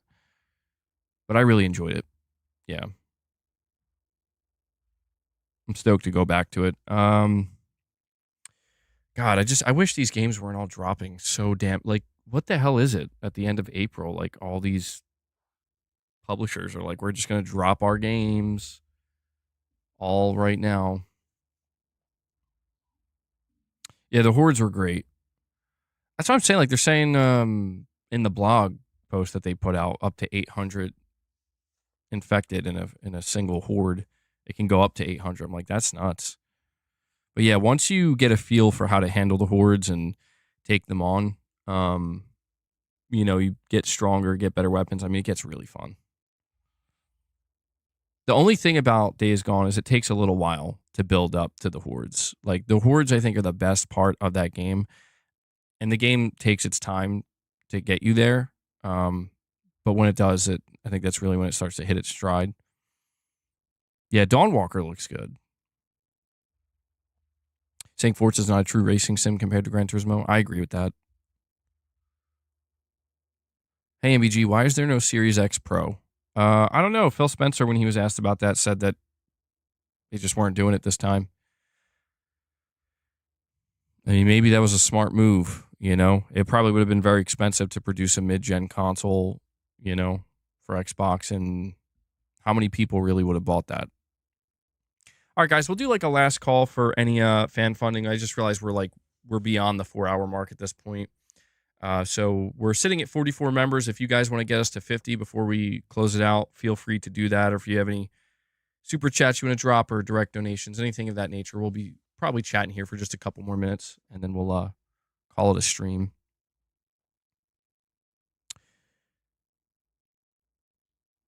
Yeah, so they're gonna have a permadeath mode in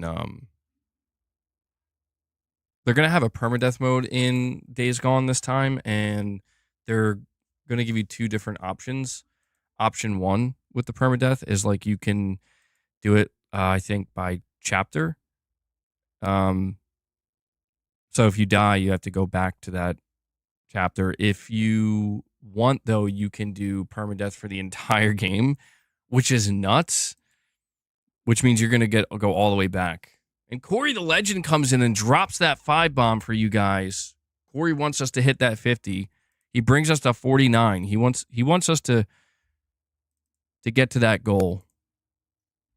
I'll be back. I mean, that's quite literally what happened. I think Corey dipped out for a bit and then came back.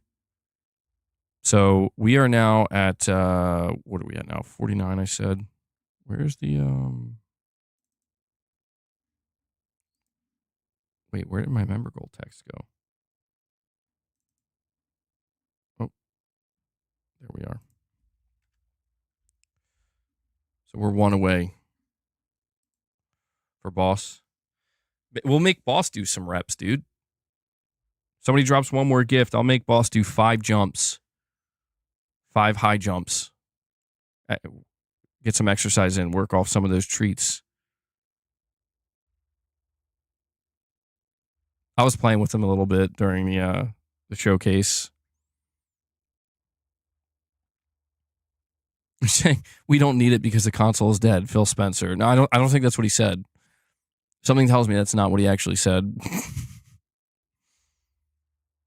I think it was probably the right call, though, at this point. I mean, I can't imagine if they produced like a mid-gen Xbox. I mean, really, how many people would have bought that? With what's going on right now, I feel like that would have been a disaster for them. So maybe actually at the end of the day, the right call. But they did go with the Series S, and that probably, made it so that we're like, we already got 2 consoles out there.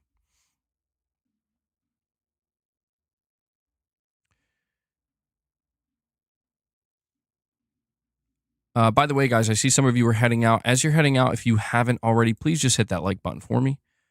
I would definitely appreciate that. It helps with the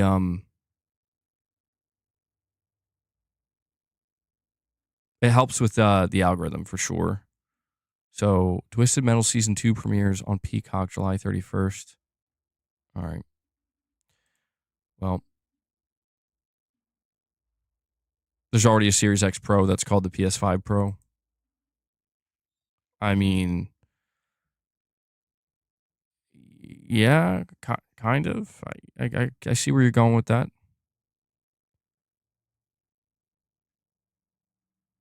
All right.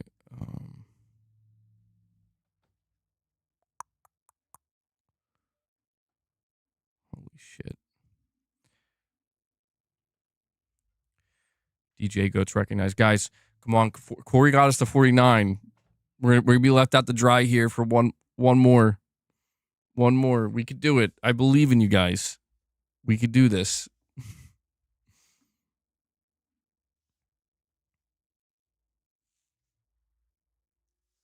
So boss is sleeping, but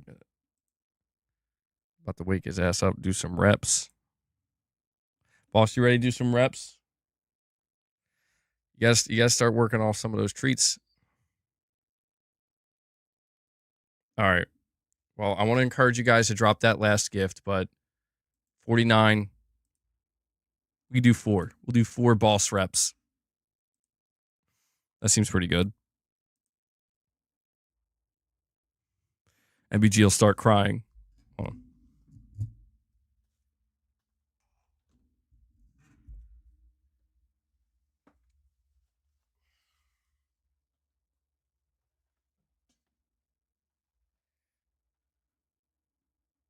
All right. It's time to train, boy.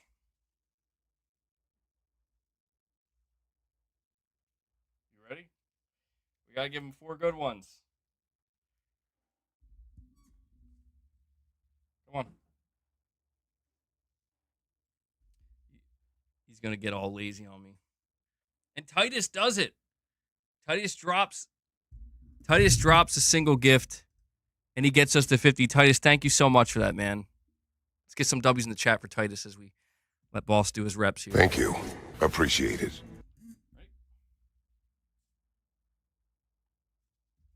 All right, so that's 1.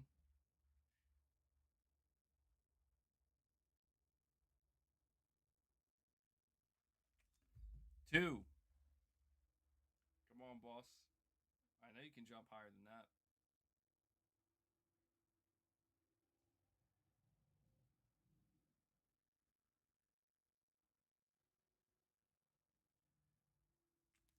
Oh, shit. 3. Damn, dude. All right, we can do 2 more.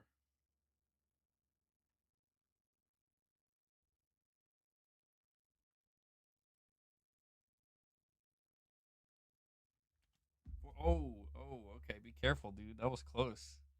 He's getting reckless. All right, one more. One more. This is the last one, and you can have it. Come on, boss. One more. Boom. He got it. Well, there we go. I've been doing that with him multiple times a day, and I'm pretty sure his like back legs are getting like ripped. So there we go. Had boss do the reps today. I'll do mine later. But all right, guys, I think that'll wrap up today's stream. Thank you so much for all the support. We did hit 50 members. It says 49, but we hit 50. Thank you guys so much for that support. Just one last time, I'm going to... no, hold on, that's the wrong thing. I'm going to put the Twitch link, the link to my Twitch channel in the chat for anybody who may have missed it. We are multi-streaming going forward. We'll be streaming here on YouTube and as well on Twitch. We're working towards becoming an affiliate on Twitch, so we'll continue to try to grow over there as well. Obviously, YouTube's still the main priority. Probably always will be. I don't see that changing. But yeah, why not? Why not both, right? So yeah, guys, please enjoy the rest of your day. Thank you for hanging out with me for so long. And oh, be careful, boss. Watch out. That's not the string. I also want to give a shout out to Devil Shooter who does the timestamps. If you guys see him in the comments, give him some thanks, show him some love, and yeah, just make sure you hit that like button on your way out. But all right, guys, we'll see if we're back here tomorrow for more. By the way, MBG, you have to enroll for affiliate. I don't know if you looked into it. No, I didn't look into that. I assumed you had to like hit this requirements first before you enroll, but maybe you're right. All right, I'll have to look into that after this. Maybe was supposed to do that already. Wait, shit, that would make this stream not totally pointless, but yeah, I'll look into it. All right, guys, enjoy the rest of your day. I'll hopefully be back tomorrow. If not, just be on the lookout. Make sure you have notifications turned on. And yeah, till then, take care, everyone.